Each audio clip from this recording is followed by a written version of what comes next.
I know very few Elton John songs. And we're live, so be careful what you say. Are we live? Yes. Oh, well, like I say, I know very few Elton John songs. There we go. There we go. Hi, everybody. Hello. Good morning, good evening, good afternoon. Ladies, gentlemen, everyone in between. Finally, I'm still catching my breath. I have been working to try to get this hardware working, and it wasn't working. I hope it's working now. Please tell me if it is or if it isn't. If there's anybody, wow, that's turned way up. Let me turn the microphone down. Oh my, oh my, oh my, oh my. And here we are in day number, what is it now, of the crisis, where we're all stuck at home and all this crap. Ugh, don't get me fucking started. But we're going to make it. We're going to make it. And glad to be with all of you. I see that 4 people are here. Hello to all of you. And now I have a bad reworking of that song in my head. We are gonna make it. Yes, we're gonna make it. Anyway. Oh, my. Well... Yeah. My thumbnail to start this thing, it was kind of interesting. I was feeling like, hi, Hans. I was feeling like total shit when I finally got out of bed, I think at about 4 p.m. I go into the back to water my plants. And what did I discover? But it appears that the buds on my gardenia are turning from green to white. And I had never, ever had any degree of success with gardenia before. I love gardenia, but I could never keep them alive, let alone get them to bloom. God, I hope it works this time. Because that actually made me feel pretty good for a little bit there. We have very different hobbies. Yes, I get that impression.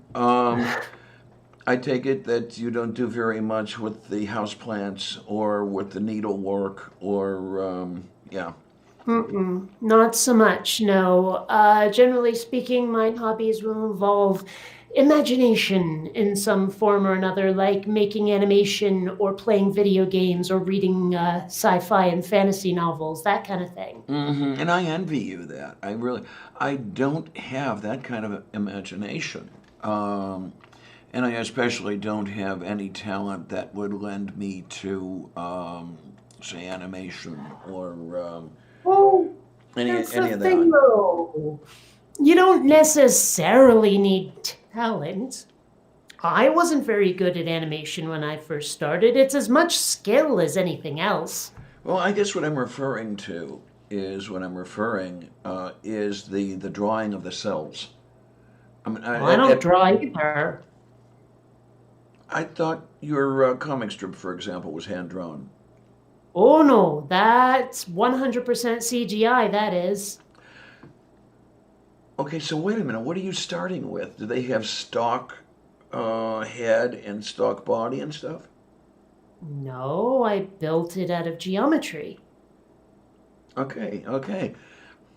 I can't even do that right. I mean, anything representational I suck at. I cannot represent anything I see on canvas of any sort.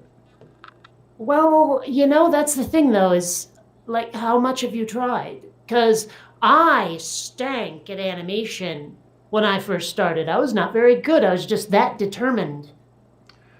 That might be part of it. It might be part that I just gave up a little too easily. Damn. The other thing... That's what worries me about my attempt to learn guitar. I may have given up on that too early. Too easily.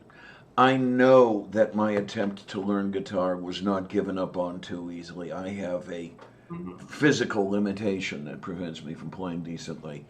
Yeah, this Oh. hand over here, the motor cortex that controls it is totally defective. Oh, I was just starting to really have my fingers hurt. Like I didn't get Ah, calluses or nothing. yeah, You know, I know what you're it talking just about. felt eventually like it was the thinnest bit of skin protecting me like from hitting the bone with the string. Mm-hmm, So I mm-hmm. was like, you know what? This hurts too much, and I kind of suck at it already anyway. The best I ever did was a really, really sketchy version of Scotland the Brave. Okay, I guess that's good enough. Yeah. A friend of mine years ago broke his arm. He was a guitar player. He broke his arm, and because he was in a cast, he couldn't play. And when the cast came off, he was screaming in pain trying to play because he'd lost his calluses already, just in that period Ah. that he'd had the cast.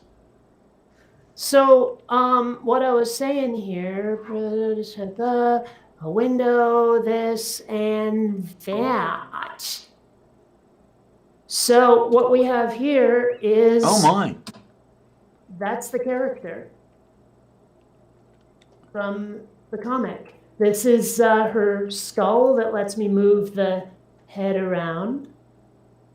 You see, Okay things like then. that. And Mm-hmm. if I hide that, it'll make it a lot easier to see what it looks like when I make her talk, although it's harder to do because one of my monitors is in the way of the other monitor. Okay, here we go. Oops. So like this is her opening her mouth. You can see that.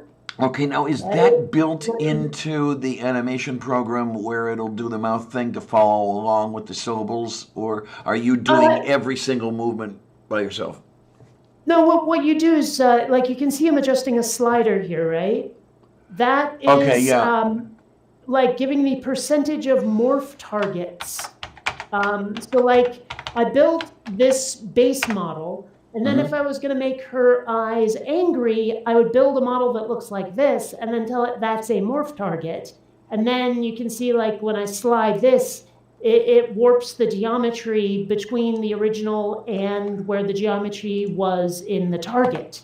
You see, Okay, sort of a little bit kind of like keyframe animation. kind of, but you can keyframe the percentage. Gotcha.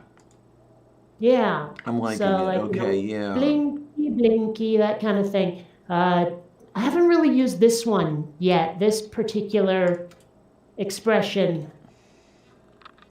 Wait a minute. Let me get the OBS. There we go. Okay. Ah, okay. Yeah, yeah, yeah, yeah, yeah, yeah, yeah, yeah, yeah, yeah. But I mean it's interesting to me like how much you can change a character's expression if all you do is adjust this. Now she looks worried or terrified, but then you do this and she looks pissed off. It's amazing how the smallest changes can have the biggest effects. Yes. Yeah. So, if you look at that comic I made, that is what the character is built from. She's not hand drawn in any way. I'm just using a filter that makes it look like she's hand drawn. All right then. Okay. Mm-hmm. No, I had tried some animation stuff. Let me think about this now. I was still using my 486s, so this I had four of them, so this was a while back. I was trying to do some really, really, really sick animations for the original Sims, and Okay. I was having a hell of a time just trying to get anything to look, vaguely representational. There's the words I'm looking for. Um, How do you so, even do that with The Sims, though? I mean, it's not like you can take direct control of the characters and make them do exactly what you want them to do. well, what you do is you crack it open and get at the meshes, Oh, okay. and then pull them out, fool around with them with. Well, some people used 3ds. I was trying to use Poser 4.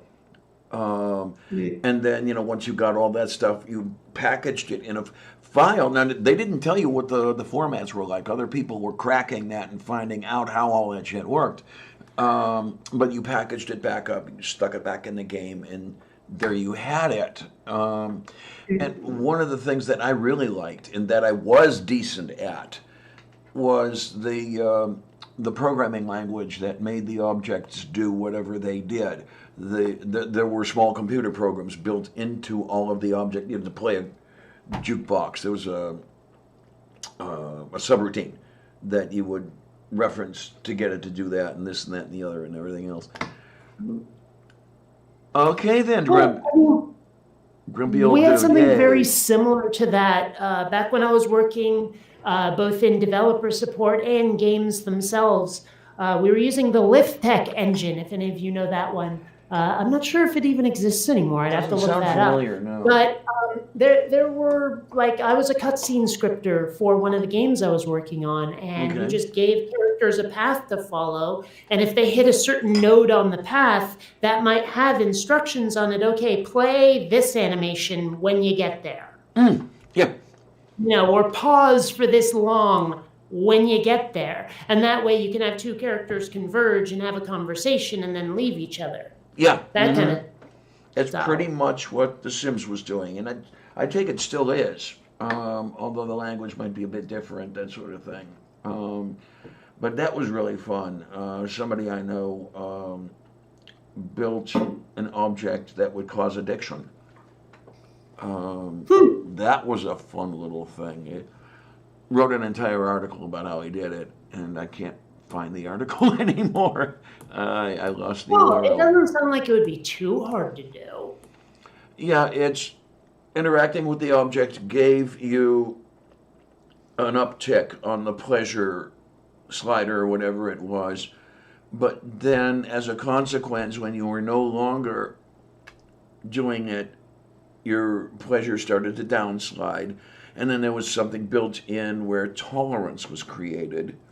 All kinds A of. threshold beyond which you won't get the pleasure anymore, so you have to do more of it. And I can only assume that there was a damage it would do to you as well the more Yes. you did. Yes, there was.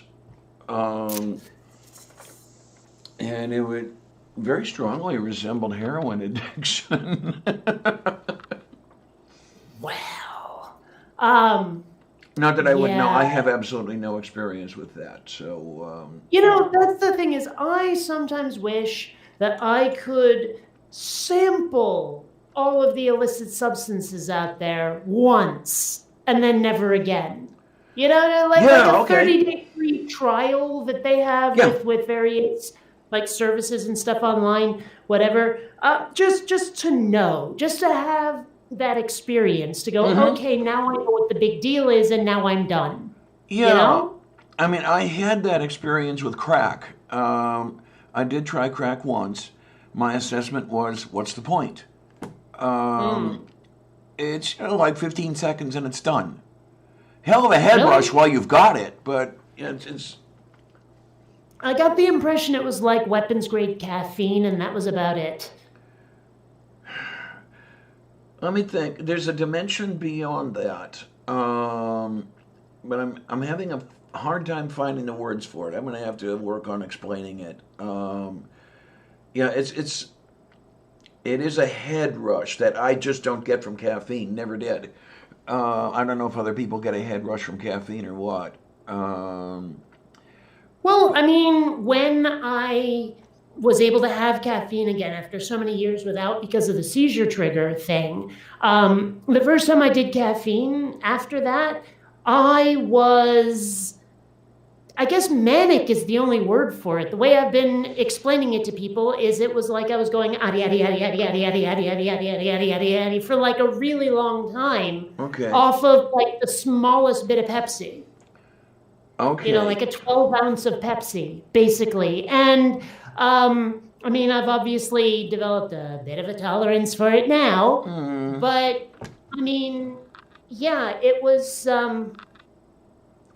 I mean, I'm not sure if head rush is the right word for it, but I was definitely not in my right mind the first time. Because one thing I do remember was making the observation of, gee, I wonder what having sex on this stuff would be like. Now, that is me thinking about weed and acid. Because Uh honestly, huh. caffeine, like sex on caffeine just sounds like it wouldn't be all that pleasant. But on something psychedelic or that gives you a body high, then yes.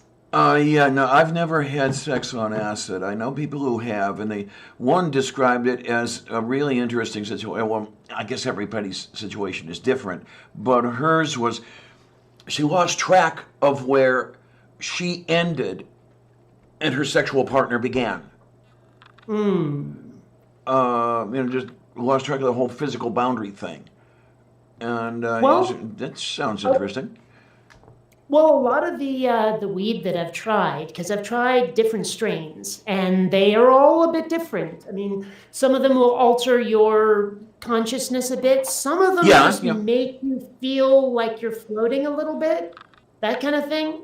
Okay, And there was okay. one I did probably way too much right before bed, and like I'm trying to fall asleep, and I just feel like I'm melting into the mattress. Like I could sort of I could sort of vaguely feel my real body, and it felt like bones that were inside of the gelatinous mass. That was what I felt like. Okay then. Because Okay. I seriously, I don't know if you've seen the Orville yet, but there is a character, an alien character called Yaphet, and he is an alien that's basically just a big old glob, right? And Hmm. I kind of felt like I was turning into Yaphet. Hmm. And it was very odd. It was a very odd sensation. Here, let me show you a picture of Yaphet. There we go. So I felt kind of like this, but my Oh, body, okay. like if there was a skeletal structure inside of that, that would have been my actual body. Okay then. It was a very strange sensation, and waking up after it was also strange. But I don't know, it was kind of fun too. It wasn't a bad experience, it was just weird. Now, Bill Ashby says there are only two drugs I have will never take, and they are crystal meth and PCP. Um, from what I've heard people describe heroin high as, I don't think I'd want that because these people have talked about getting so high they wanted to throw up. And that just That's does, hard to picture. yeah, that just doesn't sound pleasurable to me. Mm. Well, I mean, I remember the first time I tried edibles. I was actually hanging out with Gets Chris and Data Jack Okay. and Homer, and why can't I remember her name? I just totally blanking, and which sucks because I really like her. But we're all hanging out, and we're in LA. And Homer goes out, finds a dispensary, comes back with a whole bunch of marijuana stuff. I tried the tiniest portion of a gummy and was out of it for hours. It hit me so hard, Mm-hmm, like to the mm-hmm. point where I'm not sure if I just wasn't seeing or if my eyes were closed, kind of stuff. And everything was funny. I mean, Oh, yeah, that one I everything know. was Yeah. funny. So, yeah, it doesn't Hi, have Beach. quite that much of an effect anymore. Not anymore. Okay. Okay, so Bill, you're saying it's not that you want to throw up, it's just that it's an eventual side effect. Okay. Um, Hmm. yeah, and still, really don't want that or anything. I mean, as an analgesic, for really bad, really deep pain, my analgesic of choice is morphine, which Why would you put a Jizik up there? pretty much, yeah, which morphine is the base that is esterified to produce heroin. So, yeah, it's really interesting. I found out later that it's the morphine that's doing the acting, and the acetyl groups are there only to get the stuff across the blood-brain barrier. So, yeah, a heroin high is simply a more intense morphine high.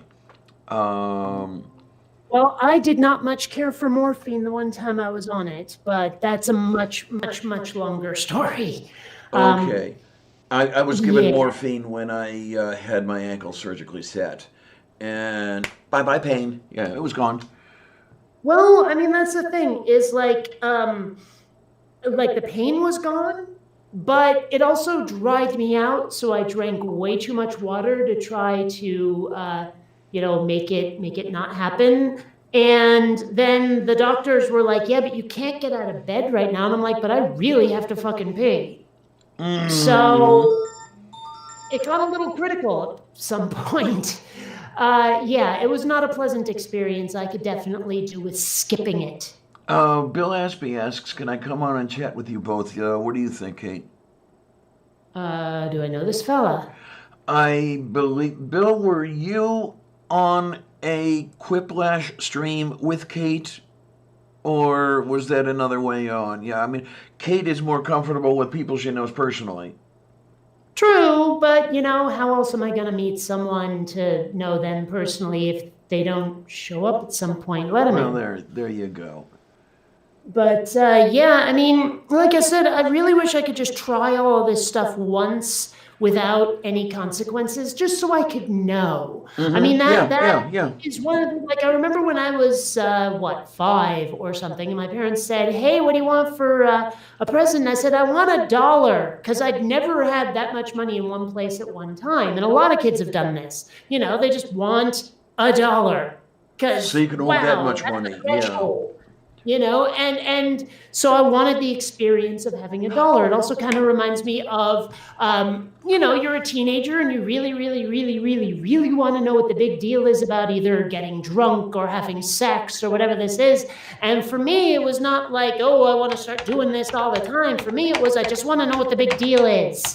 Everyone talks about this so much. I want to know what they're on about, and then I can relax. You know what I mean? So that's kind of how I feel about these drugs, is I want to try them once with no consequences just to know. Yeah, uh-huh. Yeah, and okay, I guess you and Bill were on stream together talking to Aaron. Okay. Yeah, Okay. I'm asking him to flip the Twitter handle over. I'd love to have you on, seriously.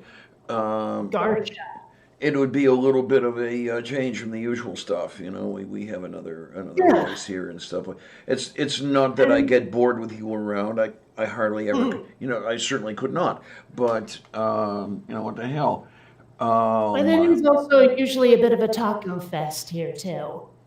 Yeah. Okay. Yeah. It's an interesting way to put it. I like it. Sure thing. That's what I was hoping you'd be able to do. Yeah. Okay.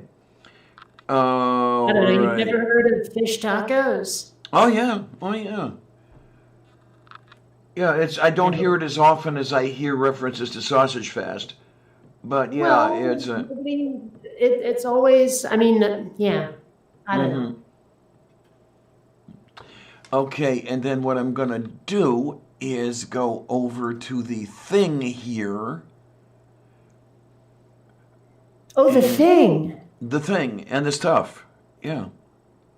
And I'll just sit here and wait for a whatever it is you want to call it. Oh,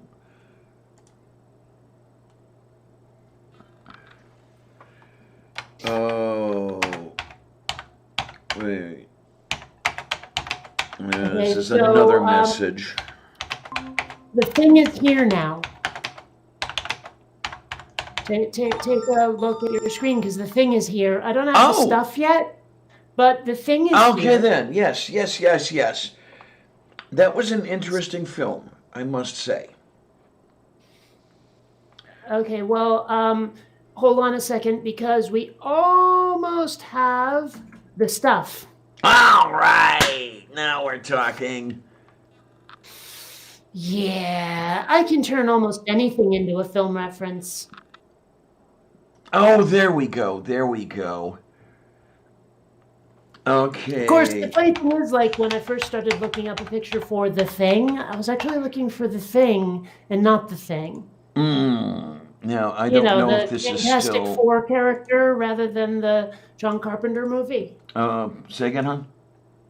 I said I was looking for the comic book character rather than the John Carpenter movie. Yes, all Benny. that came up picture-wise for pages and pages was the John Carpenter movie. So I figured, well, okay. Yeah. Oh my. That's a very interesting. I got to read little bits and pieces of the Fantastic Four. I wasn't Hmm. allowed to have comic books all that often, so I didn't get to follow any of it. But yeah, Benny was an interesting character. Why not allowed? They just didn't like it. They didn't like it, so I couldn't have it. Okay. Did they give reasons? They didn't need to. Because I'm, my parental units, whenever they didn't want me to have something, and they usually had like some sort of, I hesitate to say moral reason, but often enough it was. You can't watch that movie. It has guns and it will make you violent. That kind of shit. That's one of the mm, side deficits, I guess, drawbacks. That's what I mean. Drawbacks of being raised by hippie peaceniks is they tried to keep me away from violent movies and video games for a very long time. Of course, at a certain hmm. point, they realized, you know what? This is a losing battle. This shit's everywhere. We're just going to try and make sure you know what's right and wrong. Yeah, there you are. No, were it up to those two, I would not have ever been online. Um, they came over, the one time they came to Pittsburgh to visit my ex and me, um, the first thing that came out of his mouth when he saw the machines was, what is all that for? You don't need that. You can't even talk to anybody on it. Hey, can I mail my shipmate or whatever? Yeah, what's his email message? And he didn't like his email address. And he didn't like that one at all. Oh, my, But and by the you mean way, him saying you can't I'm in do my late something and you 40s. saying it's entirely possible? He didn't care for that. Well, he didn't like the answer because it showed how that would be useful when he wanted to know that when he wanted to believe it wasn't useful. Hmm. Yeah, and oh my word, um, I gotta tell you, I mean, that sounds very much like the mindset I see with a lot of conservatives, where they have an idea of how the world ought to be. And if they find anything that contradicts it, they can't handle it. that's those two. Well, no, I shouldn't say that's those two. That's him. She had no opinions at all. She thought only what he wanted her to think. Hmm. She Never wore her understood hair a that. certain way because that's the way he liked it. I mean, it was that fucking bad.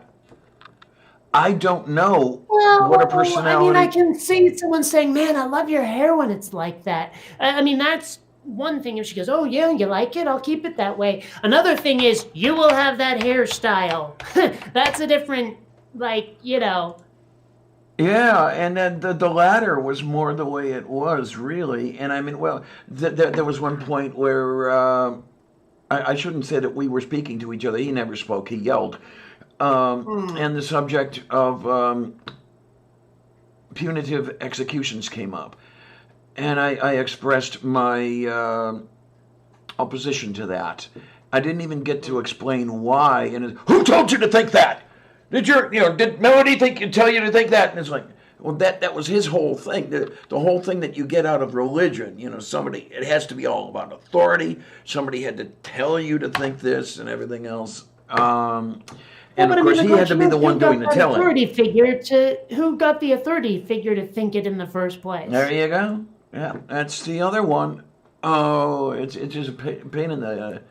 Yeah, I think that Bill's having a little bit of a problem coming in. Darn it, that timeout problem. Bill, are you on a mobile device? Because if you are on a mobile device, that may be one of the reasons you'll be having a problem. I've noticed more people have a problem with this setup when they have mobile devices rather than desktops. We'll see. Yeah, give it a shot. I mean, I'll hear the doorbell when you try to come in. Yeah, and I could not, this whole thing with the machines and giving me a hard time. I was in my late 40s when he's doing this. He would have continued his domineering thing, whatever it was, to the day he died, had he not disowned me first. Hmm. Yeah, that Did you was ever have that I'm an adult now, you can't control me fight? never got anywhere because it didn't matter. But you did have it. Yeah, yeah. When I'm in my 30s, and I'm not even living with the son of a bitch anymore. And no, but he thought that he had control throughout the rest of my life. Well, it's one thing that I've noticed. I don't necessarily know if it started with my generation, but it was around about that time where rather than fearing technology, we embraced it as a generation. Because, I mean, you can point to people from pretty much any generation who embraced change, but Oh, I mean, as sure. a Yeah. general trend, Mm-hmm. climate versus weather kind of stuff here. Where, like, we were the ones who said, oh my gosh, computers. We were the ones who said, oh my gosh, cell phones. Whereas everyone else was like, how do you use this newfangled device over here? And And that's I think that is a huge difference. That's why OK Boomer is a thing, you okay. know? I get it. Yeah. I remember we had a little bit of a conversation about the whole cell phone thing. I've since changed my opinion, where I do see the usefulness of, where is it? One of these things, where I was having trouble wrapping my head around it because when I thought of a telephone, it was that thing on the kitchen wall where you called your friend down the street and said, "Hey, you up to anything? You busy? Can I come over?" And that's all you did with a telephone. But there are so many other things that you do with this now, and I'm getting to the point where I'm liking the things you can do. Well, I was all about computers. I mean, Well, I was lucky. The one thing about cell phones that kind of bugs me is that they're becoming non-optional now. Yes, But like I can't yes, tell you how many times I'm on Facebook and there'll be this meme that's like, ooh, paste the 10th photo off of your phone yes, to show us what you were like at 12 or something. yeah. Or that this is the photo that shows you your weapons and companions for the coming apocalypse or whatever the fuck it is. And I'm sitting there going, I'm on my PC right now. And if I want to get the 10th phone or the 10th photo off of my phone, I have to email it to myself, then download it from my email onto my hard drive so then I can fucking post it because I'm never finding that Facebook post at all if I try to log on with my phone because Facebook juggles the posts when you refresh a page. Yes. So it's like this whole assumption that you will be browsing on a phone, and to fuckery with all you PC users, that bothers me. Yes, indeed. But it's not like I'm averse to using my phone if I'm not at home to browse Facebook. It's just this assumption that, you'll be on a phone when you're browsing. And if you're not, to hell with you. Thank you, That's Amber. the attitude I can't stand. Her name is Sylvia. She's a good kitty. She's the bestest kitty. Sorry, Xander. Oh, she's not going to cuddle. Oh, darn it. I'm looking at Columbia over here. Columbia is, I think, starting to forgive me for bringing Xander into the home. Okay, that's a good thing. That's a good thing. Yeah. She came by last night when I was trying to fall asleep and snuggled up and started acting the way she used to before Xander was here, because for a while she was just acting so aloof. She was like passive aggressively telling me to fuck off because I brought this kitten into our home. And like finally she started coming up to me and going, all right, I forgive you. Of course, then like 10 minutes later, Xander realized he couldn't find me, found me in the bedroom and decided to pounce. But for 10 minutes, I had the old Columbia back. We'll see what happens. The little one. Oh, I caught Xander stealing Columbia's food last night. Oh, yes, yes. I fed them, And then I walked away, but I walked back and I saw Xander wolf down his food and then run over to Columbia's bowl and start eating her food. And I had to bodily drag him away from it. He Yeah. kept going back. Finally, I locked him in the bathroom until Columbia finished and then let him back out. I'm starting to think I have to feed him in the bathroom for a while until he gets the hint. Yeah, I remember we were talking about that last night. Was it part of the Quiplash thing where we were talking about that, or was that prior to that? I don't know. I don't remember talking about it to anybody by voice. I posted about it on like Facebook and Twitter, but I don't Okay. remember actually having a verbal conversation about Yeah, it. because I wondered whether it was a territorial thing or not, where Xander was trying to stake out his claim. I think I might just not be feeding him enough for the right things, or maybe he's just a greedy little shit. Because if Xander wants something, he will not be deterred. You know, like he loves trying to explore this desk where the computer is, and you know, like he'll be here on the arm of the chair, and he'll start putting his paws up on the desk. He'll go no, and he'll start putting his paws back up, and I'm like no, and then finally he will jump down from the chair and pop up on this side and start doing it. I'm like no.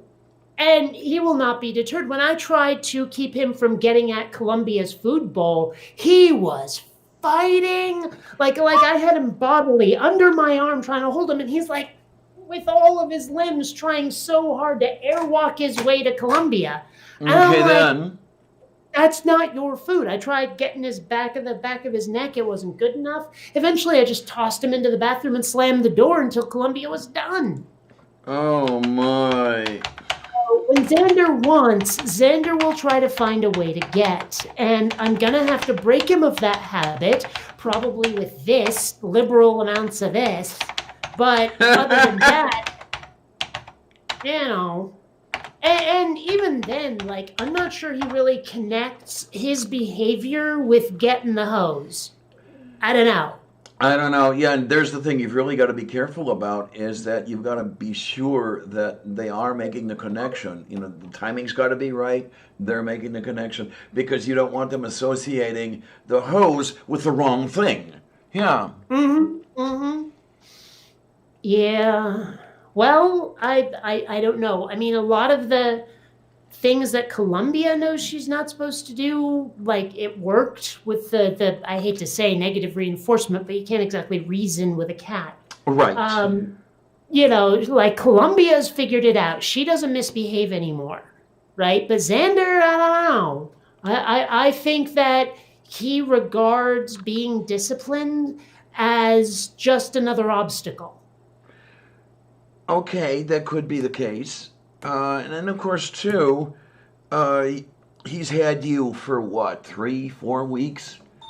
Something like that. Maybe it's got to be a little bit longer to get the point. I mean, well, with this one over here, with Sylvia, she's got the point where she sees an expression on my face and she knows that, you know, I'm not liking what she's up to, but it's as,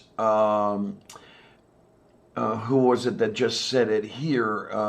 You know, don't do it while the human's watching. And I know Purple has mentioned that more than once. You know, it may simply be that it's okay. When Diana's looking, I'm not going to do this, and sometimes when she is looking, I'll do it anyway. I wish I could see my kitchen from here because Columbia knows she's not allowed on the counter. Xander, on the other hand, like you say, don't do it while the human's watching. That seems to be his attitude. You know, but I'll hear that distinctive clank of silverware against bowl or silverware against counter, and I'm like, oh, someone's in trouble. Yeah. But I get there, and he's already left the counter, but I know what happened. Yeah, So this- I wish I could see the counter from here to be able to know when it's happening and to be able to give him a good dose of the stink eye. yeah. Now, one thing I know I shouldn't be doing is giving him a good paddling. And I haven't, and I'm not going to.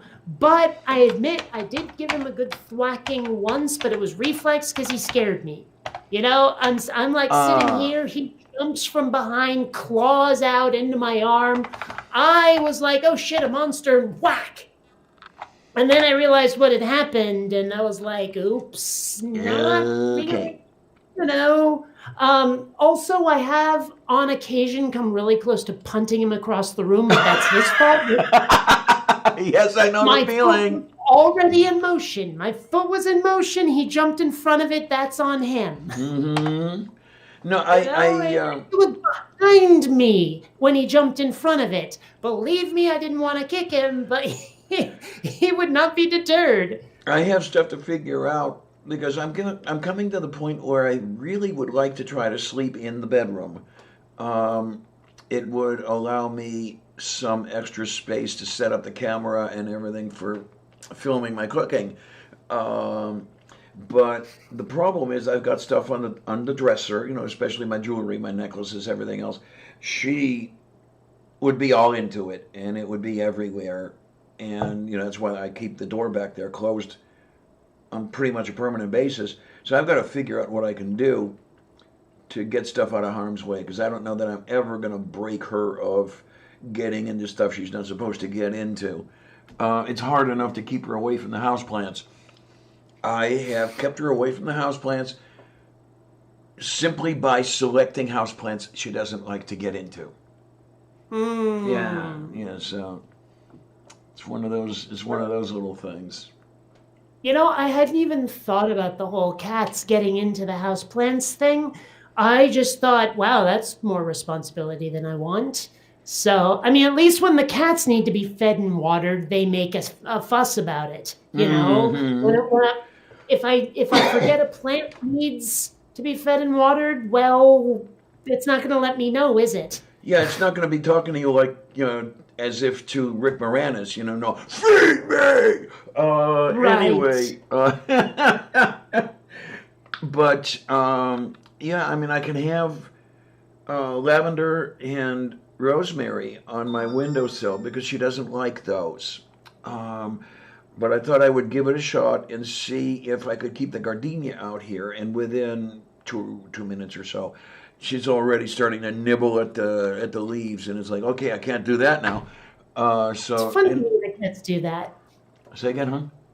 It says funny to me that cats do that. Yeah, uh-huh. I don't know why they do it. I mean, I suppose there are articles out there about why cats eat plant material and stuff like this, and I know I've read some of them. I just don't remember any of it. Because yeah, if I have plants she likes, I'll find green shit all over the carpet, and it's like, okay, you know, she when I first moved in here, I bought a Fittonia. Um, Within a But day, what now? okay, it's a Fittonia is a variegated plant. It's basically green, but it has all the white veins on the leaves, and the leaves are kind of small, and um, I like the way it Never hide looks. of it. Say again? I said never hide of it. Oh, okay. I would reach for it, but it's all the way in the back, so that would Well, be. here's a wacky idea. Spell the name for me. Oh, okay. Fittonia. Aha. Oh, one of them. Okay. Yeah, she ate Okay. that. It took only a couple of hours. She ate it all the way down to the soil, and then there were chewed up leaves all over the carpet. And then I guess she wanted to make sure she did a good thing, and then knocked the planter off the windowsill and broke it into 1,000 pieces. And that was a $15 planter, one of these. And it's like, shit. Yeah, You're if I one of ever those. decide to have plants, I'm drilling a hole in the ceiling and hanging it. Well, yeah, I've got some that are a good number of the plants are hanging here. You may or may not have seen one of the pictures, or one or two of the pictures I posted. I have spider plant hanging from the ceiling. I have asparagus hanging from the ceiling, and yes, the asparagus is related to the stuff you have on your dinner plate, and a couple other things. They do best hanging. And at this point, I really don't care what the landlord says because the hole is smaller than a quarter inch. I know how to fill it should I have to move from here. Um, I mean, I would prefer to die here because I don't like moving. I mean, moving is just a pain in the ass. I hate moving. And unfortunately, I've had to move, what, 4 times in the last 6 years.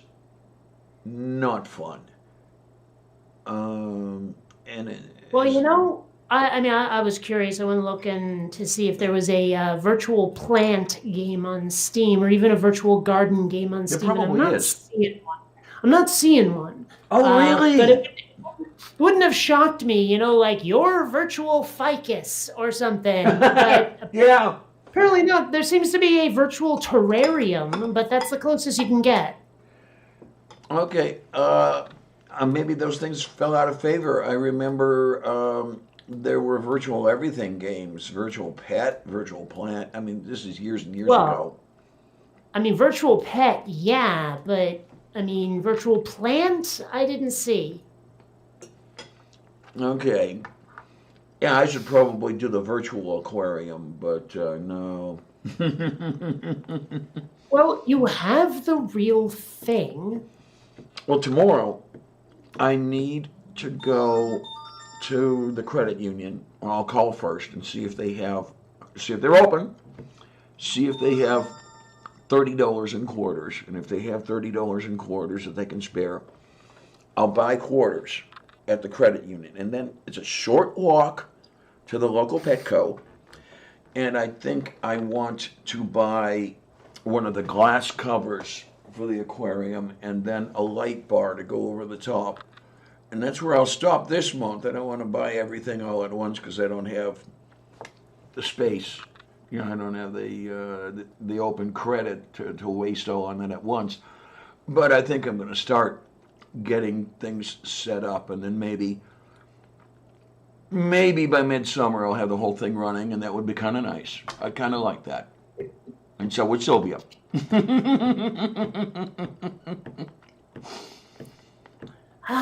Oh my gosh, there is a My Pet Rock game. Oh no. It's like $3 and it looks really dull, but they have it.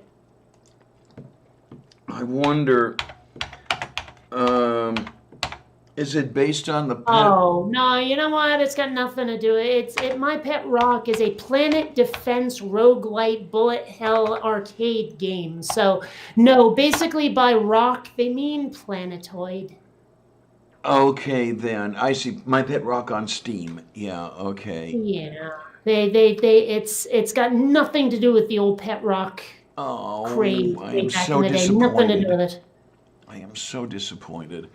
And I keep wondering, I'm always tempted to buy a copy of Universe Sandbox. And then I always find some reason to not do it. But I have those thoughts so often that just maybe I should buy the damn thing. I don't know. Well, it would probably be a lot more interesting if I actually really understood planets better. I keep trying to give planets rings and can't seem to manage it. Huh. Either the particles that I imagine would make up the rings go just flying because they aren't captured by the planet's gravity, or they end up getting absorbed by the planet.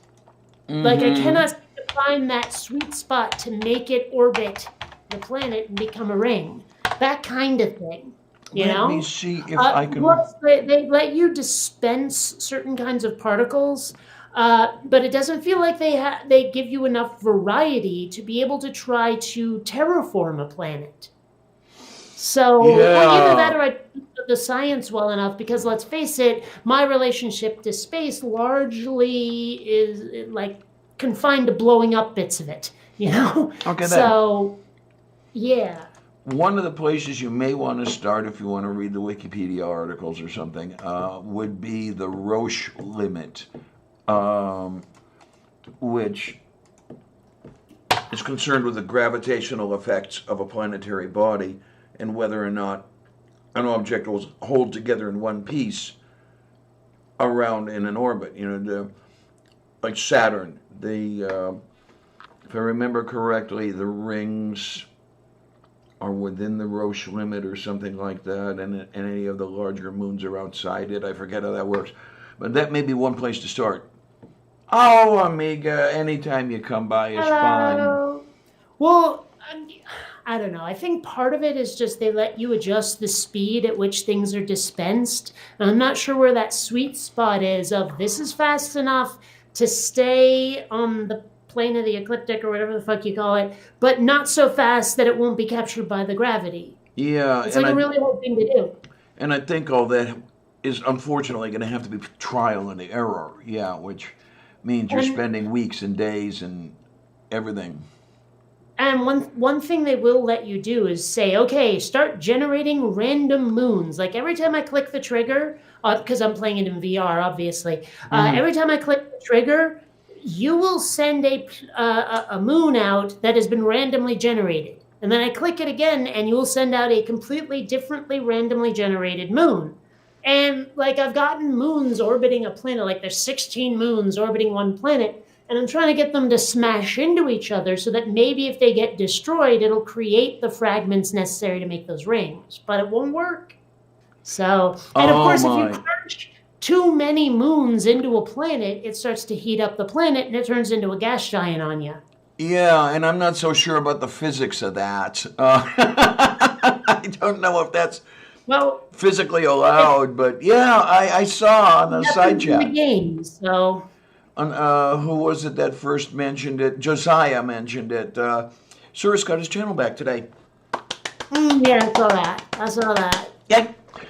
I remember he had posted something where he was getting his channel back, or maybe he had got it back already, and he was thinking about exposing the person who took it because I guess the person who took it left information behind. But I don't know if he Hmm. wants to do that. I don't. I'm wondering if that's illegal in some way or whatever. But Is doxing illegal? I know it's like frowned upon, but is it illegal? I don't know. I really don't. And I Um, mean, like, uh, part of me has often wanted to expose those who have wronged me, but on the other hand, I don't want to be like an accessory to someone getting revenge for me, even though I didn't request it. There's a very good chance that you I mean, provide because a motive. I've had people say, like, well, you keep posting links to the videos that you respond to, which means people can go over there and give them shit, which means that you're responsible for harassment. No. And I'm like, I leave the links there for the sake of integrity so people Yes. know whether or not I cut stuff out. Right. Uh, but I wonder if a jury would see it that way. My first thought is that Hmm. a jury probably would. Well, depending on the jury. I mean, if you had a jury of Trump supporters, maybe not. But Yeah. if you had a Well, jury of rational people, they might see it that way for the reason that you mentioned. It's documentation. It's this mhm. is what I'm responding over It's a here, and bibliography, that is what it is. yeah, that's what I'm responding to, and you would have to have that in order to maintain credibility. Well, I mean, and I can point to a very large number of videos where I've basically said, if you want to check my work, link in the description, that Yep. kind of thing. And I have at least one video where I say to people, please don't go and give this guy shit. Yes, I yes, mean, yes, yes, yes, yes, yes. so I mean, there's plenty of evidence to show people what my motivation is for leaving links in my videos. But I've still had people say, "Oh, you're just inciting harassment and encouraging harassment." And I'm like, and there's no convincing some people. Have you ever noticed that? Like, you can give reason after reason after reason, but they already made up their minds. Oh yes, I mean the rest of the world called one of those people my father, the person I call the male slimy bastard. Yes, Hmm. who the only I'm firmly convinced the only reason he did not um vote for Trump. Well, he may have voted for Trump. Come to no, I'm trying to remember the timing. He died in 2016. So, yeah, he died before the elections. That's the only reason he didn't vote for Trump. Um, yeah, there's the whole thing. It's, he worshipped Rush Limbaugh, for example. Oy. Yeah. And this was, 30 years ago, he was in love with Rush.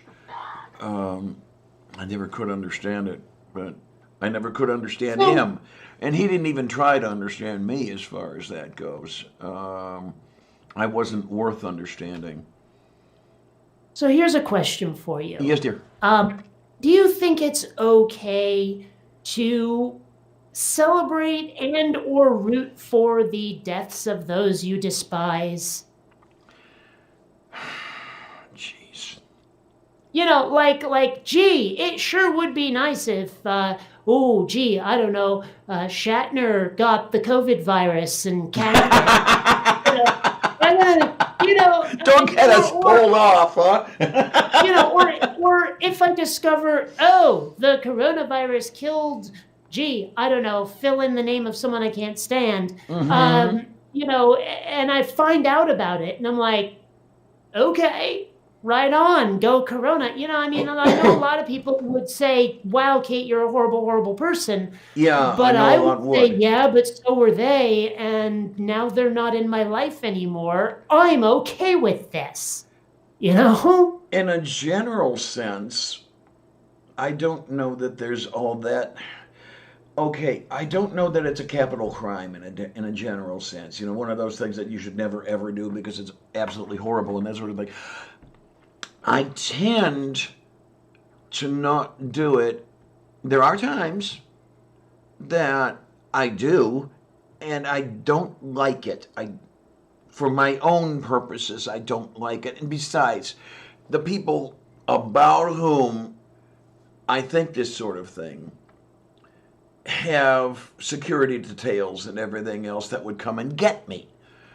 What, just for saying if you get the virus? Really? I Well, mean, can no, you really no, get for, someone for that? For playing Lee Harvey Oswald, there would be security details that would come and get That's me. not what I'm talking about over here. I'm saying being Waldorf and Statler in the audience alike. Oh man, I don't know. There's the other thing that I don't think that sort of thing very often because it's not horrible enough for them. Well, okay, but I'm talking in principle here. Yeah, but I mean, really and truly, I will not be one of those people who will say you are a horrible person deserving of eternal punishment for thinking that or saying that. Definitely not. No. Oh, I didn't say anything about eternal punishment. Well, I'm exaggerating. I'm Well, good at but that. still, I mean, I have a rather extensive better dead list. But if I were to air those grievances in public, there are a lot of people who would tell me that I'm the villain just Yes. for having fantasies Yes. about that sort of thing. And there are a lot of know- people in the atheist community who would be doing that. Yeah. And in my never humble opinion, that's wrong. Mm-hmm. Yeah, their actions are wrong. I'm never sure if I can pronounce this properly, but Schadenfreude, You got it. You whatever. got it. You got it on the first try. Schadenfreude. Yes. Okay, Schadenfreude. Well, I mean, I think that is a very valid way to feel about Yeah. things. I mean, there's a word off Deutsch, and it's not a bad word. Like shit, piss, damn, hell, cocksucker, motherfucker, tits. None of those. So I mean, yeah, it can't be all that bad. But I mean, no, seriously. I mean, like taking pleasure in someone else's pain when they've been a horrible person. Like on haha, just desserts. There's nothing wrong with that in my never humble opinion. Mm-hmm. Yeah, it's like I say, I don't do it all that often. Part of the reason is it's whatever I'm thinking isn't horrible enough for that person. And I don't know, some of it may be that sort of thing has been beat out of me to the point of even standing up for myself. I have a hard time doing. So, thinking ill of someone else turns those responses on, and yeah, it's almost as if I'm facing the belt again. I don't know. Amiga, We're kind of I don't know talking across about you. purposes here. Say again? I said I think we're kind of talking across purposes here. Okay. I mean, No, I get where you're coming from, and no, you're not wrong. No, you're not wrong. Okay. Not wrong at all. Um, yeah, I'm comparing the general sense to the personal sense, and I may find the strength to do it eventually, but not this afternoon. I don't know. I think personally that if I were to discover tomorrow that not only does Rush Limbaugh have the cancer, but he's also got corona, me going, ha ha, is perfectly legit and well within the bounds of reason and morality. Oh man, you know, there is someone I could think nasty things about, come to think of it. George Pell. That name's familiar. Who is that? That's the cardinal that was in the Who's Gal for abuse of minor kids, minor boys. Australia. Okay. I mean, yeah. And he was just had his conviction overturned. Did he? Yeah, it was in the news today. Was it legit or like was he actually innocent, or did someone just go, nah, I like you too much? The impression I'm getting, I haven't read more than one article on it. The impression I was getting was that the church was pulling heavily for him, and it was a matter of who liked whom, because he had had appeals, many, prior to that. The conviction was always upheld. But then when it finally got to the top, it was, and even the headline in the paper was, it's a very surprising ruling by the Australian Supreme Court that this was done. So yeah, somebody liked somebody. Gotcha. It's kind of like how, who was it that Trump just commuted like a bunch of sentences for people that really shouldn't have it? Oh, geez, I lose count. Did he commute Weinstein's sentence? I don't know. I don't remember. He did a lot of them, and then I was like, boy, that sucks. Can't do anything about it. I'll just pretend it didn't happen, because what else are you going to do?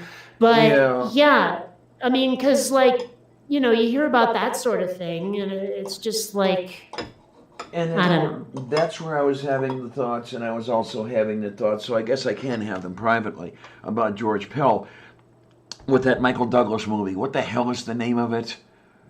There are so many Michael Douglas movies. Where the panel of judges would get together in secret. The Star Chamber. Yeah, that one. Where it's maybe something like that should exist after all. So okay, maybe I am guilty of wishing harm on people, and even plotting to not so much plotting as wanting to commit that harm myself. Well, see, that's where I'm drawing the line. I don't want to do it myself. I just want to see it happen. Like I want to see someone get their just desserts. And I think there is not a damn thing wrong with that. Well, in a lot of these cases, my thought is, who's going to do it if I don't? Well, and believe me, I know that feeling. I mean, I don't know about you, but I feel like I don't belong in this country anymore. I feel like everyone in power has left me behind and said, this is not the country for someone who thinks and feels like you. And I don't know what to do about it. I mean, leaving is going to be really hard because emigrating is difficult to do. I'm definitely not inclined towards violence or insurrection, so that's out. Open rebellion is out. What path is open to me to feel like I'm living in a place where I belong? Yeah. Where I'm wanted, valued, where I think that I can get a fair shake. What am I supposed to do? Yeah. And then, of course, the other problem is you talk about open insurrection. A single person cannot do it. They need accomplices. Yeah. And who could I trust? I'm not even sure I could trust you to not turn me in, okay? You've got too much integrity.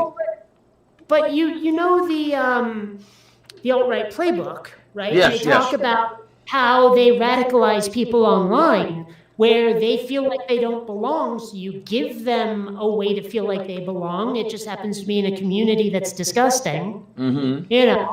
It's just like I can totally understand how that could happen to a person when they don't feel like they belong anywhere and someone gives them a way to feel like they do. Yeah, yeah. It just happens to be a bunch of really scummy people. I'm starting to understand it, but basically what I ended up doing was joining a bunch of the Calexit groups on Facebook and hoping that we can do. I mean, if people are already exploiting this stupid virus to get this, that, or the other thing done on their Yeah. agenda, Yeah. maybe we can exploit it to get California and who knows? Let's take Oregon and Washington with us.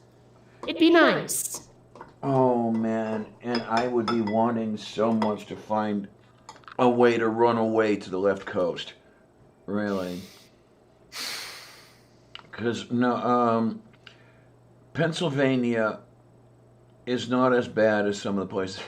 I mean, it's not as bad as Ohio, okay, where I grew up, but it's still no paradise here. Well, I don't think that California is a paradise either, but it's better than most. Okay. It's nice enough. I like it. I mean, okay, granted, it's too spread out for someone who doesn't have a vehicle, but otherwise, I really do like California. I mean, one of the things that gives me pause is the price tag.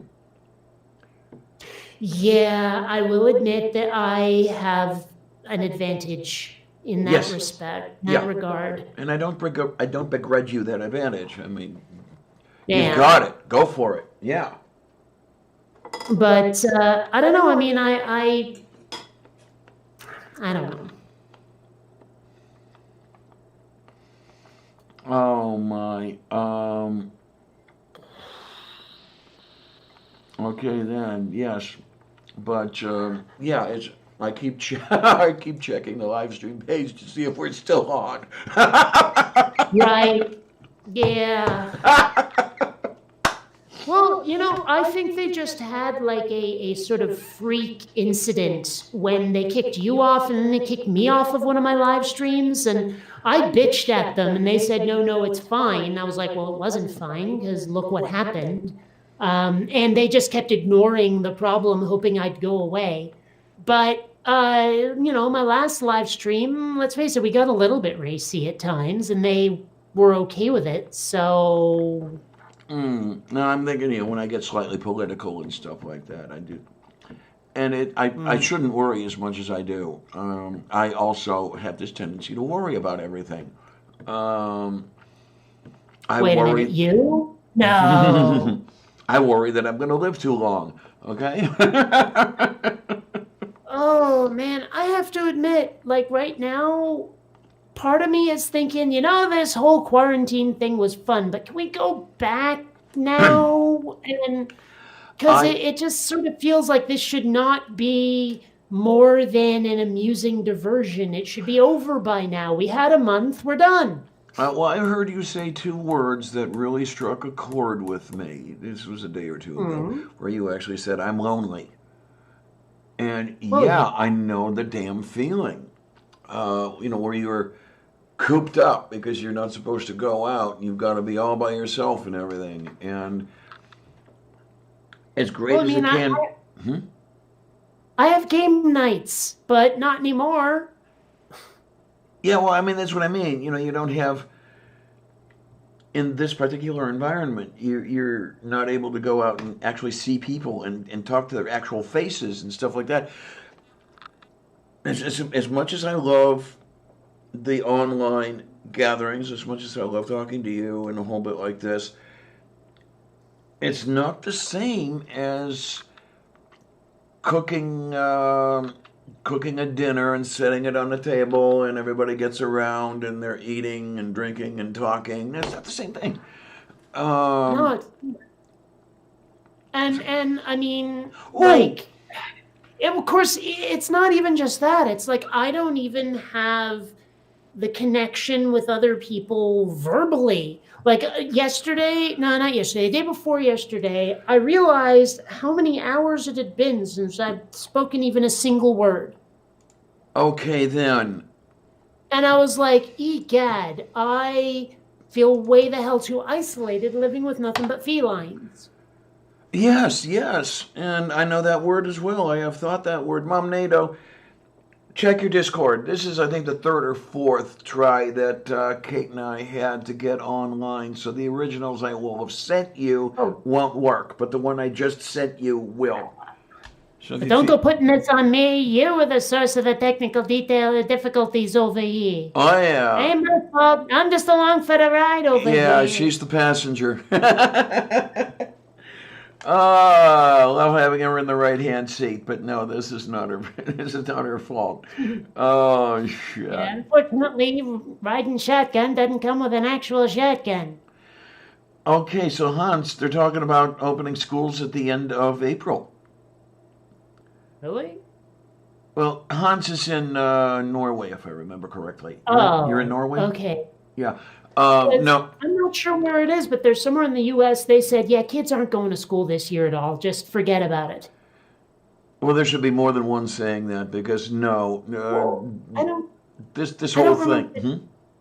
I don't remember the exact details. I just know that was something that was said. It may well be that everybody said it at this point. I don't know. I don't have kids, but I remember reading that and going, "Wow!" Like if I were still school age, I'd be like, "Score!" But of course that means it's extended. You're graduating at 19 instead of 18 or whatever. I know, but if I was in elementary school, that wouldn't cross my mind. Well, yeah, at all. there you go. And then if you did it right, and of course in the U.S. they never do anything right, you could actually compress that. If you did it right, you could compress, say, 6 years of schooling into 5. You couldn't, do 2 years into. You are knocking. I don't see it. What's going on? Now what's going on? I don't know, honey. I'm not seeing you knocking. Oh my, oh my, oh my. Oh, wait a minute. What I'm gonna do? What? Okay, now you're talking. What I'm gonna do here? Let's see. Okay. Let's try again.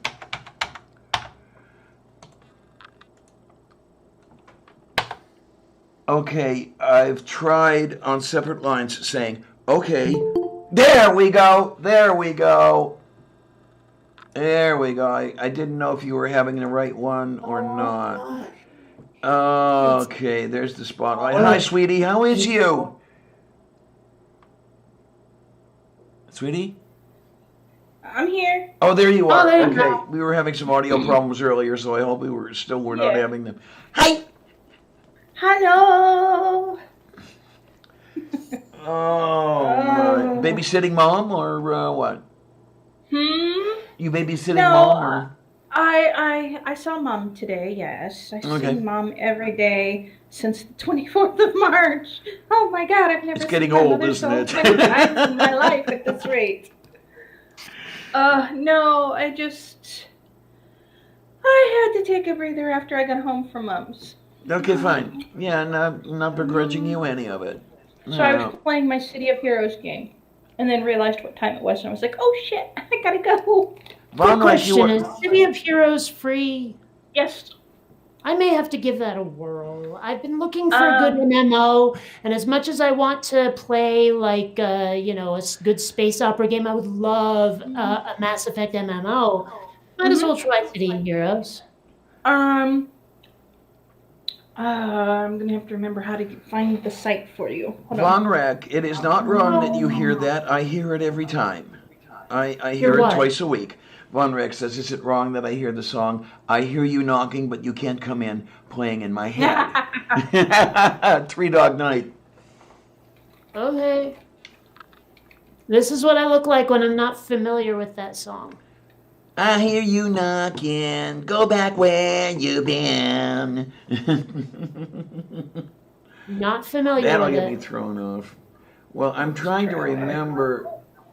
Oh, no, Xander, you are not jumping on Columbia. Yes, I am. Watch me. I don't know if you existed yet. Let me look. just curious now. Well, of course, it's one thing if it predates me. It's another thing if it like doesn't predate me, but I was still an infant.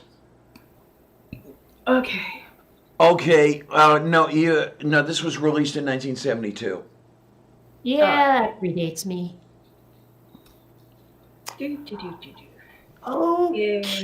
hey, Amazon sells some really crazy shit.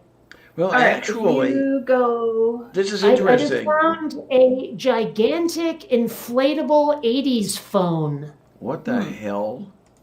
I wish I was kidding. Okay. In the internal chat, Moo. Kate, you will find a link. Oh my god! Is it actually? That can't actually work. No, it's inflatable. Yeah. But anyway, that's the link for where it tells you how to, in the internal chat, Awesome. Thank you. to download the game and what you need to do to get onto the forums, because you have to be part of the forums. You don't have to use the forums, but Well, this is starting to sound like work.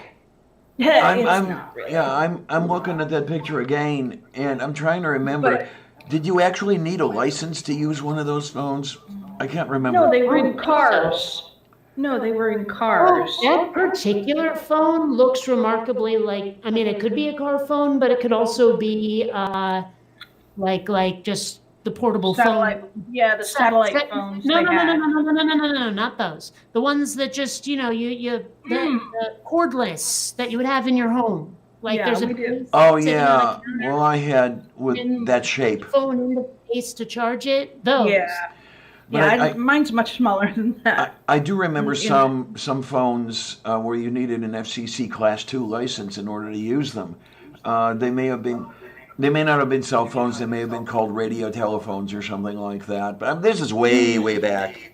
Yeah, but there's probably satellite phones, which would be why the FCC would be involved. Yeah, because this was well before cell phones made an appearance. Before cell phone towers, where they were using the satellite Remember signals. those, like the 80s portable phones where you have this thing the size of a gas can? with a Yes. phone? Uh-huh. I had a friend whose dad actually still used one up until like 2000. Yeah. Yeah, I didn't know they were even supported loved that it. late. He hated cell phones because they were too small. Well, I remember my parental units got a car phone at one point and then never used it. They were like, yeah, this is only for emergencies, so no one touch it. And we never had an emergency, so... Yeah. What I like now is that no matter where you go, even if you do not have service, if you run out of minutes and stuff, you can still dial 911. yes, that is a very good thing. It is. Yeah. I don't have a phone that has minutes anymore.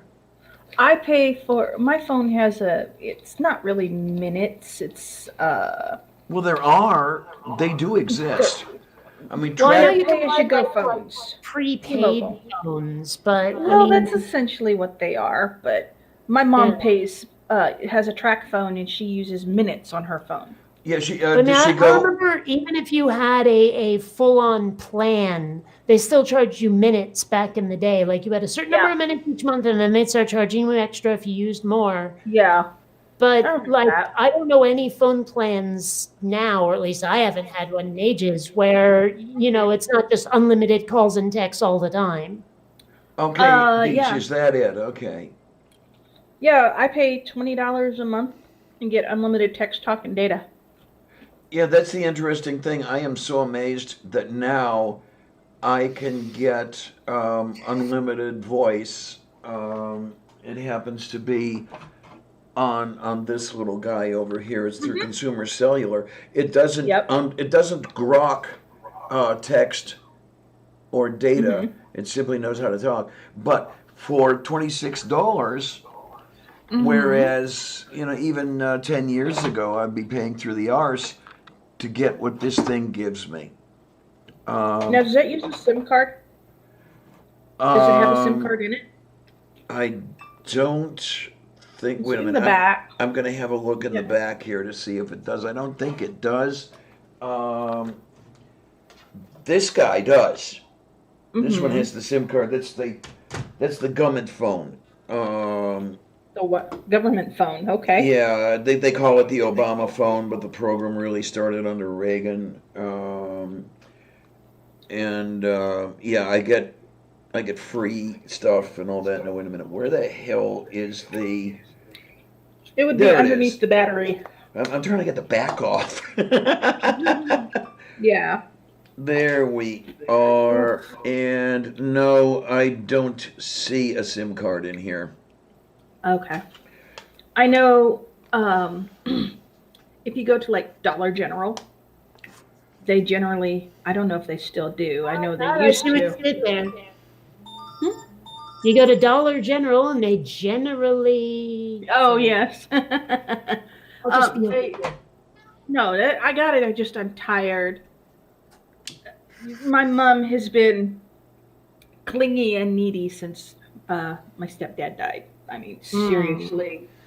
I get 3, 4, 5, 6, sometimes 10 calls a day if I'm not over at her house. Oh Lord. Yeah. Sandra, And they're what are all, you I'm doing? lonely. cat?" I'm bored. I want to get out of the house. I can't go anywhere. I can't do anything. We're on a stay-at-home order. I hate my house. I hate being in the house. And that's Well, how do the rest of us 30 feel, phone calls. lady? Yeah. Oh no, today I got an hour-long conversation about how I should log on to some of these sites where I can meet some people and make friends in person. Yeah, What? that'll You mean like happen. FetLife or what? And that she wants to put my name and information up on a dating website. No! I'm like, no. I hate to She say can't this. understand. She can't understand that I'm not interested in finding a man. And that's the whole thing. She thinks I need to find a man to be happy. And it's like, no, I'm happy as I am. Thank you. No, you need to find a lady, but that's beside the point. But she doesn't understand that I don't want to go out and date anyone. Right. I'm just giving you shit here. Sometimes there are people who are just Frustrating. fine by themselves. Yeah, Mhm. I'm not Well, one you of know- them, but those people do exist. Yeah. It's funny. In my entire life, I think I've been on like 2 or 3 dates. I've only ever either been single or immediate girlfriend. Mm-hmm. It's, I mean, you know the old joke, what does a lesbian bring on the second date? A U-Haul, right? A U-Haul. Mhm. So, I mean, believe me, I know exactly how that is. I really do. Well, I wouldn't mind going out with somebody I already knew as a friend and just go out and do fun stuff. But I don't want to date anybody. Yeah. Well, I it just, kind of sucks. I like either being alone or in a relationship. I don't like the whole, like, yeah. most of the times when I've dated, we just ended up friends in the end of it. Mm-hmm. Well, the darn Well, my thing thing is, is, I tried to explain to her that most men are not going to want to be around dating me because of the extra accompaniment I have in my house. yeah, I know exactly where you're coming from. Yeah. And they don't want to date somebody who has kids that live with them, regardless of Mm. their age. Yeah, And tornadoes especially if the still- kids are a lot younger than they are. Yeah. Hmm. And most men are just grown-up children. I have to agree with you. Yeah, they're Depends on large exactly children. how you- it depends on exactly how you mean that. As in, they're as bad as having another kid. Yeah, not helpful. You're gonna have to be more specific than that. Okay, A 6'2", 13-year-old. child. Yeah. Okay, let's try not being quite so vague. Be specific, I said. Okay. How to be specific on this? I have to think of the actual. Okay. I come home from work, and TC and my last boyfriend were arguing like my boyfriend was the same age as TC. And TC was all of 8, and he was 33. I see. And I literally had to tell TC, go in your room, close the door, stay there. Christopher, turn around, look at your computer, don't say a word, don't talk to TC, just don't look at him, don't talk to him, leave him alone.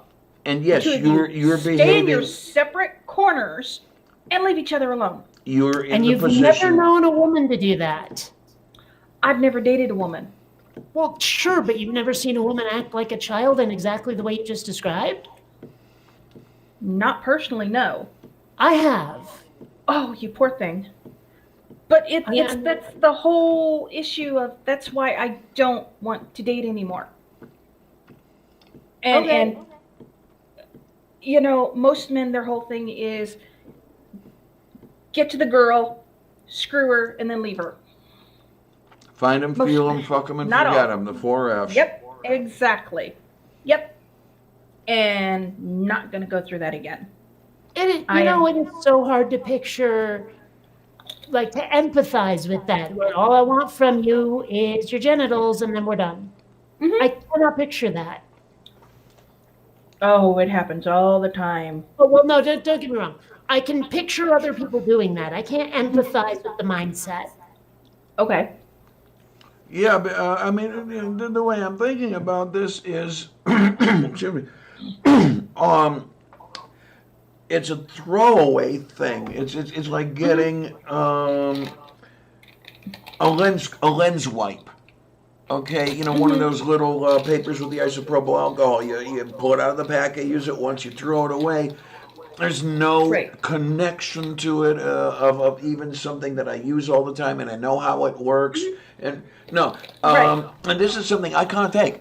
It is something I Yeah. can't that's do another it. reason No, why I can't. I told Chris to go away because he would he stopped talking to me for a while, then he'd call me and say, "Hey, let's go out to dinner."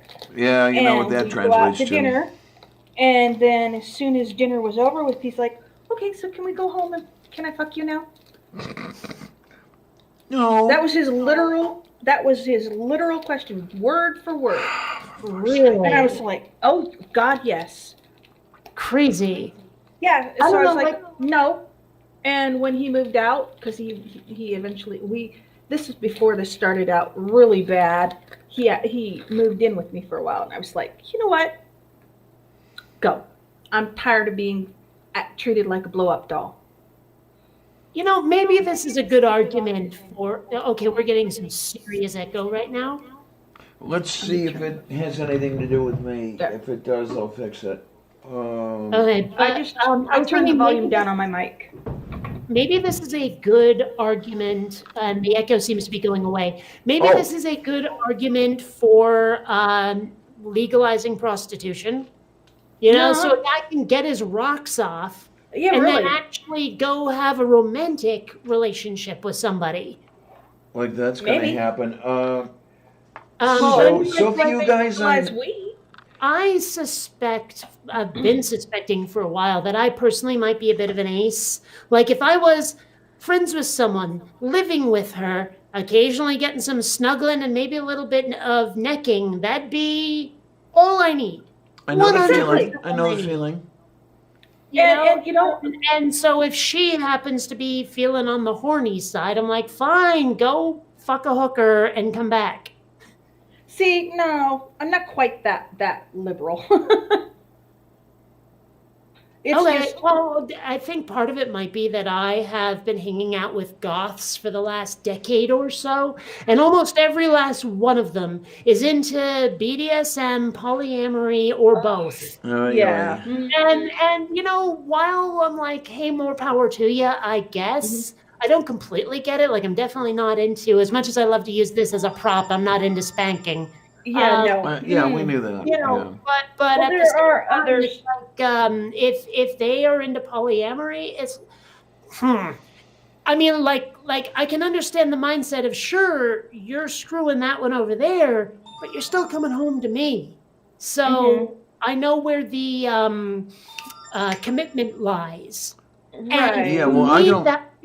For me, that would be enough. That would be enough. I I'm- don't have that whole, like you see it on television a lot, where it's like, oh, you betrayed me. You were like committing Right. infidelity. And so now it's completely 100% over for all time. Mhm. I don't have that gear in my brain. It just isn't there. Right. Well, I know that I can understand I'd that. have a little bit of a problem with the mindset because okay, it's a little bit of a security thing. Is I know that I would be thinking you're going to find that person to be so much more desirable than me that you're just going to tell me to go to hell. And even I can see Diana's point even now. academically knowing it, there would be all that little thing in the background eating away. Yeah, and that's something I could get over. I don't know. Maybe I've never tried. I never was in the position.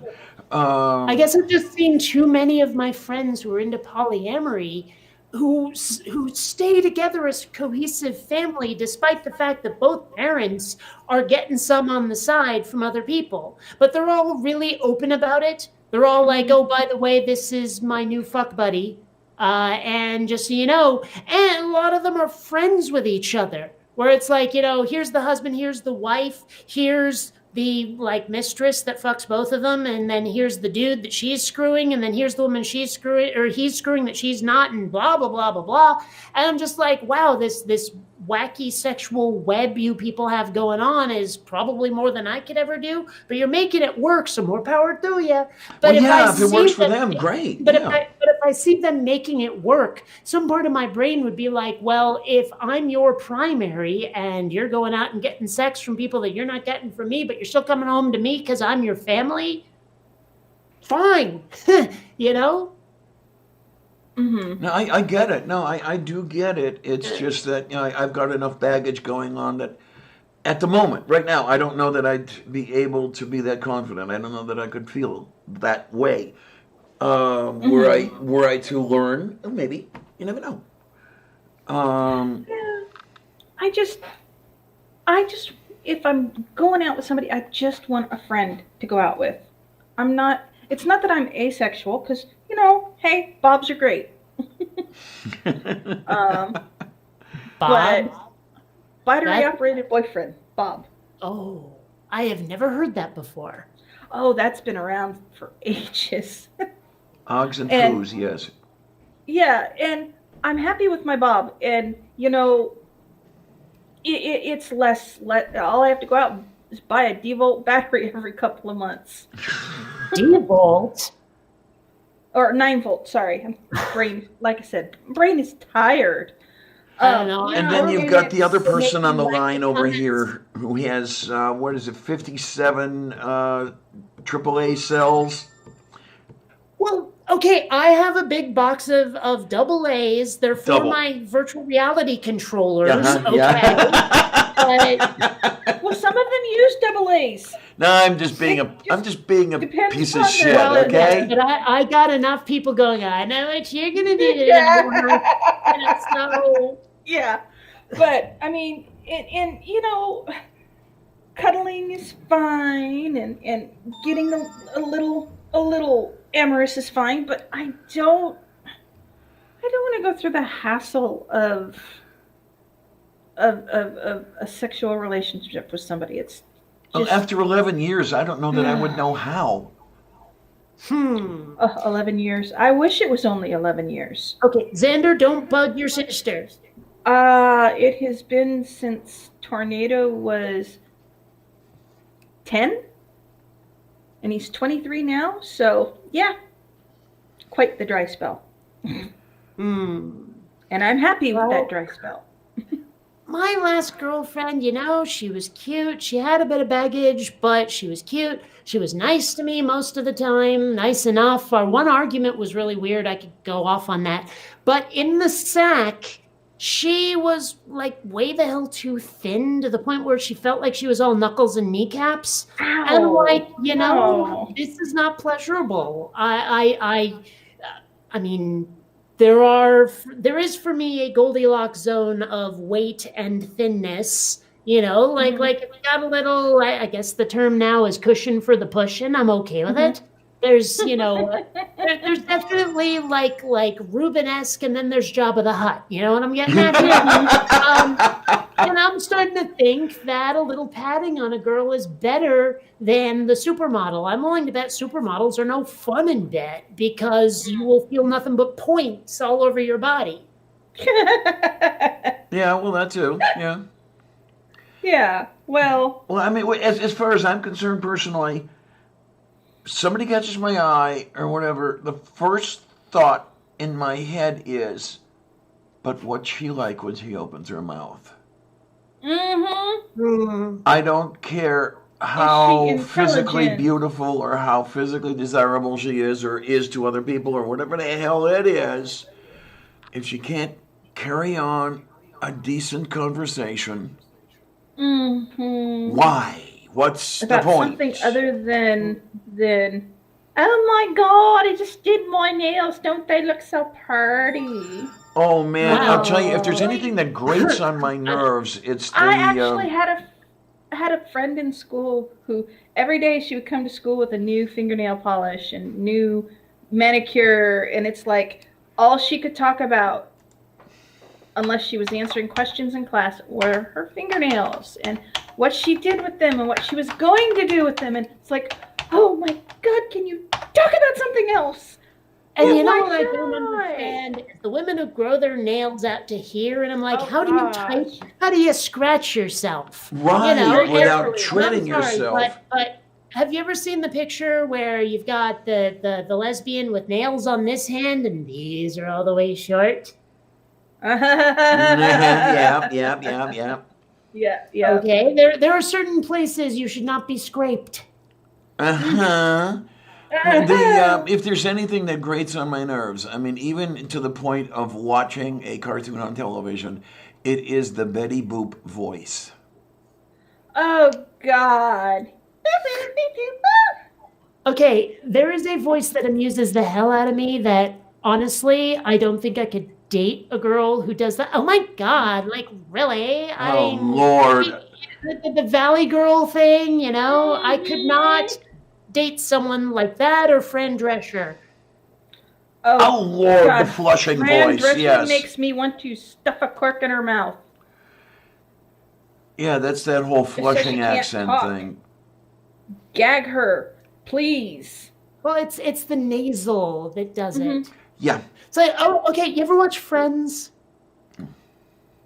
A couple of times. Okay, like you remember Janice that Chandler was always going out with, Janice, and she had that nasal New York Fran Drescher thing going on? Uh-huh. Well, I caught her in another show once, the same actress, and when she's speaking with her normal voice, she's pretty okay. Uh-huh. It's kind of like apparently Gilbert Gottfried's voice is 100% an act. Mm-hmm. Okay, And when yeah. he's speaking normally, you kind of don't want to punch him. Mm-hmm. Oh, it's purple. Actually, for that matter, when Chris Rock drops character, I'm like, wow, I actually like you now.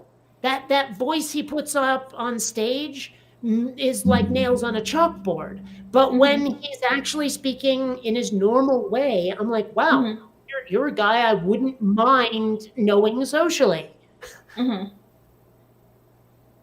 Whatever. Yeah, I don't know if Fran Drescher's voice is something she puts on like a pair of stockings or if that is her real voice. I know that, what's her face? Fuck, Uber Christian was in UHF with Weird Al. You know what I'm talking about? What the fuck's her name? Her voice is totally real. God, what the hell is her name? I know it's like, I want to say Victoria something. I don't know. But like, yes, Victoria Jackson, that's who. Oh man, you ever discover that someone you either like or don't like as an actor off stage, off screen, they're like horrible people and you wish you didn't know that? Because it turns out that Bruce Boxleitner, who played Tron Is it a real and was kick? also Ooh, I Captain love Sheridan mustard. on Babylon 5, he is a bigger right-wing. So, tell me. Okay, where is all that sound coming from? I was trying to pick up a little piece of something. There was an article here that claimed it was a clip from a Fran Drescher speaking in her actual voice. I just Okay, there was just too much of it to keep it going and keep it bleeding over. so this picture right here, this is Victoria Jackson. That's what I was talking about. Yeah. She's like Miss Uber Christian right there. And a lot of her political opinions are pretty disgusting. Point being that when I found that out, I was like, "Ew, well, I already don't like your voice." But, and that is her real, honest to goodness voice, too. Oh, God. Oh, nails, chalkboard, you know the rest. And you said Bruce Boxleitner was what? A right winger. Oh, a right winger. Okay. I couldn't hear you Yeah. over what she was playing, so. Like there were 3 Babylon 5 actors who were like, yes, we were the vanguard against the liberal elite on the Babylon 5 set. And I'm like, oh, for fuck's sake. Oh, Yeah. boy. Like, okay, the dude who played Garibaldi. Wow, am I blanking on his like Yeah, I know who you're talking about. and also I want to say it was not Talia. Who was the other telepath? No, it was Talia. It was Talia. The Talia blonde. Winters. Yeah, she Yes. was also a bit of a right winger, if I'm remembering correctly. Mhm. But yeah. God, who was Patricia Tallman's character? Because she was the other telepath. Lita Alexander. That was it. She, I don't believe, was part of that small triumvirate. But Mm. yeah. And I really hate that because, Tron's my favorite movie. And I love Right. Sheridan way better than Sinclair. But finding out that the Mhm. actor is that scummy. Mm-hmm. And I mean, I believe that Garibaldi was probably my favorite character because he had the sense of humor. Oh, yeah. But it turns out that the actor Garibaldi was. Well, there we are Gary again. Baldwin. There we are again into Garibaldi. the can you like the work of someone who is personally disgusting? It's really difficult. Mm-hmm. I'm And with you. honestly, I have to admit, I don't have any consistency. Like, because I've mentioned before that skinheads and Nazis make damn good punk music, but I don't want to Yeah. listen to it because of who they are. Right, Mhm. right. Yeah, and it's somebody like Roman Polanski. Can you like a Roman Polanski film? Are you allowed to or whatever? He was the one who was doing the pedophilia, right? Yep. Yeah, Okay. he drugged the 13-year-old or whatever it was and had his way with her. Yeah. Oh, I don't God. even know why children are attractive. I don't know. Yeah. I mean, I guess for some people it's the thrill of violating an innocent, I suppose. I But don't know. actually, like looking at a child and going, "Ooh, sexy," I don't get that. Yeah, I mean, even the stuff that's made the news and whatever else. What is the John Benet Ramsey case, for example? It's not Oh, the God, I forgot about child. her. When you see the picture of John Benet Ramsey at home on the swing set and everything else, that's not at all that made up attempt at a vixen that goes into the competitions. That particular character is manufactured, to be an older look on a preteen frame.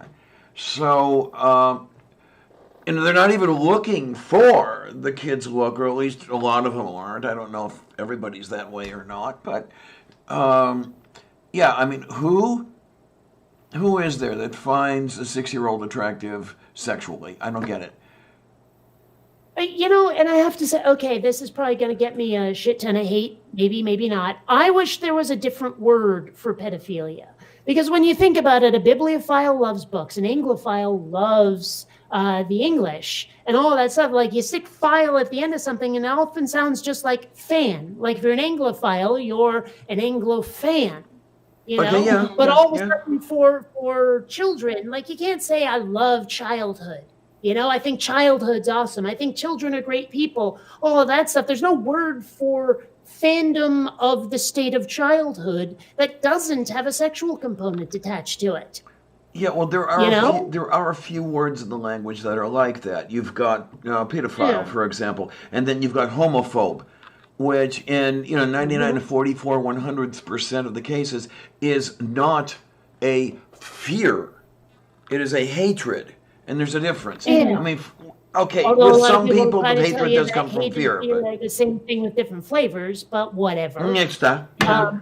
You know, I don't agree with that personally, but you know, like couldn't they have called them like pedosexuals instead, or pedophiliacs, you know, or something? Well, there is that term that's floating around out there, but I don't think it's gone very far. The MAP, the minor attracted person, I believe, is what it is. I don't know. I just know that I wish there was a way to tell someone that I think childhood is awesome. Like, I wish I could be a child again. I thought childhood was a great time. I think that children are wonderful people. And I'm a fan of that state of life without a sexual component. Right, There's right, no right, word, right, right, right, right. There's no word for that. And I find that to be annoying. Well, you can have. In fact, it's kind of like the argument I was having with Steve fucking McRae about atheism, where I was like, I can't describe myself as an atheist using your terms. And it's the same thing with this, is I can't describe being a fan of childhood in terms people will understand and not misconstrue as being sexual in any way. Right, absolutely. And I do envy you your ability to look back upon childhood and like it. Well, I know that I'm sort of looking at it through rose-tinted glasses, but there were aspects of being a child that honestly I miss horribly. And if I could have gone through life never having been a child, that would have been so wonderful. Because my childhood was absolute shit. So, yeah, you know. I miss being able to play pretend with my friends that in a way that didn't involve a rule book and dice. Okay. You know, Okay. like I remember being in the park with my friends and, you know, oh, you know, we're being attacked by goblins over there. Just pretend. But also you can't run across the basketball court because that's lava, so you have to go around. But if you go around these stumps, pretend those stumps or this, that, or the other thing, you know, and I remember just having those imaginary like scenarios, those fairy tales and sci-fi things with my friends. And it was all just in our own heads and we could make shit up and everyone would go with it and all that stuff. I miss that so hard. I really do. God, I envy you. I do.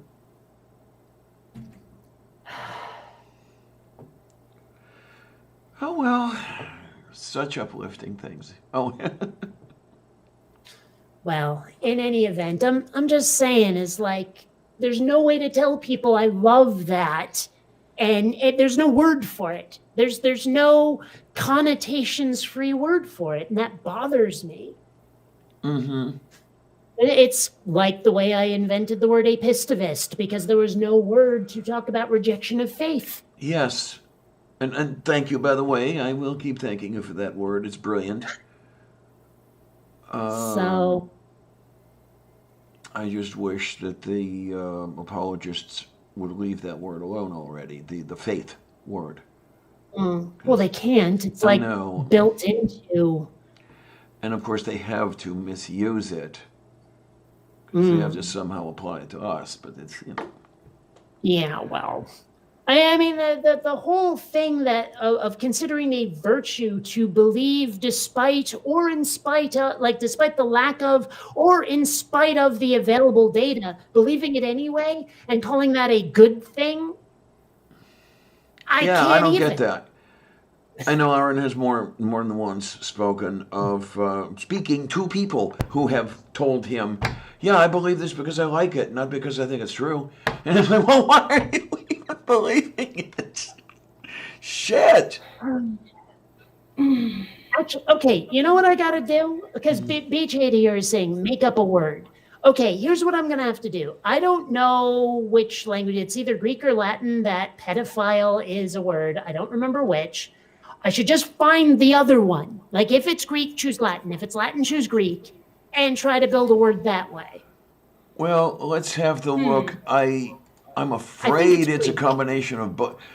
Are both parts Greek? Oh, they should be. I mean, this is one of the reasons I won't accept non-theist instead of atheist, because non crosses the language. And we're still getting echo. And it's definitely from Mom NATO because I'm seeing the little circle flashy as I'm doing it.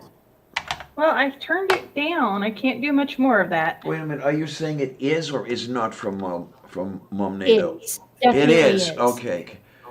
Because I could Well, fix it's it if not it was showing from me, but The volume flashing for me when I'm not talking, so I don't know what it is.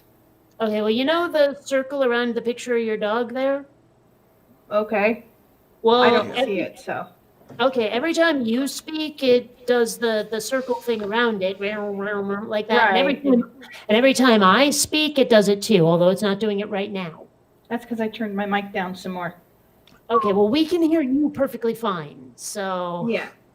Well, it's the volume for my headset is what I turned down. That seems to help because I don't know what it is about this headset, but nothing makes the sound stop. It shouldn't be because it's a noise canceling headset. I should not be catching what's being said, but I do. But wait a minute, the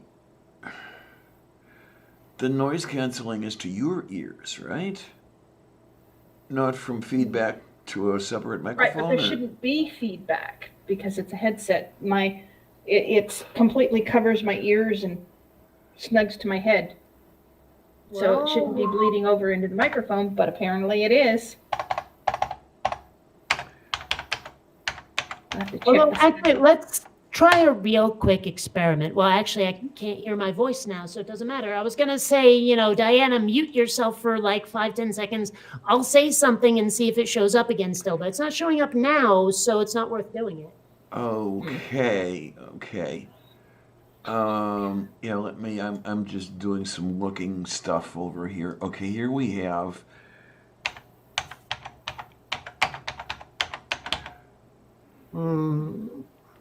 All right, now hang on here. Fueraman.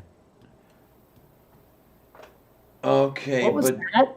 that was Google Translate talking to me. Fueraman. And if I translate what's child saying? lover into Latin, I get pueraman. Well, that wouldn't maybe you work very well, shouldn't would it? be doing that. Say again? Maybe you shouldn't be doing that.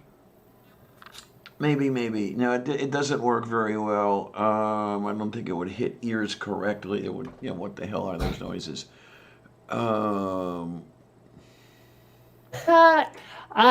Yeah, I tried to translate bibliophile into English, and it said, "Oh, we've detected English." Yeah, it's accepted as an English No. word. Mm-hmm. Well, that's not what translate from French. No, I don't want to translate from French for fuck's It's Greek. sake.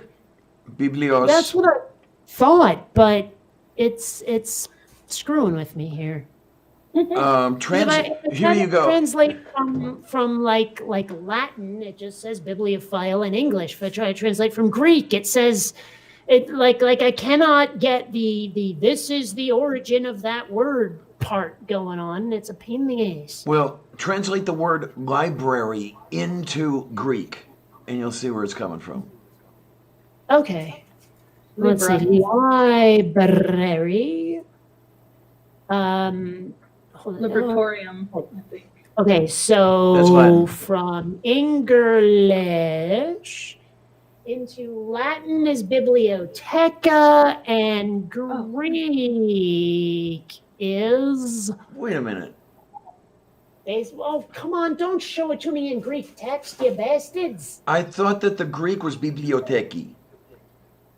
That's what it'll come up as in Greek. In Latin, it comes up as bibliotheca. Oh, here, I thought they sounded totally different, but no, they don't. They do Okay. sound totally different. Well, hold on. Stop a minute. Mhm. This, if you can hear it, Bibliotheki. bibliotheki is Greek. Can you hear Okay, that? okay. Yeah. Bibliotheki. Oh, bibliotheki, not bibliotheca. Okay, so it's in Latin that it comes up as bibliotheca. Okay, So- so the Romans just stole the word. Okay. And Greek is bibliotheca. No, not Bob. I said book. Stupid freaking break. Oh, Lord. Oh, Bože moi. No, that's not Greek for anything. No, it's Okay, Slavic. It's Slovak, trying to- And Russian. Like I type in book lover, book fan, yada yada yada, and all I'm getting is like, Liberaman. yeah, that's not okay. Let me try Liberama. translating it into Greek then. Greek. No. Biblioerastis. Yeah, I don't know how to translate like lover of books into bibliophile using Google Translate. Let's see. Let me Yes. try this. Lover of books. Google Translate still has a lot to learn. It's getting better, but I don't know how to get the suffix file attached onto something that I have written in English.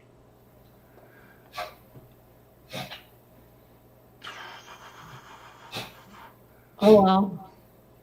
I'm trying to think in Greek, is it philos or yeah, I mean Greek is weird that they've got the language has so many words for love that I think Google Translate might still get confused because it takes a paragraph to describe some of them.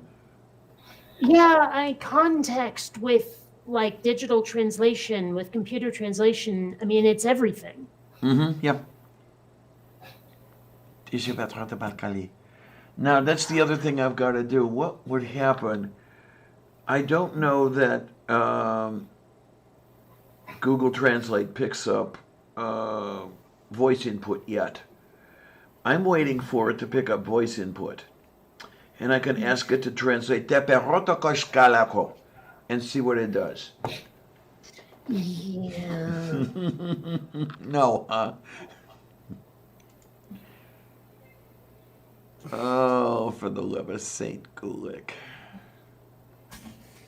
You know what's funny about that is I don't even remember where I saw it now. It might even have been on Facebook, but there was a news item about some dude doing something, and his last name was Gulick, and I was like, hey, wait a minute. But the thing is, it was current events is the thing. This was not like, you know, something from whatever the hell that thing was written. This was like today news that someone named Gulick was Crazy. doing shit. And it wasn't very nice. Alright. Yeah, because I can't remember when those guys. Wait a minute now. Is I that s- spelled with a CK or just a K? The Gulick, just a K. Okay. Golf uniform. I got it. What the hell let's is- see here. What events? Where is news? Well, I'm getting a whole bunch of newses. We've got Robert Van Gulick, Times of India, Cohen Van Gulick, not sure where that's coming. Oh, Netherlands. Gallery Van Gulick, David van der Gulick. Right, but I'm pretty sure this guy was like in the English speaking world. Maybe, maybe not. I don't know. I just remember seeing it and going, hey, wait a sec. Is your back itching tonight? Oh. Oh, maybe this is it. Although I don't think so. What Is you it got? like Mark Van Gulik is senior project manager at McAlvin Companies? Or McAlvain Companies, but this is like in Idaho. It doesn't look like the thing I saw. I don't know what I saw, but I saw something.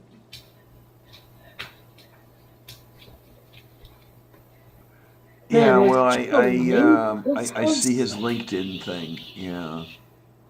Does Facebook not have news somewhere? I swear Facebook has news. I thought Facebook had news.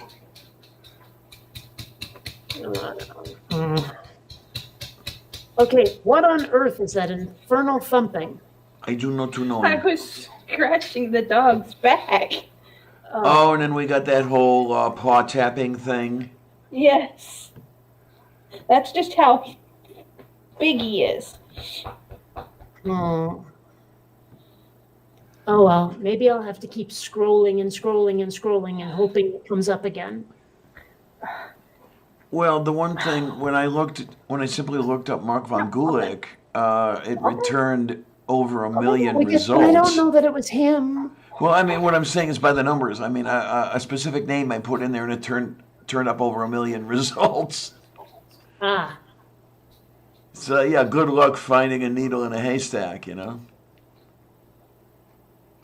yes, it's like finding a what was it? A piece of hay in a massive stack full of needles. I'm trying to remember what that was. Okay, then that would be fun. Yeah. Look at him loosen up your collar. Yeah, there's the other thing I want to do, and someday I'll get around to doing it. I know this stuff is out there to be had. It's just a matter of getting it delivered. I want one of those old lever action can openers. Okay. The can openers I have 2 of them. You know, with the you clamp it on the rim of the can and you turn the crank, and it's supposed to open the can. Those just keep falling off the rim. I wasn't not understanding the thing you wanted. It was the desire that I found incomprehensible. Well, that is the desire. That those things that are in my drawer right now, they keep falling off the rim and they don't open the cans. They don't work. I don't know why. What am I doing wrong? And then Purple mentioned, first time since the move, I've had to open a can that didn't have a pop top. Had to search through everything in the kitchen to find the can opener. But I want one of those old things with a handle, and I know they're out there. I've seen them. It's just a matter of getting it delivered. Those work. I know they do. I've used them. Well, and- that's why I like mine where it cuts underneath the rim. Oh, of the can. those. Yes. That would be They another work good really thing well. to have. I've actually used one of those. My ex had one because she has. Well, I don't know if it's a touch of arthritis anymore or if it's full blown by now. But yeah, she had trouble with the Regular can with the openers. keys. Yeah. and so she would do that. And, And this one turns by hand, yeah, but mhm. it but the way it cuts cuts. on the thinner. Yeah, and you can use what's left of the can. Yeah, you're gonna replace the Fit top. back Yes. on top of it as a lid. Yeah. Yeah, that wouldn't apply here because mainly the reason I want the can opener is the coffee cans. If I get a 3-pound can of coffee, and you can actually find, believe it or not, you can actually find 3-pound cans of coffee out there. They don't cost $1.50 the way they did in 1962, but you can find them. Yeah. But they don't have the metal lids anymore. They have a metal ring and then a mylar sheet that goes over the top. And I don't like that because it's such a pain in the arse to completely empty the can. So what I Right. would do is cut that whole thing off. Right. And I never got around to buying that one yet, Beach. That's what I need to do. And I don't know. This is the thing. I don't know how if I can trust deliveries now with the whole COVID thing, or if I have to wait until it's all over, or what. I don't know. You know, the trust in the sense that I'd ever get the damn thing. Because the other thing is, I'm waiting. Am I going to have to wait until this whole thing blows over before I order the computer hardware I want to get? Well, for what it's worth, I've ordered a bunch of stuff and it's arrived fairly quickly recently. Oh, okay, okay. Because You know those headphones I showed you before we started the show? Yes. I ordered those like 2-3 days ago. Did they have to cross? Let's try this again. Did they have to cross an ocean to get to you? Not that I know of. Okay, because I'm But I wondering. can't tell you definitively that they didn't. Okay, because I mean, even before any of this stuff happened, like a couple of years ago, there was some stuff I ordered that had to be shipped from China. It took me 6 weeks to get it. Well, that's China, though. Well, I don't know how much the electronics is going to have to come from China or not. I want to get a second monitor. I want to get 2 new video cards. Couple other It's small things I unlikely want. that sort of stuff is going to come from anywhere but the U.S. if you order it online. Okay, so maybe that would be a good thing. I could just see how much room I've got, how much available credit I've got, and then put it on there and see what happens. Because I'd like to get that done, and then get around. Because it's gonna take me several weeks to get accustomed to using it, to even learn how to use it anymore. So. Okay, I am going to be right back. I have kitties to feed. Feed me, feed me.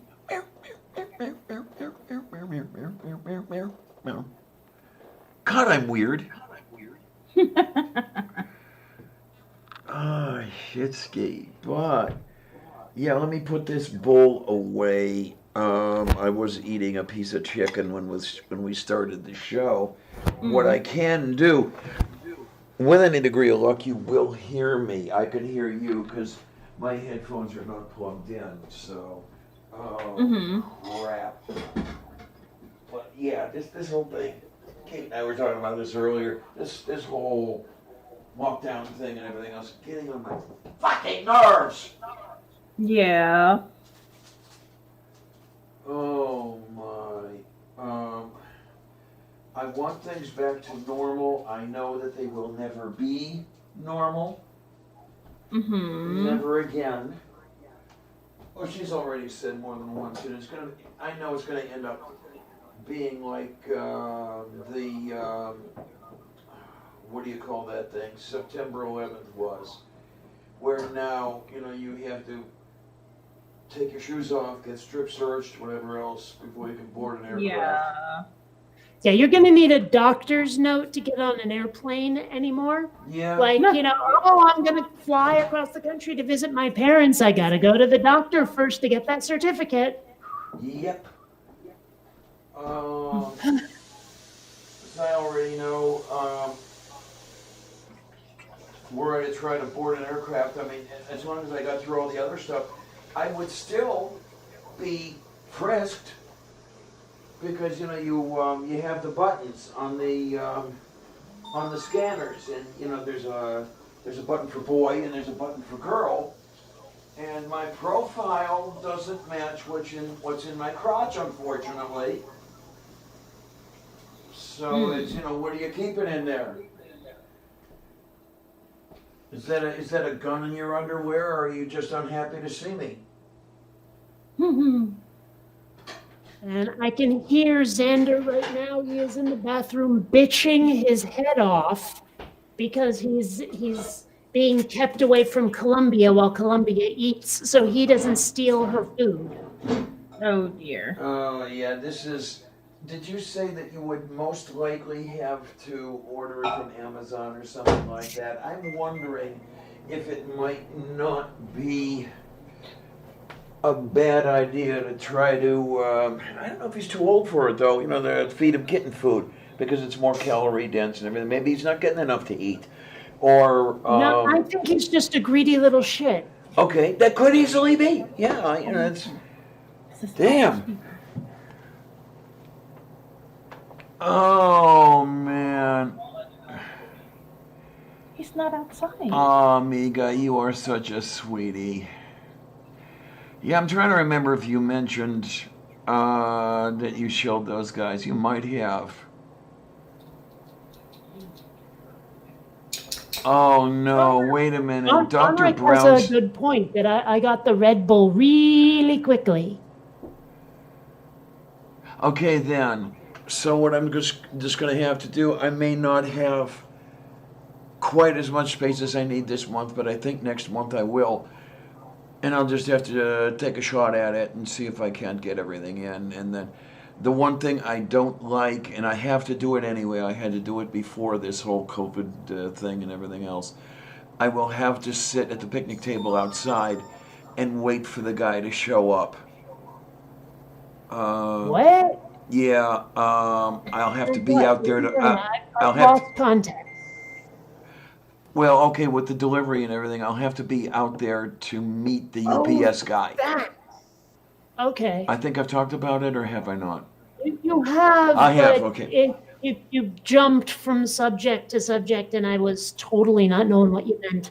Well, I never know what I'm talking about, so yeah, don't feel alone. Yeah, it's just at least it's getting warmer, and I can do it now. I mean, try doing it in January; it's not fun. Oh shit! Today, I mean, okay, things are bad enough around here. Okay, with any degree of luck, anybody in the hallway will not hear me. Those security doors that you don't have the buzzer system and everything else, but they do lock and everything else. The tenants in here always jam the runners under the doors to hold them open. And of course, anybody who wants to can get in, anywhere from political candidates, distributing their literature and everything else, to the point where I'm wondering who's running a business out of an apartment. It got to the point where I just had enough. It was jammed under the door again when I went downstairs to pick up the mail. So I'm going to have to see if it's still rolled up downstairs where I left the runner. Because I finally had to act like a parent and take it away. I have completely lost context here. What are you talking about? Runner? Okay, you know those things, kind of carpet-like things that you can put at a door to wipe your feet a when you come doormat? in? Doormat, whatever. Yeah, they're large. They're not the small doormats, but they're rather large. The tenants around here will jam those under the door to the To keep outside. the door from closing. Right. And all kinds of people come in, people who don't belong here, people I'd rather not deal with. So it finally got to the point where I just took it away, rolled it up and stuffed it downstairs, and I hope nobody finds it for a while. But I'm feeling like a parent that I had to take their toy away. And I'll have to do it in the back as well. But I won't do it until they hold the thing open. And I could easily get myself shot this way, but all I ask is if they're going to do it, get it right the first time. You heard about that guy who was going to be executed and he insisted on a firing squad because he didn't want the lethal injection? Oh, yeah. Crazy, isn't it? Mm-hmm. Yeah, and I know there've been enough botched lethal injections that it's like, okay, yeah, just put it through my heart and let's have it over. Oh, yeah. Apparently, it's pretty painful these days if they get the mixture wrong, and people are improvising now because they have no other choice. Yeah, especially the main culprit for the pain is, I believe it's calcium chloride that they inject directly into the veins to stop the heart. And they say it burns like crazy. It feels like I you're don't know on why they fire from don't the just- inside. I don't know why they don't just let you OD on sleeping pills. Yeah, you would think that would. I mean, that's essentially what they do to Rover when you take Rover in to be euthanized. Only in that case, it's usually sodium thiopental. But yeah, it's essentially the same thing. I mean, if all you did was go to sleep, that'd be pretty okay. As I understand it, part of the lethal injection cocktail is an immobilizer. They paralyze you. Yes. And so Mhm. even when like someone's writhing in pain because it's that agonizing, and sometimes it doesn't even kill them, Yeah. but they're still in agony, no one watching will know because they can't flail about. Right. Yeah, the original cocktail that began in Missouri was sodium thiopental to anesthetize the convict. Then pancuronium bromide, that's the immobilizer. It especially stopped the diaphragm so they couldn't breathe. And then followed up with calcium chloride to stop the heart. I don't know exactly why they have to improvise now. I forget. Is it simple non-availability or what's going on? I forget. There was something about like one company stopped manufacturing it or something, and so the prisons had to try to come up with it on their own or some weird shit like that. I don't remember exactly, but it was largely an administrative problem, is the impression I got. I don't know. Okay. I don't know why they can't just knock you out the way they would for surgery. Well, yeah. I would think that overdosing you on that stuff. That's the Well, not sodium even thio. necessarily overdosing. You just take away your consciousness while they kill you. Well, well, I was combining the two into one. I mean, you can kill somebody with an overdose of that anesthetic, but yeah, if you want to use a different thing, just knock you out with the first one and then do whatever you're going to do with the second one. Exactly. I mean, Yeah, I don't yeah. know why they didn't just, but apparently not. One thing that I've often wondered, it has occupied my thoughts for probably longer than is healthy, is exactly how firing squads work. I mean, because I've heard so many different conflicting procedures for it. Like I've heard that the people firing the guns, not all of them have live rounds, so they don't all know if they killed the person and therefore don't have to live with the guilt of knowing they ended a life. I've also heard that that's bullshit. I don't know who to believe on that stuff. And like, can someone tell them, look, I know usually you shoot for the heart, but shoot me in the head so it's over quicker, or what? I don't know. Like, I don't know how it works exactly. Can someone refuse the blindfold? I mean, I don't know about the blindfold and stuff. What I understand it to be, and it could be full of shit, is that military firing squads, everyone was firing a live round. As far as civilian firing squads, I think there may have been one or more blanks. I don't know that one to, what's the word I'm looking exactly? well, I mean, you'd probably be able to tell if there was kickback or not. Do blanks give kickback? Yes, they do. Oh, I didn't know that part. Okay. Also, like in that case, at least for military firing squads, are they chosen by lot? Is it someone's job that they're always on the firing squad? I mean, how I does don't this? know that one. Because I mean, I remember watching an episode of Blackadder way back in the day, where it was the Blackadder goes forth, where it takes place during World War One, and at one point Blackadder himself is supposed to be executed, and like at one point a bunch of soldiers come to visit him while he's awaiting execution, but he doesn't know any of them. He goes, "So who are you folks?" And they get this sort of nervous smile, and they go, "We're your firing squad," and he's Okay. like, "Oh, great." And he has to like chat with his firing squad briefly, and they're all like, "Oh, nice roomy forehead, plenty to go for," and all of that. And he's like, "Look, could you guys just go away?" And they're like, "Is there any particular place you'd like us to aim for?" He goes, "Well, about a foot above my head would be best." Things like that. Jeez, I really don't okay. think you get to have a chance to chat with your firing squad if you're being executed that way. But like I say, my brain has gone down so many rabbit holes just knowing that firing squads exist and wondering how they work. Yeah, I mean, I do know some of the executions by lethal injection. There were people that were discussing them, and the guys being strapped at a table and joking with everybody who's doing this and everything else. Doesn't happen every time, but allegedly it would happen. Oh, but even then, there's someone who has to push the plunger on the syringe to actually end the dude's life. Yeah, yeah. You know, so someone somewhere knows that they've ended a life deliberately when it I'm- comes to an execution. But I I've- wonder how you live with that. I guess there are some people who are cut out for it. I mean, really? I mean, just like I tend to say that in many cases, the horrible people, the abusive people, are attracted to either the military or the police because of the power thing. So I don't know. Maybe it's like that with. I'm trying to remember. I have a copy of a Discovery Channel program that was shown years and years ago about the execution protocol. I believe that was the title of it. What I cannot remember was whether there was one switch or two.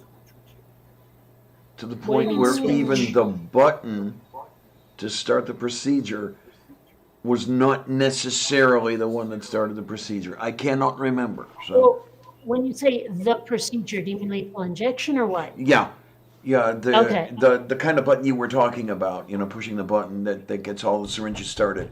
Yeah, I don't know if there's one or two. I really don't. Now, with the electric chair, did they literally have one of those like Dr. Frankenstein switches to start it up, or was it just like a light switch or what? I don't know. I really don't. Because if someone gets electrocuted in the electric chair, I'm picturing that big forks thing, with the handle on it and all of that. Yeah, that's the first thing I would think of because there's so much current running. But then again, I could be full of crap. Well, I'm thinking about it just because it's so old. Like it just has the right aesthetic is the reason I'm thinking of it. That and probably a shit ton of movies. Yeah, I'm trying to remember how many electric chairs Ohio has had because that was their preferred method of execution for a very long time. For one of my videos a while back, or probably a year ago, I was discussing this topic because Dennis Prager was talking about it. And I decided to debunk him. And I ran across an article about the youngest person ever executed by electric chair. And it was like this 13-year-old black kid where they had rushed his trial through for murder, and he didn't really even understand what was going on. He I was think I know probably the story. at the time. Yeah. And the thing is, there were pictures of him sitting in the chair about to be executed, and he's crying, and the look on his face will haunt me for the rest of my life. Just the look on his face as he's about to be executed is terrifying.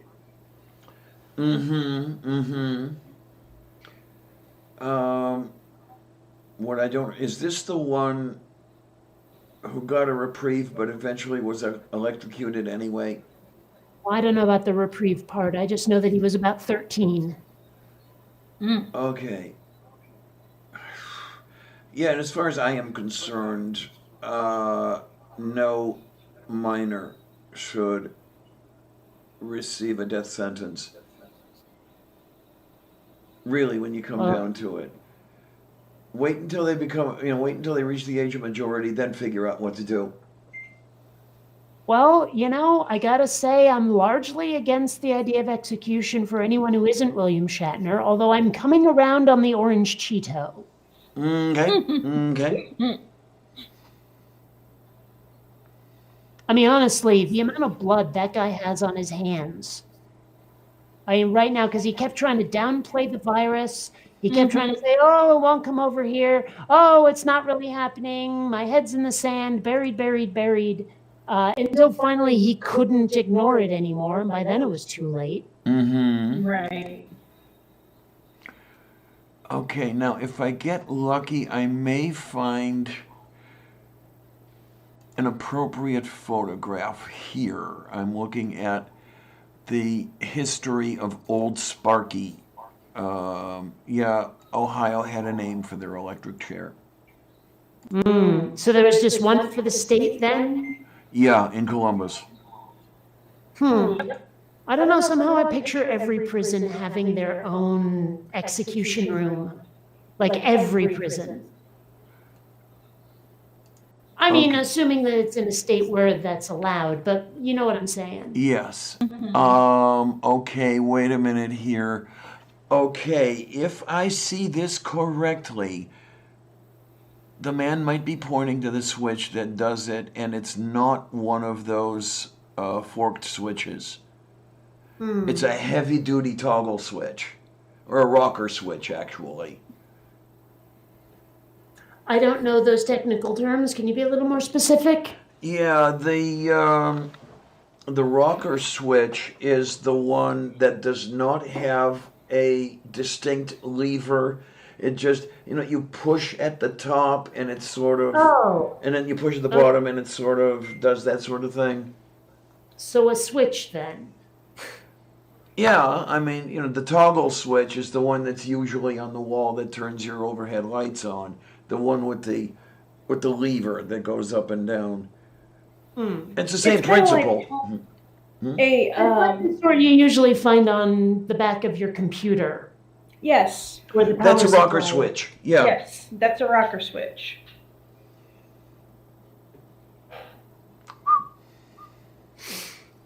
And lots of technical terms. Oh my! Let me grab that coffee because it's See, done. if I were to think of a rocker switch, my first thought is that kind of rocker. Let me to see. Is my not to the thing to sing to making because is my not on the chair to sitting. What we got over here? Yeah. Okay, yeah, the headbanger switch. Yep. Oh my! And Oh my. that he did need time to find and invest in a supposed wonder drug. Oh God. I mean, you've heard about this whole thing with some hydroxywoxy thingy drug Yes, now that one, Trump thinks the- is off, and it turns out he's invested in the company making it. Yes, the anti-malarial. Yeah. Well, Oh my word!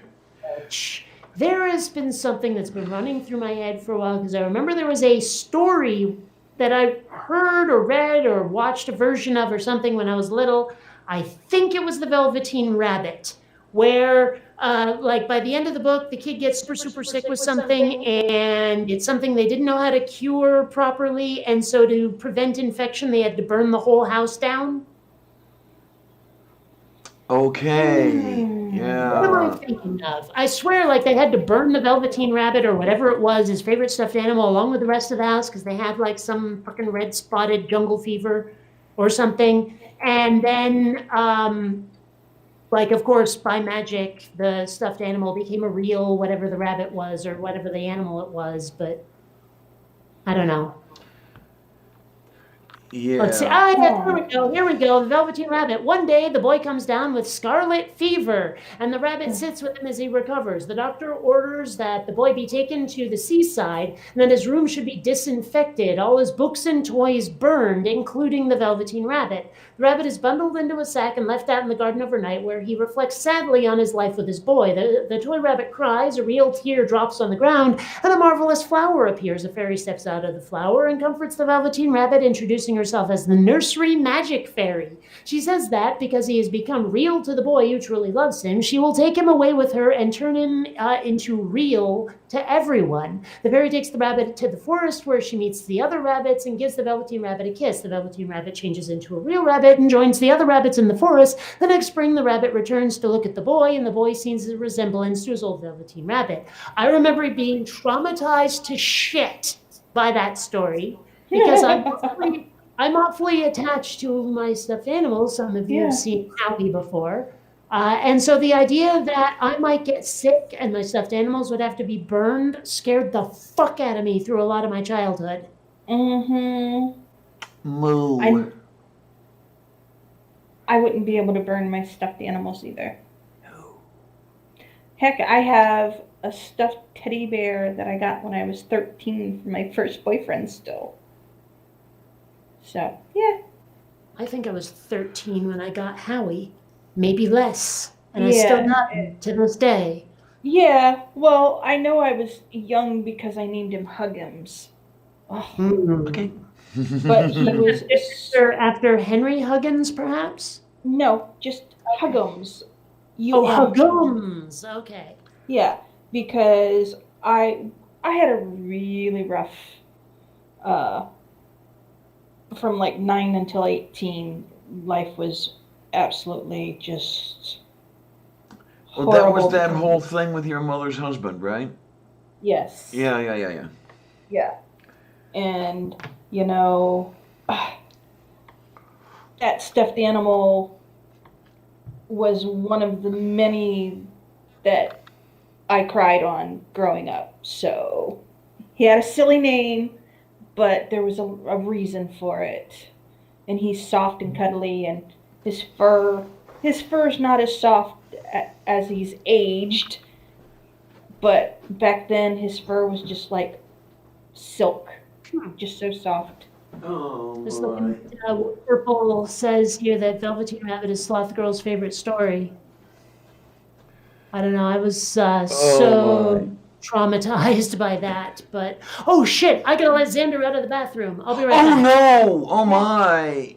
And yes, I have forgotten the little one, because there are times that I have to put the little one in the bathroom because, well, I haven't been able to do anything about that Right. time of the year yet. So in there, keep her away from the microphone, and then every now and then it's like Yeah. 5 hours later, and it's oh shit, she's still in there. Yeah. Have you been able to talk to anybody about that? I did a while back, and I haven't done any talking lately, but I indeed will get there. And if worst comes to worst, they'll actually use some of the impact money if I get it.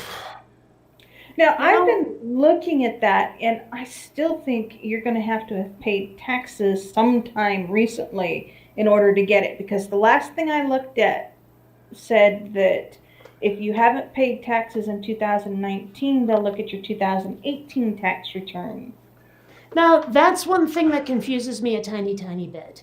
Because is this paid taxes during 2019 or paid taxes for Tax 2019? return. Where That doesn't is? explain it all. That doesn't. For 2019. Oh, wait a minute. It's on the other machine. Because I don't know, because, we shouldn't have to pay taxes to get the stimulus money. No, we shouldn't. I'm gonna look it up if I can find it, because this is confusing the shit out of me. I mean, what I believe personally is a little bit on the conspiratorial side, but I believe they want to keep us all confused for whatever reason. Oh, let's see here. Who's eligible? Is this the one?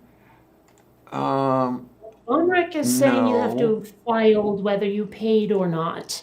Apparently, I owed 46 or maybe it was 43 whole dollars for 2019. Ooh. But I filed the 2019 return. Hopefully, I'll be getting the stupid check at some point, but I don't know. It's on the other machine. Damn it. Okay, I've seen two. There was a Politico article. Well, wait a minute. I'll look that up and see if I can still find it. Where the first time I saw the article, what was stated was that you had to, if you were like me and you were on Social Security and didn't have to do the whole tax thing, you had to file a special form. Well, before that, you didn't have to do anything. You simply got the stuff. They got it from your Social Security stuff. Then you had to file a special form. Then you didn't anymore, and it was back the way it was before before all the shit happened. So I'm interested. I want to see. I want to see what it is this week. Oh, let's see. Economic impact checks. Oh, not an X, an S. Okay, wait a minute. Where is don't Where is it? I can't find it. And it's on the other side of this machine. I can't get to it. Oh well.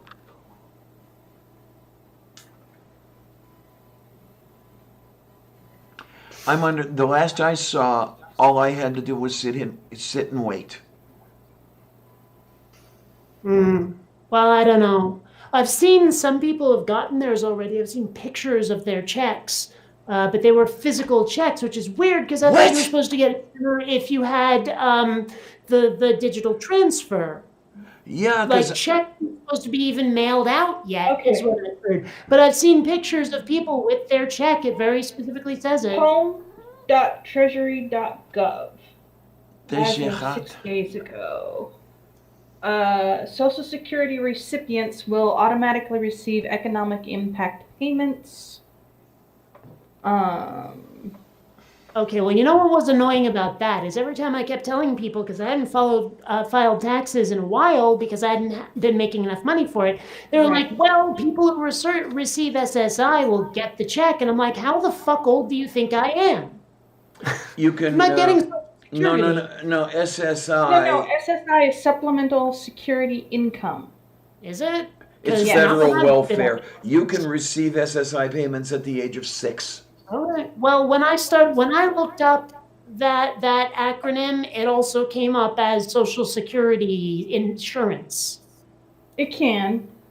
Well, It's when two there's- different Well, when there's items. multiple acronyms, or when Yeah. there's one acronym for multiple meanings, it doesn't really help very much if people just use the acronym. Yeah. am- Oh my. I mean, hell, in my world, SSI means Strategic Simulations Incorporated, an old video game company from the 80s.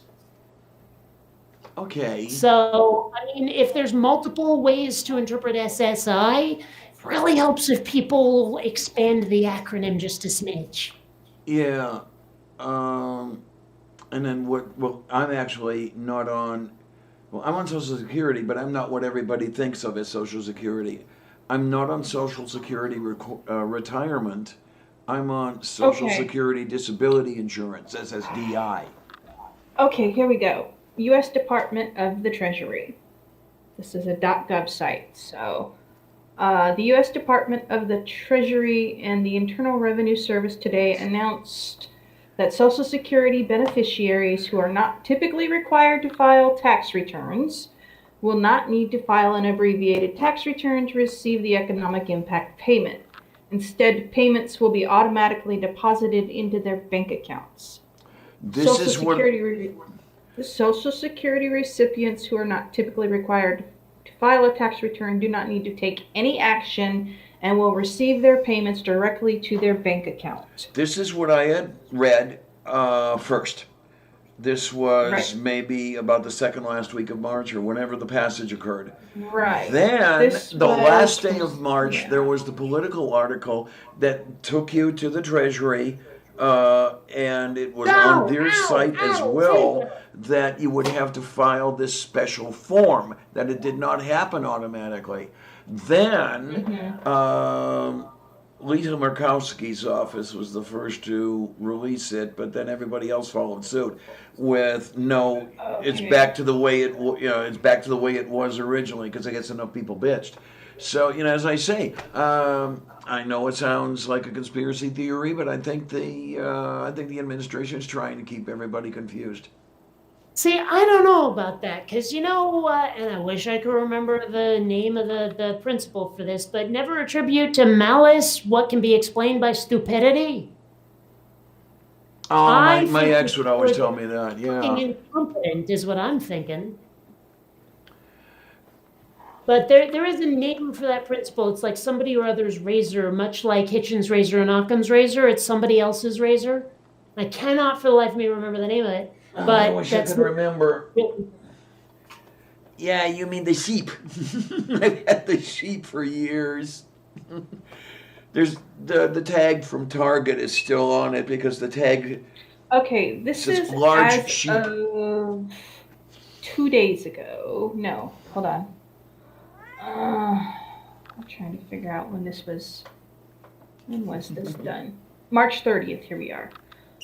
For those not typically filing a tax return, yes, the IRS will use the information on Form SSA-1090 or Form RRB 1090 to generate economic impact payments to recipients of benefits reflected in the Form SSA-1099, blah blah, who are not required to file a tax return and did not file a return for 2018 or 19. This includes senior citizens, Social Security recipients, and railroad retirees who are not otherwise required to file a tax return.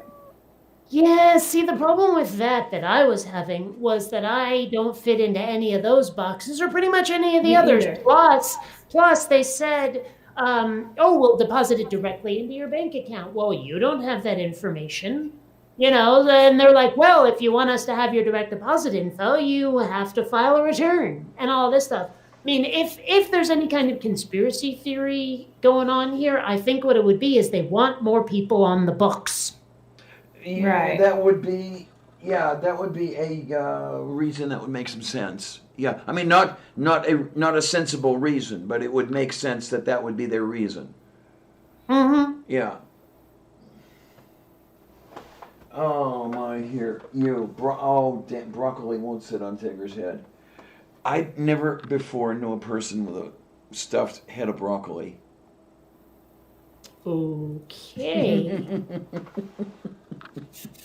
Anyway. I've known people with a head stuffed with broccoli. It says, however, some taxpayers who typically do not file returns will need to submit a simple tax return to receive the economic impact statement. Well, I'm sorry, I don't submit. I make other people submit. There you Yeah, are. I'm just not sure. Since I don't earn any money, I have zero income, and my son's not required to file a tax return. Okay, So- okay, but here's the thing: he's not required to file a tax return, but he's receiving SSI, Yes, and it's directly deposited. yes. My initial inclination is going to be he's going to be receiving a check with just by sitting there. In the next 3 weeks, yeah. Yeah, But what about me? you may be up Schitt's Creek. I don't know. I don't know what to do. Yes, that's Dungeons and Dragons. SSI is what that is. It's SSI. Yeah.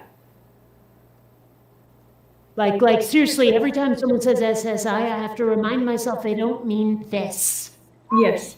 Well, I will have to maybe talk to a tax professional and find out. They might have the form that I need to fill out, and I can fill it out. And because they said this is going to be available through the rest of 2020.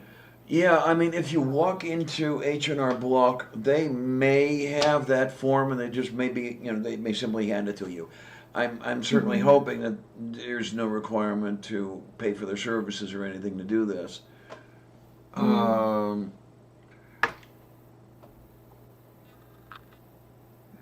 You submit a huge baseball glove for catching underwater craft. Okay.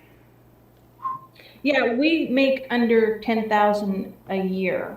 So, and since it's a non-taxable income, he doesn't pay taxes on it. All right. Well, I haven't had taxable income in 30 years. Yeah. Now, I did have to file a form to receive Obama's stimulus check. You remember that one? I think it was. I know that. I didn't get it. I'm trying to remember when that was. Was that his first year in office?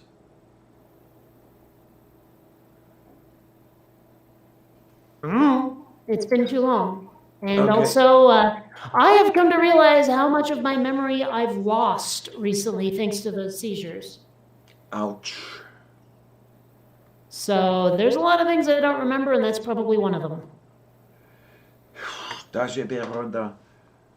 Well, like a friend of mine is celebrating his anniversary, and he did it by posting a Facebook picture of the ceremony.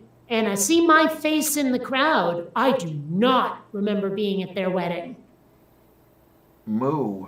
Okay, then God, that's gotta suck. It's gotta absolutely suck.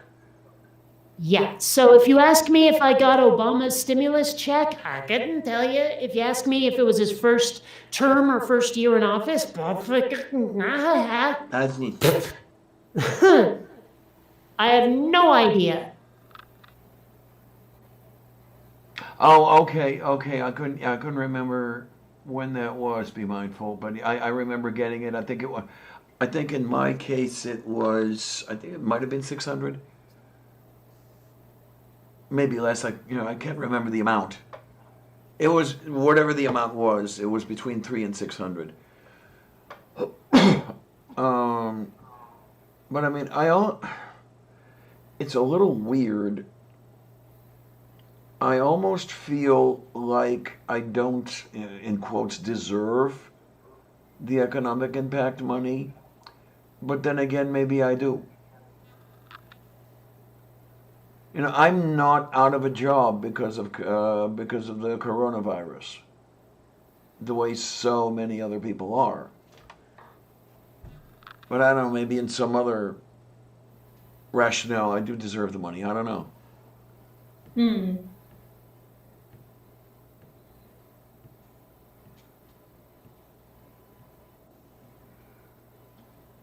I mean, I'll accept the money. I'll use it. I will hope that it won't get me in any trouble.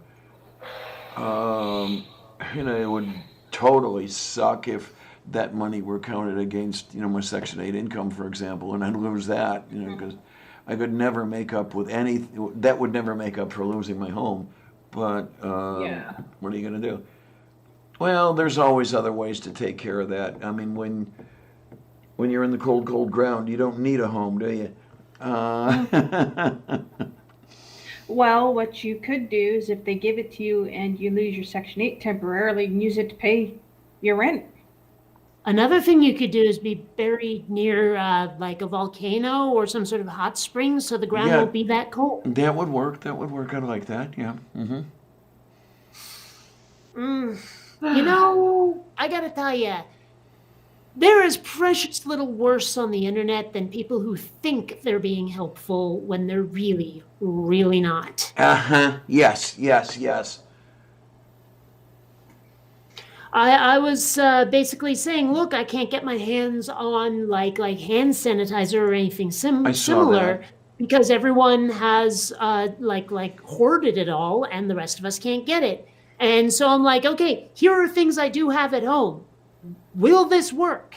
And people were like, don't use that. Use the stuff you can't buy yet. And I'm like, dude, I just said I can't fucking buy it, and you're telling me to use the stuff I can't fucking buy. And I'm like, I'm trying to improvise with what I do have. Yes or no? Will it work? And they're like, don't use that because you should use something better. I'm like, I don't have something better. This is what I've got. Will it do the job? Help me accomplish my goal. And people are like, no, I'm not going to help you accomplish your goal. I'm just going to show off my knowledge of hand sanitizer. I'm like, dude, Yeah. you're not fucking helping. My Precious little will get me started being more and more frustrated with someone on the fucking internet than them not giving a straight answer to a straight question. Yeah, I mean, to my understanding, I'm 98% confident of this one, that good old Ivory soap is... Which I don't have is the problem. Well, okay, I shouldn't say Ivory soap. I should say... Use regular soap. Use regular soap. I don't have a bar of soap, people. Oh, you don't? Oh No. my. Okay. So I say to people, look, I have to improvise. Here's what I've got. Will it work? They go, use something else. I don't have something else, and I just said so. I am do you have- fucking pissed with people right now. Do you have alcohol? I have rum. Isopropyl? No. I have rum. I Rubbing have rum. alcohol. I have rum. If you're gonna ask me alcohol, I have rum. That's all the alcohol I got. Okay. I've heard stories have about there's a dish soap. certain proof that's necessary, but I don't remember the number, so I can't say anything to that. I have dish soap. Okay, that as far as I understand it, is a darned good substitute for hand sanitizer. Works very. Yeah. My understanding is it works very well. Okay. And thank you, Von Rick. I appreciate that. I don't know. It's just so frustrating when you try to tell people, here are the parameters, help me accomplish my goal, and everyone says, here, use different parameters. It just makes me want to fucking kill people. Yeah, I would send you hand sanitizer had I any, but I have none. Yeah, I don't have any either. It's sold out here. I went to the store yesterday after I left my mom's house because they have you checked your food stamp balance? No, not lately. Check your food stamp balance. They increased, at least they did for Florida. They increased the food stamp balance to the maximum you can get for your household for the months of March and April here in Florida. So check and see if Pennsylvania did the same thing. Okay. Normally I get 236. For April, I'm getting 355. I don't know if they would do anything like that here in Pennsylvania. That sounds too nice. Well, check. Yeah, and I don't know if it's the, well, you don't know either because you're in Florida and I'm in Pennsylvania. But it Right. would really be interesting and nice Check it. were they to do it for, I don't remember where to go. Anyway, it would be nice if they, the absolute maximum were sent that's to what they me did. because that would be from, $16, 1/6 to whatever it would be. And that would be great, man. I could eat for a hell of a long time on that. You have a card, right? Yeah, I do. Check the back of your card. Does it have a number you can call to check your balance? Give me a minute. Ecco peraše.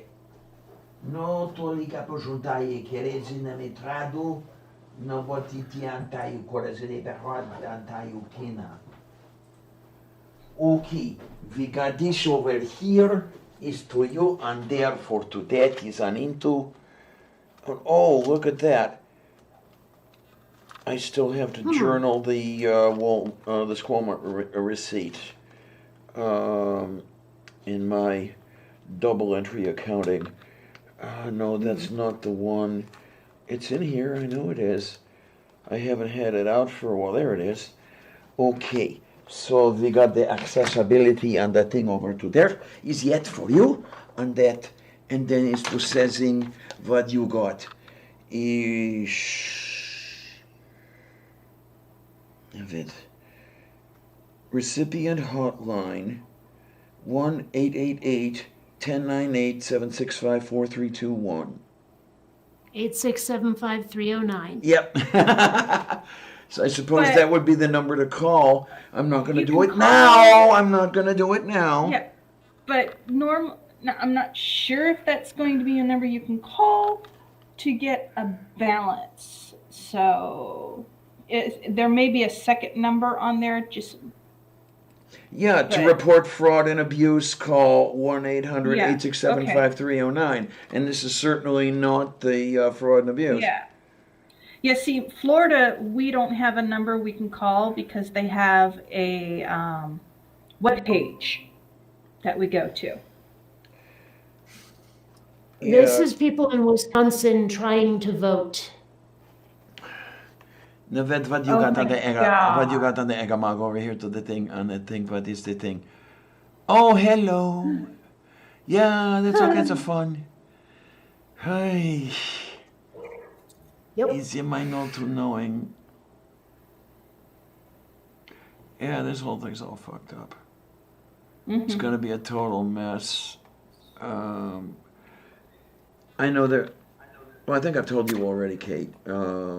Neil firmly believes that he's going to be going to Faithless Forum in June.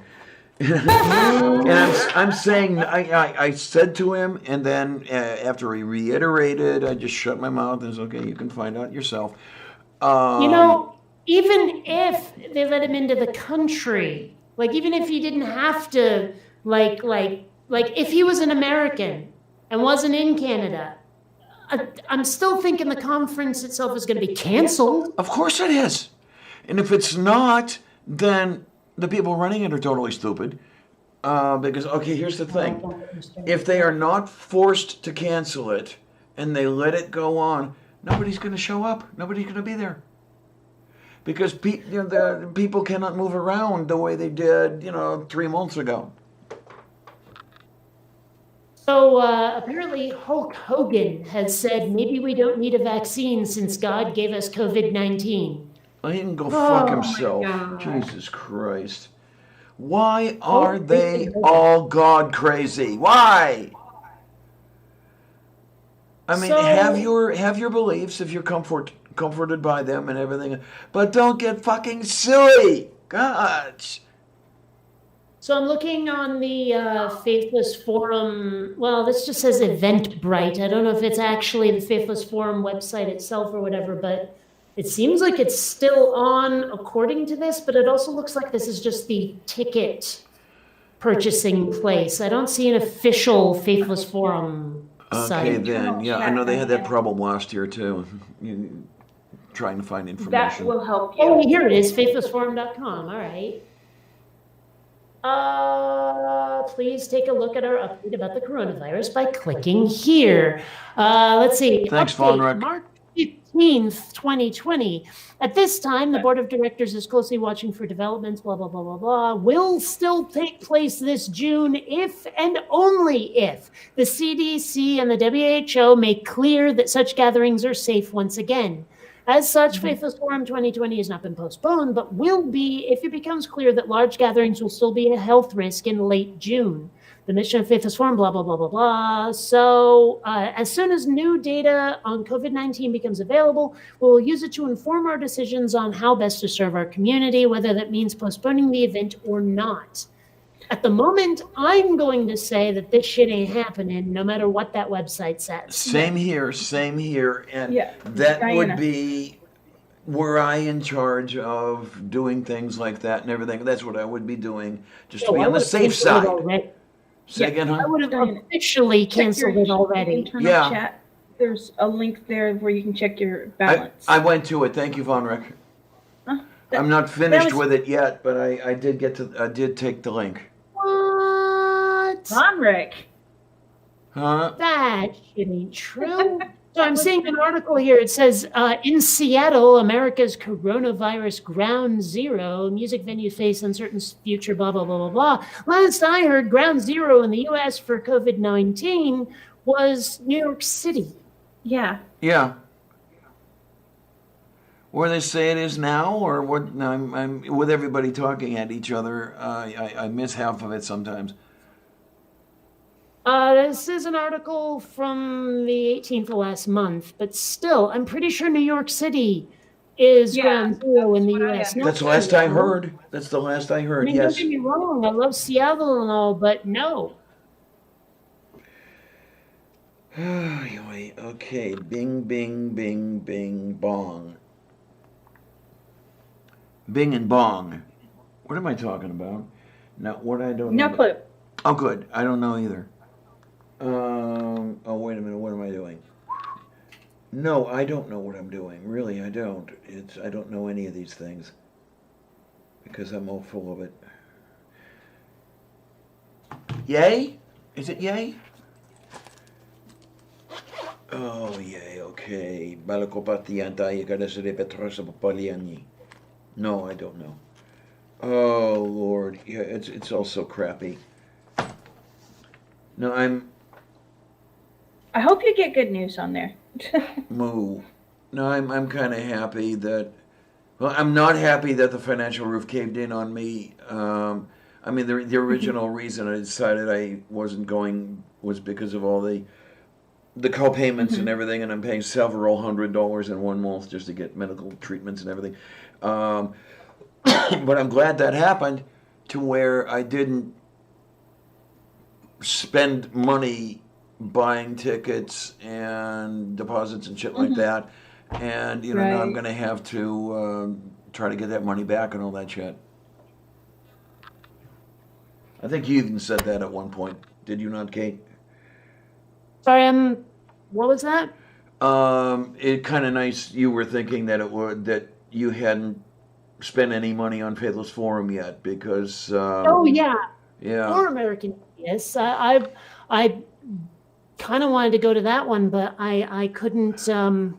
I hadn't made up my mind yet, and then when this whole virus thing hit, well, Oh, American Atheist is definitely not happening. That announcement went out.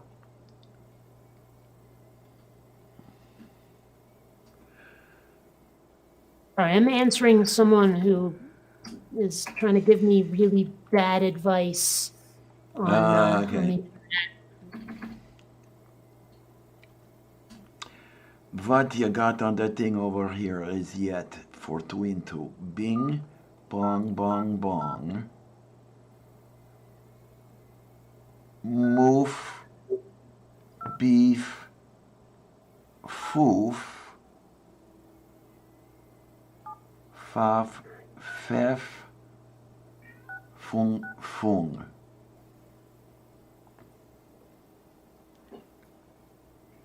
And let's see what they say.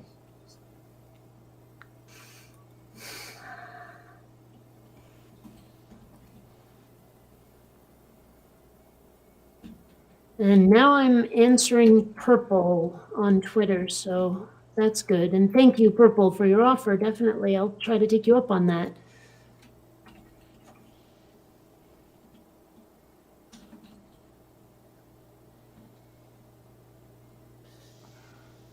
Okay. Oh. Damn it.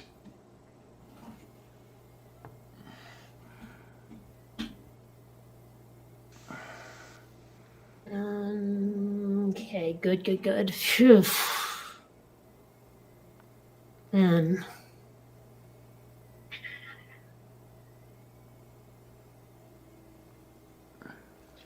I'm starting to wonder if part of why I'm cranky is I haven't had much to eat yet today. Like, I've had 2 Eggos and a Milky Way bar. I need more. Yeah, and we had Eggos out. Oh, for fuck's it! No, damn it! And when I went to the supermarket the other day, the only pasta they had was like boxes of spaghetti. And so I couldn't get my usual like angel hair or linguine or whatever. I can't even get anywhere on this. So vermicelli, all of no. that. So, I don't know. Having to improvise a lot lately just because everyone else is buying all the shit. Yeah, No this one is. understands the concept of moderation anymore. You got that right. Oh my. Okay, Yeah. this phone just will not let me do this, and I'm not even gonna bother.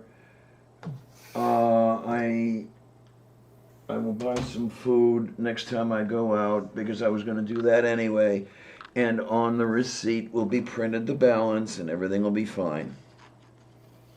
I really wish you could get Amazon to ship you food not through the Amazon Fresh thing.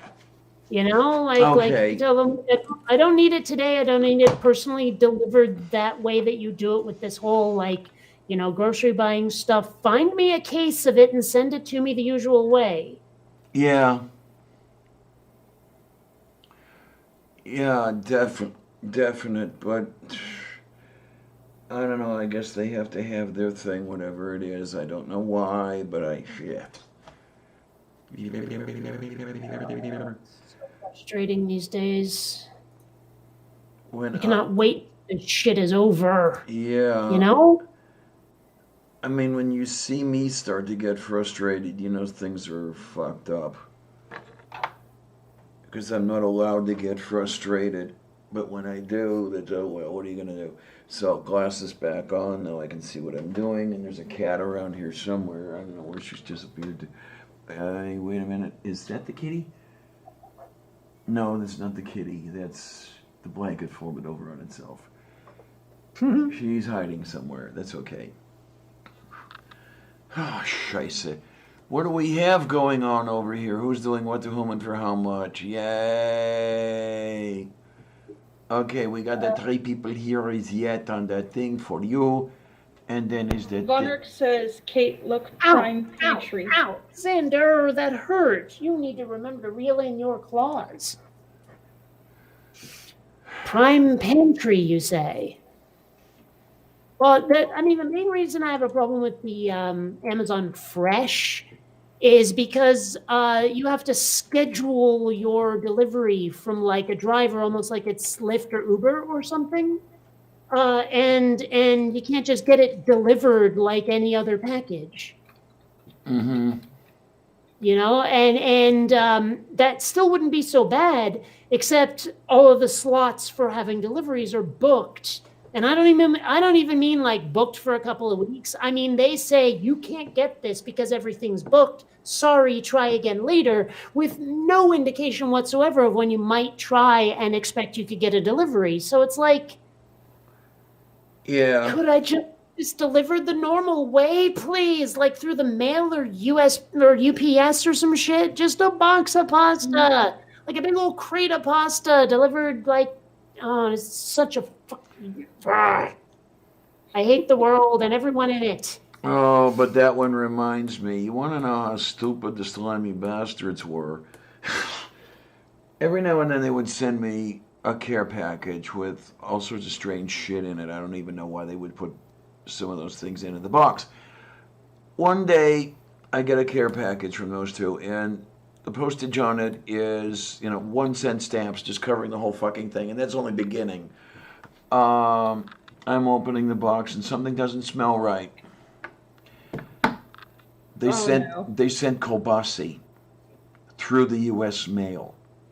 And this would be... Kielbasa Polish is sausage. Polish sausage. Oh, kielbasa? Yes. Okay, you pronounced it funky. Yeah, we Slovaks would say kielbasa. The Polacks would say kielbasa. There are about 4 or 5 different ways to say it. Yeah. Yeah. Well, But- I've never heard it called anything other than kielbasa, so I honestly didn't know what you meant. Oh, okay. Sorry about that. And no, it really amazes me that they sent food through the fucking parcel mail, and the people at the post office always ask you, do you have this, and this, and I believe food is one of the things they ask, and no, but I knew it was in there when I opened the fucking box, and it smelled like spoiled meat. I mean, I know you can sell cookies through the post, and that is usually fine, but I would never try to mail someone meat. Well, That's just ludicrously stupid. that's how ludicrously stupid they were. Yeah, well, I mean, maybe if you could somehow pack it inside of a cooler, with a bunch of like ice packs and shit, it might survive the trip, maybe. Well, I have received, this was not necessarily through the U.S. mail, if I remember correctly. It may have been through UPS or something. But, steaks packed in dry ice. Yes. And then the foam around them, the expanded polystyrene, and you had the rings, and you picked them up, and the wire cut through the expanded polystyrene, and you took... Yeah, but, I mean, it's in fucking dry ice. No, this stuff was just at room temperature. For whatever it took to get to me, maybe a week. Oh, God. Fuckers. I am so happy I was not related to them. You may or may not have any idea how happy I am. There was no your shared DNA going on. I do wonder sometimes about nature versus nurture. What were my birth parents like? How similar in behavior are they to me? And how much of my behavior was shaped by my hippie parents? I do wonder that as well. I joke about it a lot. I mean, I joke that it would be so much fun to go looking for birth family and, or DNA family, find out that birth mother is a bull dyke, birth father's drag queen, and I had 2 trans siblings. That would be a hoot. But whether or not there is that strong a connection is another story. I think that in some ways there might be some shaping done by nurture, but okay, in the particular case I named, as far as, cis or trans or gay or straight or whatever, I'm personally thinking that nurture has nothing to do with it. But Well, I mean, I don't know. It sounds a little on the Mengele side, but I wonder if anyone's ever deliberately taken twins and said, you go with the birth parents, you go with the adoptive parents. We'll see you in 18 years and see what's up. I don't know that anyone has ever done that as specifically as an experiment. I know that situations like that have occurred where you have, sure. Birth twins separated, they're raised apart.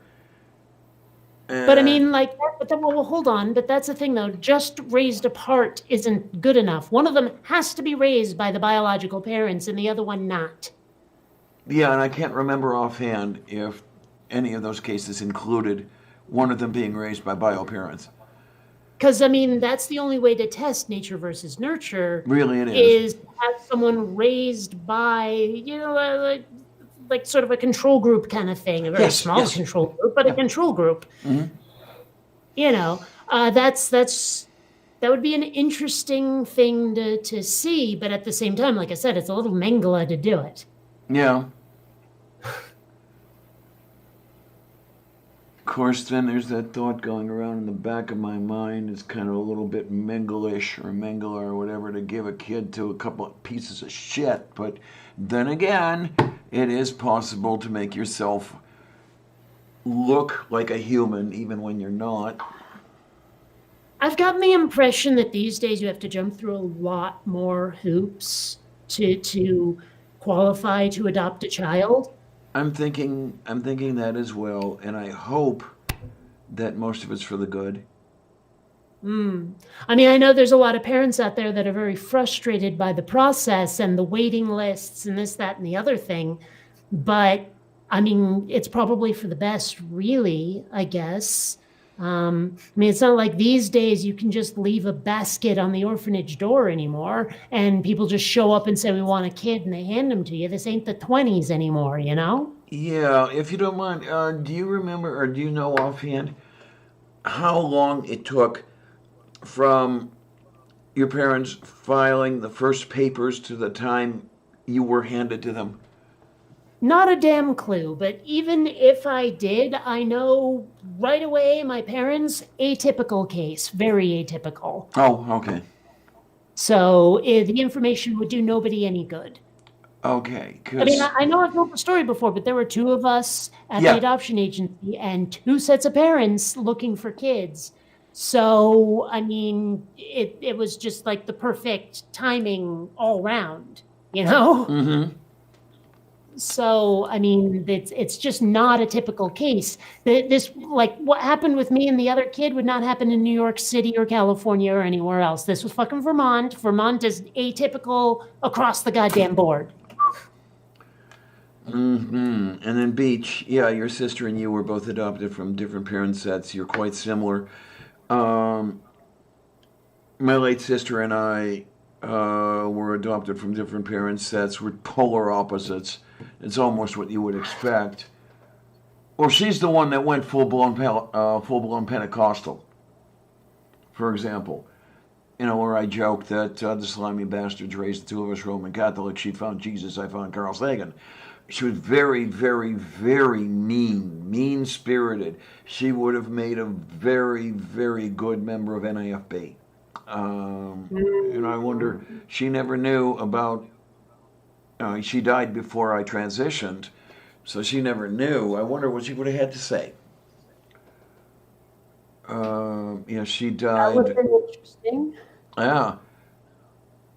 Yeah, she died 2 years before I began my transition. What killed her? Burst aneurysm, cerebral. Ah. Okay, what the hell are you two doing? Stop it. Yeah, the artery popped in her brain, and that was it. Yeah. Actually, remarkably, what caused my seizures was a bleed in the brain. Okay, that's it. Yeah, the one of my professors was has really good something to say about that. He remarked one morning that blood is absolutely essential. And the existence of blood is essential to the proper functioning of the brain because it's carrying the nutrients, etc., etc., etc. The blood itself is toxic to brain tissue. Well, as I understand, what happened with me is something like went and created a hole through all the pressure from the bleed. Okay. That's what happened. Because they described it, the technical term was cavernous malformation, aka hole. And like after that cave in my head meats was created, it would slowly fill up with brain fluid. And then if I had a vasoconstrictor, everything would clench and my brain would be flooded with these chemicals. And that's what would cause the seizure. Okay, then. Okay. Yeah.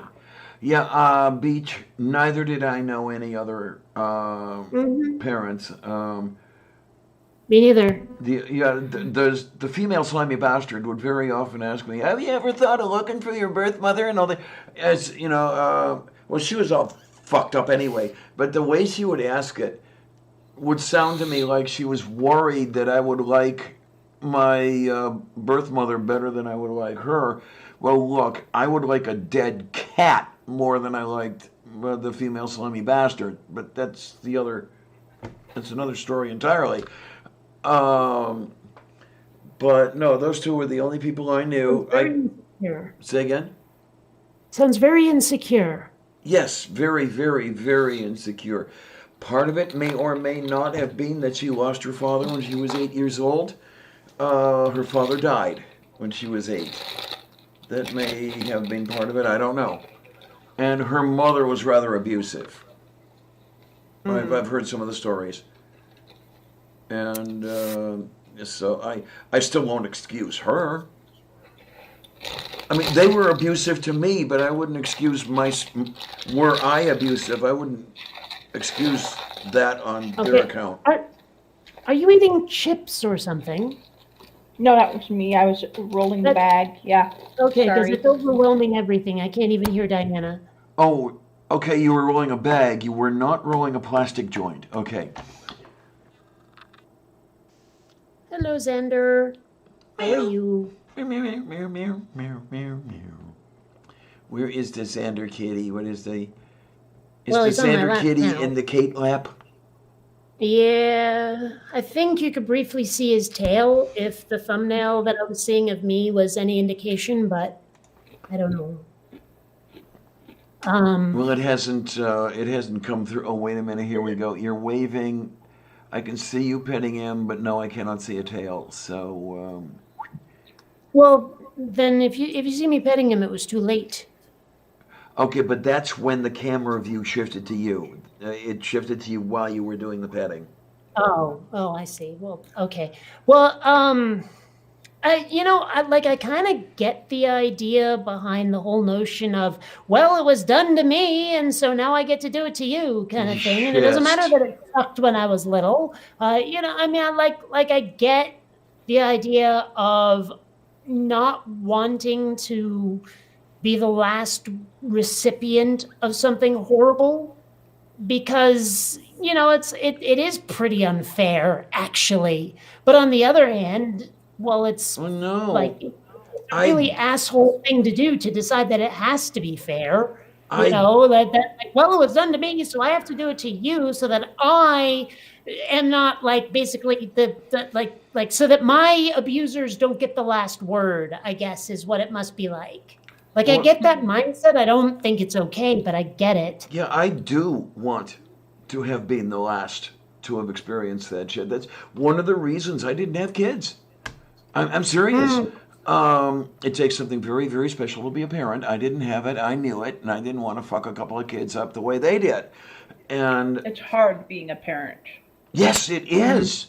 And what I get from other people, really enrages me. Speak to a friend, yeah, I never had kids, this is why. Oh, but you learn on the job and you fall into it naturally and no. don't! No, you don't. No, you don't. So, That I is mean, so much bullshit, that comment. I don't am not a have, bad babysitter, but I would be a lousy parent. I'm not sure I'd even be a good babysitter. One of the big reason for not having, for wanting to not have kids, I did not want to go to either extreme. I didn't want to either carry on the tradition, if you will, and be yet another abuser in the line, or neither did I want to overcompensate and let the kids get away with everything and turn them into shit that way, which as easily could have happened. Yeah. That's the kind of thing you don't have to deal with as a babysitter.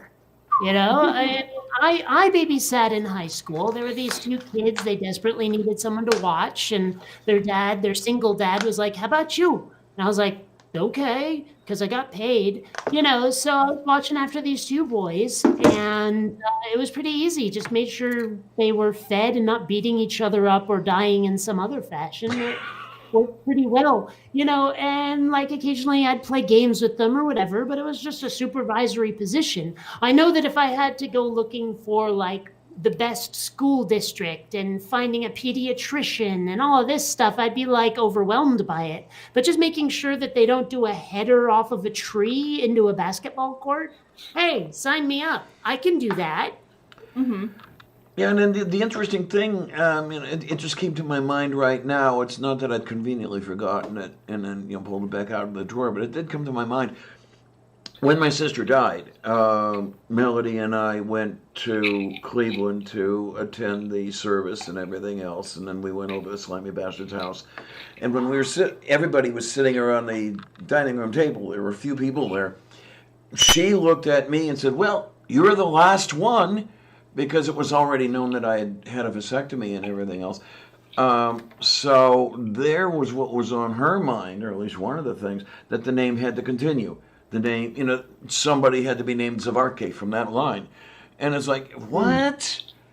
That's what's important? Fuck you, Yeah, I like when I hear about in China where people would just abandon girl babies because like they had the one child rule going on and people wanted their family name carried on. So if they didn't have a son, they had to not report the girl baby because and abandon it like Yes. she had never existed. Yeah. Because they wanted to have the male heir. And of course, after a while, that turned into a bunch of guys who could not get dates because there was nothing but women there, which actually would give women a hell of a lot of power. Yes, it when you think about would.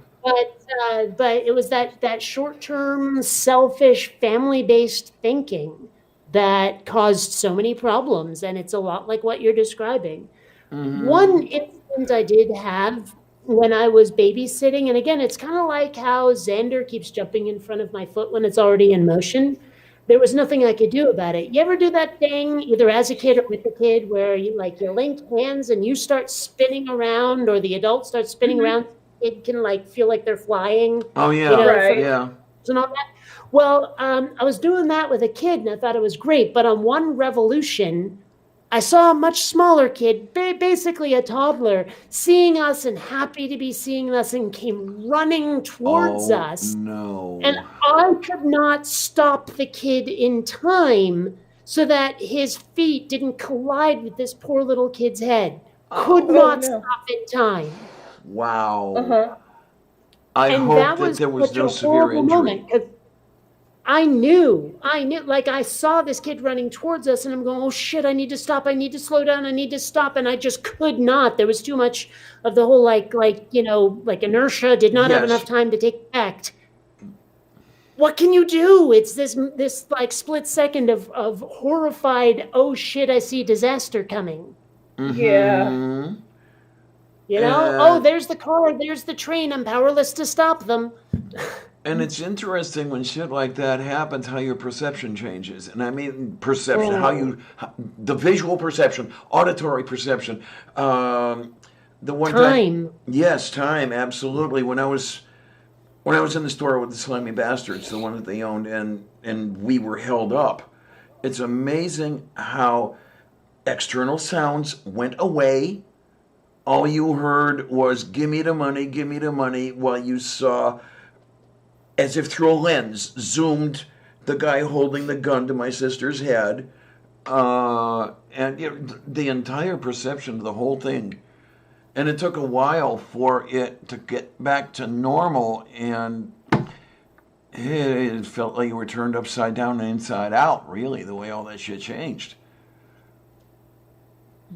There's something that I've wondered about for a while now is, and maybe they don't do this in real life, but I'm assuming they do. Like on TV shows, when someone's about to be busted by a cop, inevitably they have the gun out and they're shouting down on the ground, down on the ground, down on the ground. Like, I'm sitting here thinking, how is that not triggering the fight or flight response? Right, If right.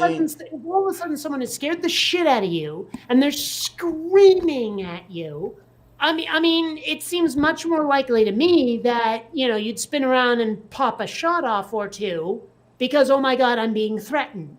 Yes. Even if, like, under normal circumstances, you might go, ah, shit, the cops, I'm caught. Fuck.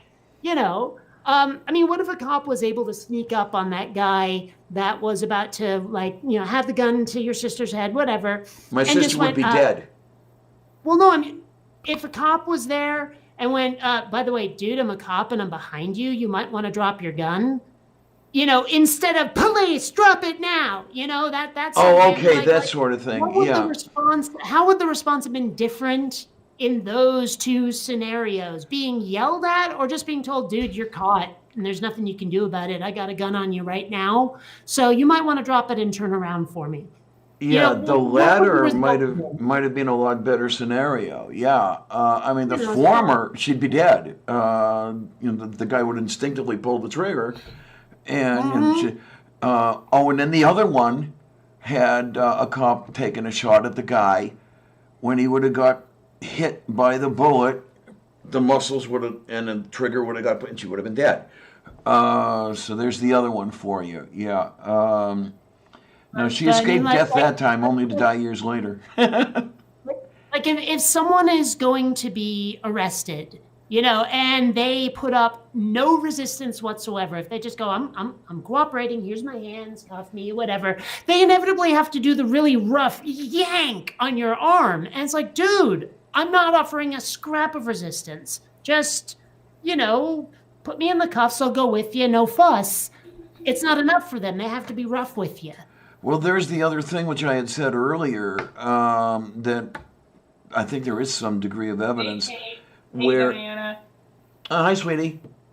Thanks Where so much, the abusive types are attracted to the military, to the police.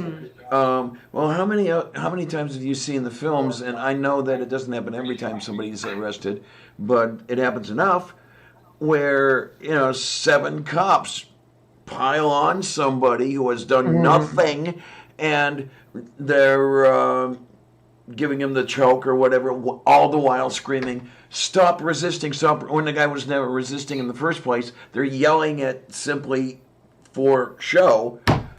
So they are doing this because they're fuckheads. So, Well, I'm not sure it's just for show, though. I think it's also to cover their asses. Like, well, if, that's what I if mean. we Yeah. kneel on, if we kneel on the guy the wrong way and crush his windpipe, even though he's offering no resistance, if we shout "Stop resisting," people will assume that he was resisting if they have cameras on us. Yeah, and then there's the one film I do remember, and I wish I could point you to it, where they were laughing while they were yelling, "Stop resisting! Stop resisting!" I don't Happened know to be, about that one in particular. I haven't seen that. it was white cops piling on a black guy. Well, of course somewhere it was. somewhere in the deep south. Actually, I don't think it has to be the Deep South for that, but if in this case it was, Yeah, I'm pretty sure it was in, say, Alabama or Florida or something like that, somewhere in that neighborhood. If you want to talk about laughing, though, I have seen the footage of those drone operators shooting civilians that was leaked by Chelsea Manning. Oh. What? Yes. I missed that. Yeah, they were playing video games. Oh, yeah. Mm-hmm. Yeah.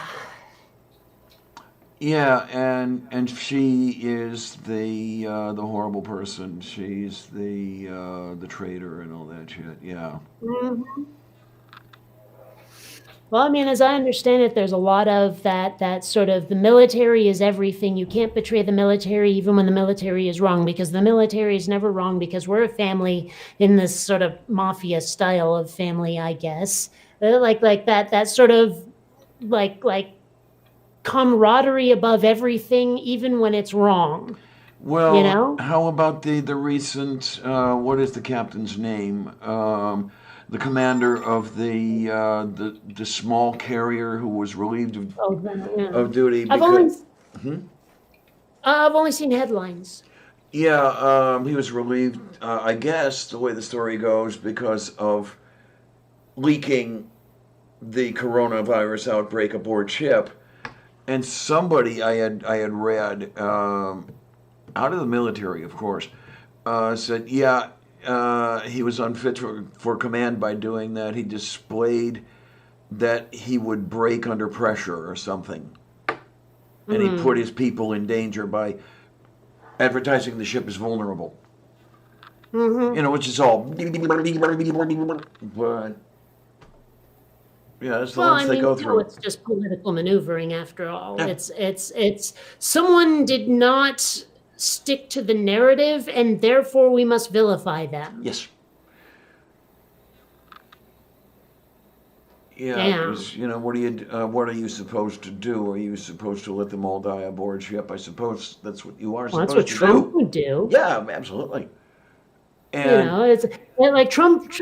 That's the thing about Trump's mindset that knocks me out, where something is completely not his fault, but he denies that it exists, because if it were to come across his desk, he would have to deal with it, and it might not go perfectly. And so he has to pretend it doesn't exist, because otherwise it might hurt his fragile ego to have to deal with it.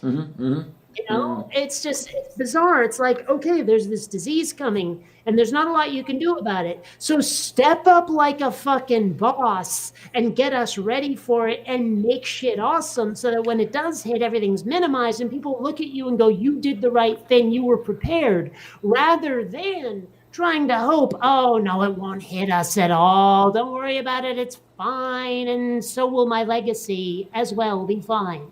well, what comes to my mind is the statement that was repeated so often it became cliche back during the Cold War, when the Soviet Union would cover everything up. You know, say Chernobyl or the Kursk or whatever, and the statement was, well, the bear has to keep his face clean.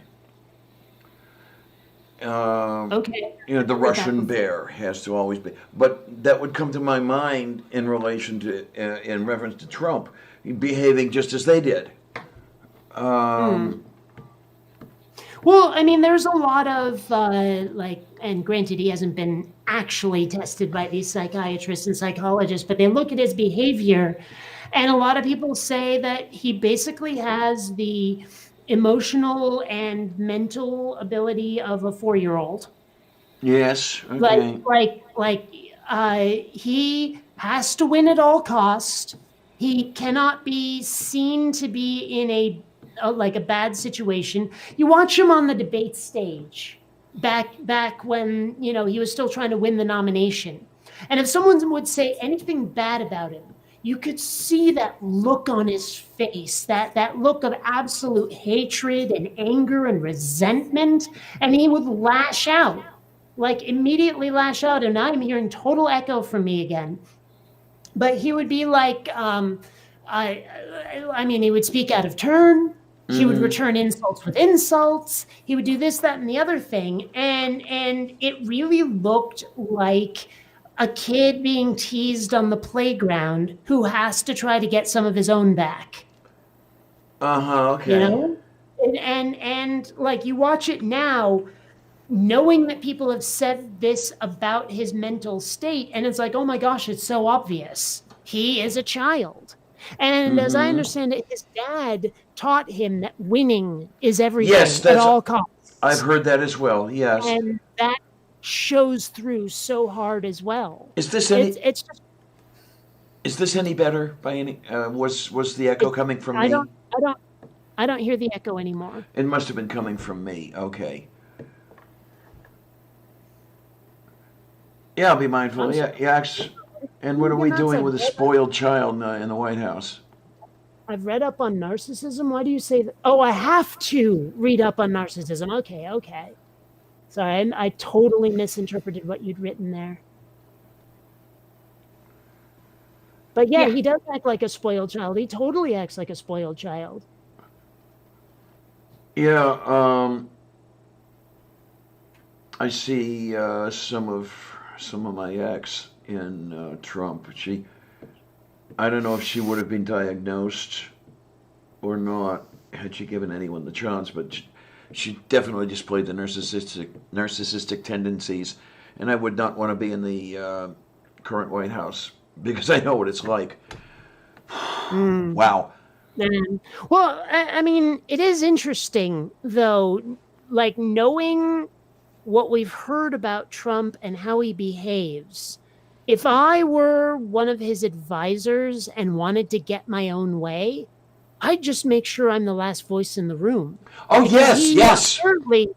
He apparently goes with the last thing anyone said to him, even if it contradicts anything he thought before. It's crazy, like anything he agreed to before. Yeah, he could say X. What I'm reminded of, what the hell's his name? I want to say Jeffrey Rush, the actor. He was the bad guy in Pirates of the Caribbean, where he has this thing where he makes sure that he is always standing to the right of anyone, like any of his co-stars, because when the camera's recording him, he will be on the left-hand side of the frame. And because people read left to right, that means that he'll be the first thing people see, that he will be in people's attention the most because of where he is on the screen. And while it's not exactly the same, it seems like that's who you'd have to be when dealing with Trump, is to be the person to whom he'd pay the most attention if you want to get his way. Well, I don't know whether his advisors or cabinet or whatever have figured this out and whether they're doing it themselves. I hope they are, because it would be so funny to watch them try to jockey for position to be the last voice Trump hears. But I mean, if they don't realize it yet, they probably should, just because that's how you got to do it. Yeah. All right. I'm going to head off. It is 10:30. I'm tired. Boy, I'll doesn't be over that at time? my mother's house again tomorrow. Oh, sounds like fun. Oh, loads. Oh, geez, even Shadow isn't all that happy with the idea. That's the dog and Tornado. So I'm going to go before Shadow starts barking. So I'll see you all later. Take care, honey. Oh my, and here we are. Wow. My I don't know, it's my spell checker on my browser has some of the weirdest gaps. Oh my. What there are words it doesn't have, or there are extra words it doesn't. It does. It's like there's a bunch of words. I type it in. Well, sanitizer is one it doesn't have. Homunculus is another it doesn't have. Immunocompromised is one it doesn't have. And every now and then I just find these damnable little gaps, and I'm like, really? That's interesting. Yeah, because this one does not have sanitizer. Now that you mention it, I'm not sure about the other words, but I've tried sanitizer, and because I never know which letters to use when I spell words like that, and I know I tend toward British spellings, and that sometimes gets me into trouble. So I'm misspelling a word I'm misspelling in another way at the same time, and they don't cancel each Well, other out. Spell properly anyway.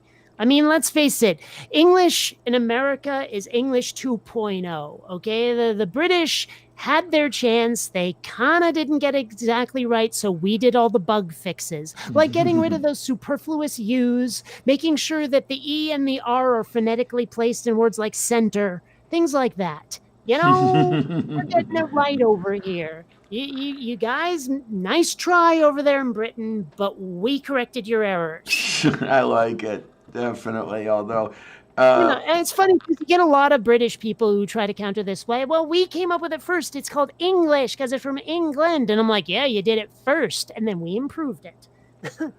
and now Hitchens comes to my mind. Religion has the disadvantage that it was the first and worst of the explanations for the natural world. Yeah. Oh, and Amiga Nuts, no, it's not Americanish. It's Americanese. Get it right. There we are. Or There we go. Americanian, if you like. Oh my! I do not remember who said it, and it's quoted so often. Two countries separated by a common language. Is that the U.S. and the U.K.? I think possibly. I have to look I don't on know, this. because you could totally apply that to other countries as well. Yeah. Like I know that people in France, when they hear Quebecers speak, they're like, "Oh, dear God, never say that again." Like apparently the French spoken in Canada versus the French spoken in France, the France French hate it. They find it offensive. Okay. At least that's what I've heard. I don't know if that's true. Okay, so the two countries divided by a common language here is attributed to George Bernard Shaw. Whether that's true or not, I don't know. But I mean, so many of these attributions are it's totally fictitious. But I do sometimes wonder what would happen if people decided, you know what, okay, we know what the sounds represented by certain letters are. So why don't we spell absolutely everything phonetically and people can figure it out? Now, granted, that would run into some problems with accents and things, obviously. But, I mean, there are a lot of words out there where they're spelled in such funky-ass ways that you might not be able to pronounce them if you don't know those little persnickety rules. Like, good luck trying to pronounce burrow from the letter. Yes. That kind of thing. So I have to wonder, like what would happen if we just for a while decided everything's phonetic? Just write it the way it sounds to you, and people will figure it out. Who the hell did that? Somebody actually did that. It might have been somebody like Mark Twain or Bernard Shaw or Oscar Wilde, but gradually the spellings in this article were altered until it was totally phonetic at the end. And if you looked first at the end, it would be total gibberish. Like you would, the C and the S represent the same sound. So get rid of the C as in circle and spell circle with an S, S-A-R-C-L-E. And then... Wait a minute. No. You would spell circle S-I-R-K. Well, that came next. That came later, but there was one change at a time made like that.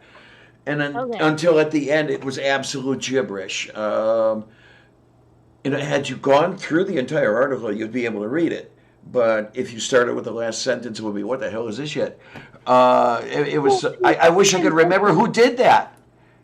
I remember, though, that there was a book I was reading, fiction, where someone was reading a book from, like, a bygone era, ages ago, where people apparently spelled a bit differently. And you could read it, despite the fact that it was not the spellings we were used to. So, I mean... I'm not sure it would necessarily be gibberish. Then again, I love to play with language a lot, so I don't know. But you know how, in English, you can spell fish Ghoti. Oh yes. Thank you, Oscar Wilde. Yeah.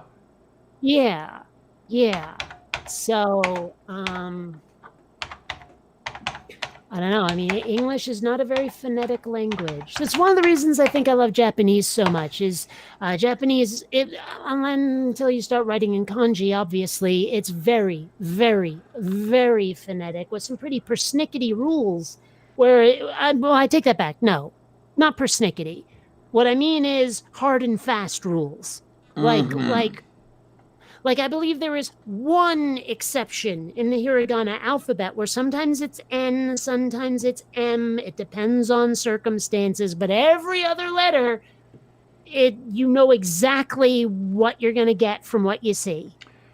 Yeah, and well, of course, one of English's problems, and maybe one of the original problems, is that current English is the bastard love child of Anglo-Saxon and French. And you know what you get when you combine the two is like, what the fuck?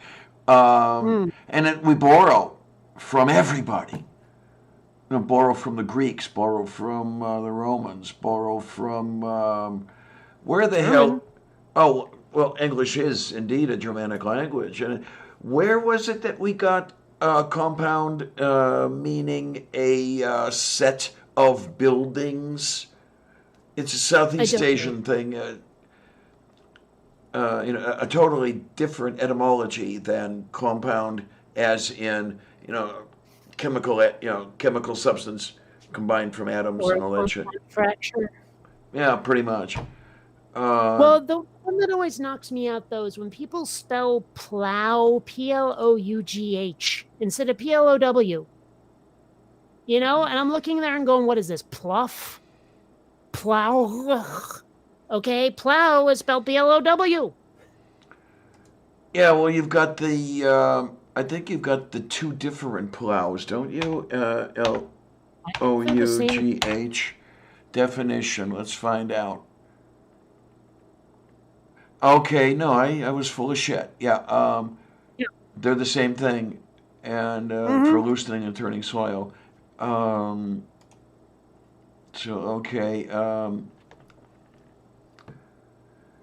That's got to be from a former life in a different. Is it Old French or some shit, or God, I don't know. Emulate to the party? Well, I don't know. Yeah, that's what I was thinking, Purple Honey. It sounds to me like a Mark Twain thing, but it sounds so much like a Mark Twain thing that I'm afraid that I'm wrong about that. So, is the... Okay, if you say though equals plow, no. If we were going with though, it'd be flow. Yeah. So, I mean, nuh-uh. But then there are some attempted... If you take off the GH, you do have thou, in like that old style English. Which we still retain, by the way. Sure, but point being, if it was PLOU without the GH, you might have a point. Yeah, it's amazing though how we still do retain, when you're talking about thou and the, where we have, we have I, and then we have me, which corresponds, the same vowel change as thee, and mine and thine and all this other, it still hangs on, but I'm full of shit here. But the fun one is the changes that are being made. We are losing irregular verbs. We are losing strong verbs. You've heard the whole thing. It makes my head explode every time I hear it, where he pleaded guilty. Oy. But there's an explanation for that. I saw a video on it some months ago, and and also that bit of music was copywritten. I know, right? That loses the whole etymology, because when you even look at the word, you're referring to the rights of copying. rather than the scribbling, which results in the copy being made. Yeah. Mhm. And it's like, There are some old timey English words that we don't really use much anymore that honestly, I don't know why they mutated, but we still have like forms of these words that mean completely other things. For example, wherefore does not indicate location, even though it has right, where in the right, word. right, And you get like whence has nothing to do with time whatsoever, despite when being in the word, you right. know? All of that Uh, stuff. And that I'm like, okay, was someone just being a prick when they came up with these words? Or did they mutate over time and for some reason what they're indicating changed for like whatever? I'd really like to be able to call them maps to where, wherefore became why, and Mm-hmm. whence became where. Um, Mm-hmm. and there was another one I was thinking of that I lost. Yeah, Um, but I mean, those knock me out. One thing I heard recently, like if you go to some recreation of an old English village or some shit, they'll have the sign that says like "Ye old shoppy," yeah, the yeah, yeah. old OLDESHOPPP. Well, someone pointed out recently, and I didn't know this, and I don't like it, that apparently YE back then was literally pronounced the, that it was not Yeah, ye. And I'm yeah, like, but no, my whole life we said ye old like that because it's fucking spelled that way. And now you're telling me that Y sounds like a TH? No, I don't accept it. yeah. And then the other one that I've heard is or read is that ye as the second person pronoun is to be pronounced you. Ugh. Go ye to get ye to no, let's get thee to a nunnery. But like go ye here, it's no go you there. Yeah, that sort of Hear thing. ye, hear ye. That's yeah, hear you, hear you. There you go. And there's the other fun one, kids. Anybody who's watching, pay attention, please. When you are saying here, here, you are not saying here, here. Or you are saying here, here. You're not saying here, here. It's HEARHE. Hear this. That's what they're saying. Hmm. Palcasete perrota. But it's kind of odd though. A lot of times when people say hear, hear, they're agreeing. So I guess what they should say is heard, heard. Or that too, yeah. Yeah, where it's come to be an assent. Yes, in other words, hear this, guys, because I agree with it. Oh my, there's so much that I just love to fool around with when I've got nothing better to do, which is never. I always have something better to do, and I'm just circumlocuting it. Um, that etymologies. Where do these words come from, and all that shit, and. Oh, okay. So wait a minute. It is to know the wherefore and the why rather than the why and the wherefore. Okay. Is that a song I should know? It appears so. I mean, I'm not familiar with it, but I mean, what I've heard spoken, are the whys and wherefores. Te parote. Anyway, don't mind me. I'm really weird. Yeah. Kate can tell you how weird I am. Okay. Well, the word that came to mind first was tiresome, but okay, no, I'm kidding. But, yeah, because I hang out here twice a week because you're tiresome. Yeah. Okay, I've said it many times. I'll say it again. I don't know how they all get. Well, I'm thinking really loudly at this point. Okay. Well, I don't know if you've seen the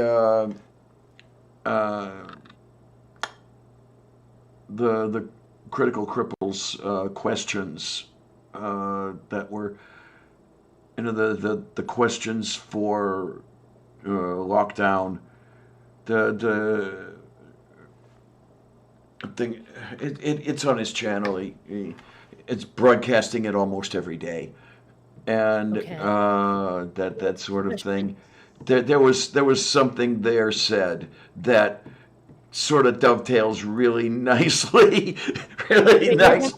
Context here. I got no idea what you're talking about. Everything I know now is that Critical Cripple had questions about lockdown. That's everything I know. Yeah, no, he offers their questions for discussion, and we're all sitting around there. There's 6 of us on the channel, and whatever it was that have said, and it dovetails into that whole "shut up, Clarion" thing.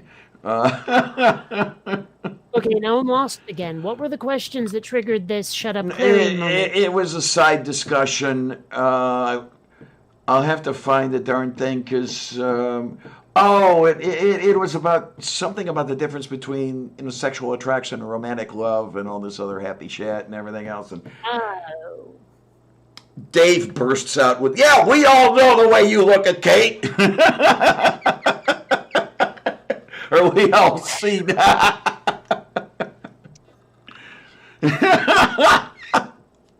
Cat's out of the bag, I'm sorry.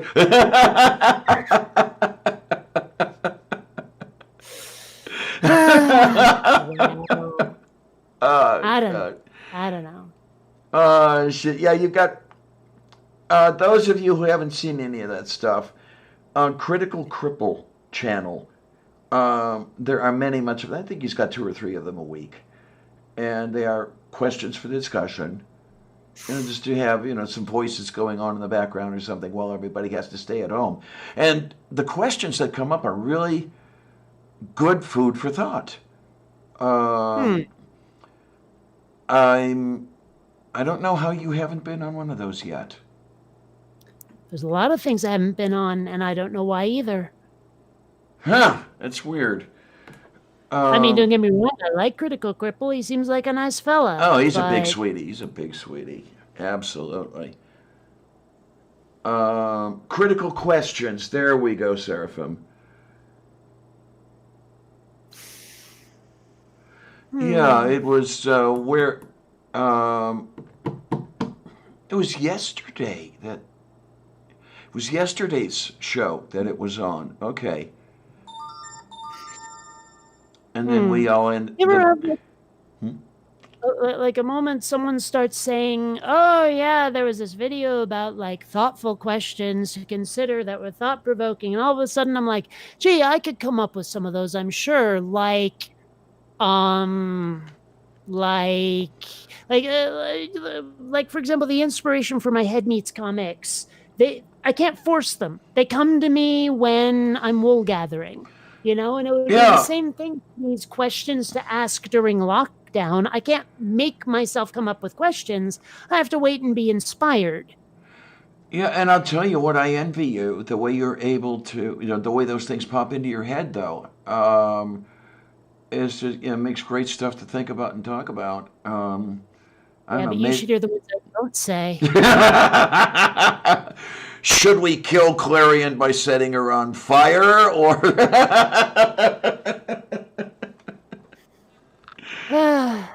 Crapola. Jesus Christ. Oh, my. But, yeah, and then later on you did the Quiplash game, which I don't get enough of. God, I love that game. Although I have to admit, I'm starting to see questions repeat themselves. Well, yeah, definitely. We've got to do something about that somehow. Are there I know there's expansion? expansion packs. I know there's expansion packs. I was just you going to can ask get, that. Yeah. But I'm not sure if they're expansion packs specifically just for Quiplash or if you have to buy the next edition of Quiplash. I'm not sure. I can check the Steam page. It's easy enough. But yeah, I mean, hell, I can probably write off buying Quiplash as a business expense.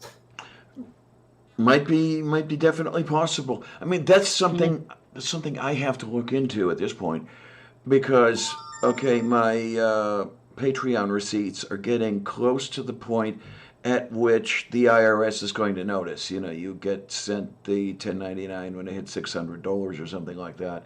And what I'm wondering is, am I able, at least as far as the Section 8 stuff goes, to take off part of my internet connection as an expense, for example? I do know that when you recertify every year to have the apartment, there's a question on there, a set of questions. You know, do you expect to make any money? You know, like an outside, you know, besides your Social Security and etc. And then Whoops. what? I guess I already own that. All right. Well, Oh, okay. Yeah. never mind. Do you make any? You know, do you expect to receive any other money? And do you have to? How much money do you have to spend in order to receive it? We want to know that as well. So I'm wondering, you know, would I be able to say, okay, could you guys take off half my internet connection?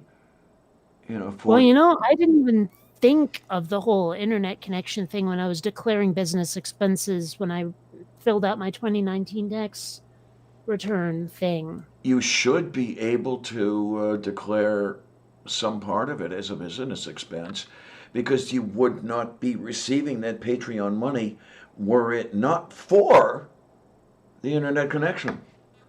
Well, I mean, not just Patreon money. I mean, the ad revenue from YouTube. If I have to declare Patreon and the Google ad revenue as income, Mm? I should be able to have things like Quiplash and my internet connection as business expenses. Mm-hmm. You should be, definitely. Now, I'm slightly in a different pigeonhole, if you will. This is not how this is not how I make my living, so I don't know how they would handle me. But that's another story. It is how I make mine. Yeah. So, yeah. Now, this and- is weird. I tried to purchase the DLC for Quiplash. There is a Quip pack, they call it. But it seems like I might already own it. Oh but my. it won't tell me if I already own it. Is the problem. You know, I really wanted to buy it, and I went to the store page and I put it in my cart. But then it says, "Oh, but you already own this." And I'm like, "Really?" Joe Legend. Okay. Well, there's the problem, Beach. I couldn't afford to talk to an accountant. In other words, I could not justify, not for the amounts that we're talking about. Kate, maybe. Oh, but it's fun to charter an accountant and sail the wide accountancy. To find the funds offshore and skirt the shoals of bankruptcy. Anyway. Sounds like something that should be sung in the Oval Office. God damn. Well, I mean, you know where it is from, though. Oh my, is that? No, I don't remember. It's Monty Python and the Meaning of Life, or Monty Python's Meaning of Life. Okay. It starts with the accountancy shanty with the guys that rebel and like sail the building all over the place as pirates, but they're accountants. Oh my! It's been so long since I've seen the film that I didn't remember that. I have to look to see whether or not I may have a copy of it, and I'm pretty sure I have a copy of it, and I'll have to just watch it. And Well, at one point they break into song about being an accountant. when don't they and- break into song? Yeah, but in this particular instance, they break into song. You know, and it's fun to charter an accountant and sail the wide accountancy. Yeah, that. Mm. Oh my! Yeah, because I have the whole television series thing, so I got to pull that and I got to watch it. I've got that on polycarbonate media. It's at least one of the films I have on hard drive. I have to see what's up. What am I putting you to sleep? Well, I've been up for ages. I'm probably coming down off that caffeine, and I haven't eaten in noon. Oh gods, we can't have So, that. Because that's, yeah, now since 9 a.m. and it's already 11 p.m. Here in well, I the mean, it's 8 hinterlands. here, so it's been a while. I should probably get some of that food stuff I've heard so much about. Not Uh, Might not be a bad idea to tell you the truth. We don't want you wasting away into nothing. that's true. I don't know. It's kind of weird to me how diet works, because apparently it's better to eat tiny bits all day than it is to starve your ass and then have a meal. So they tell me, yes. And I don't know. I just haven't really felt the need to eat today until sort of nowish. Or the other one they tell me, and I don't understand this one, is that you could go into ketosis after not eating for 8 or 10 hours or whatever it is. Sorry, guys, I know better. It takes longer to go into ketosis than 10 hours. Uh, where do all these things come from? Not only the diet, but other things, where people decide that, okay, this is the way it is, and no matter what somebody tells me, this is the way it is. Like the taxi driver in the parking lot a while back, one of the people in the building is a hack, and she was taking care of the taxi. And she said, "Oh yeah, it's not gonna. The COVID thing isn't gonna go on. It's gonna be over by summer because the hot weather kills it. That's why there's no coronavirus in Africa." And it's like all you have to do is just go this far searching, and you know that that's bullshit. But what are you gonna do? Well, there's some people where they're just very well armored against the truth. Yeah, and Like facts bounce right the hell off of their well armored craniums. it's so unfortunate the way it spreads. It spreads like a virus. Yeah, Hmm. Well, and the worst part is that, I mean, how many times have you or I been shown facts that run counter to the narrative we've been taught and went, oh, huh? Yeah. Versus those other people who are like, no, that's not what I heard first. It's not what I believe. I'm not allowed to have my world rocked. My paradigms cannot shift. No. Right? Yeah. I mean, for example, what was it? Oh, right. When I started looking into the whole universe from nothing thing with Lawrence Krauss's quantum whatever. It's hard to quote off The the top of quantum my head. fluctuations. Yeah, oh no, not fluctuators, something else. But point Okay. being that, I'd always 100% thought that it was the whole singularity thing.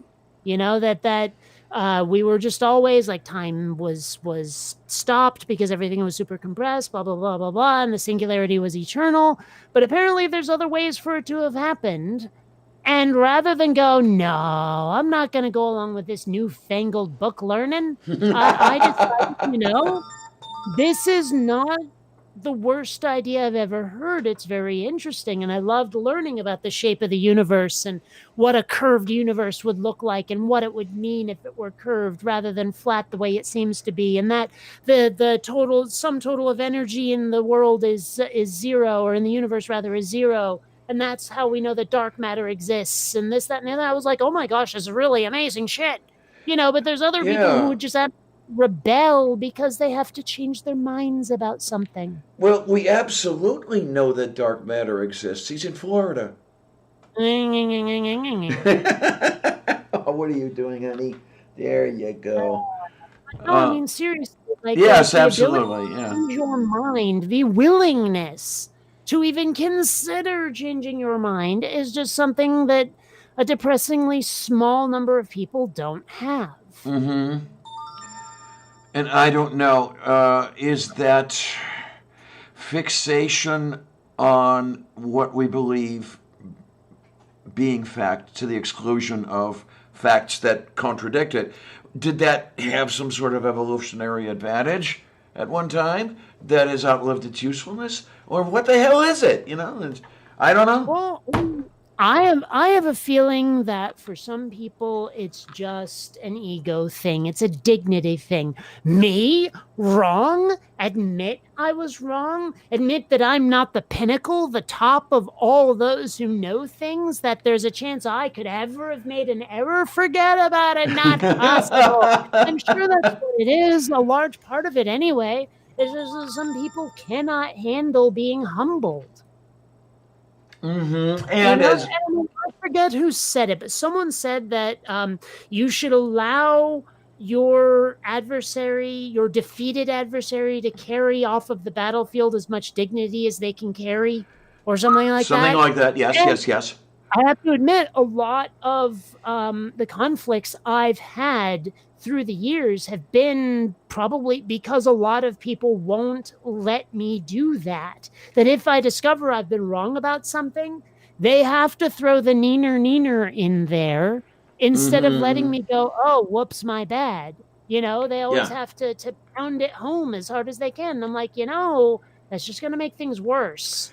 Like if it has to come with rubbing my nose in it, there's a very good chance that neither of us is gonna get our way.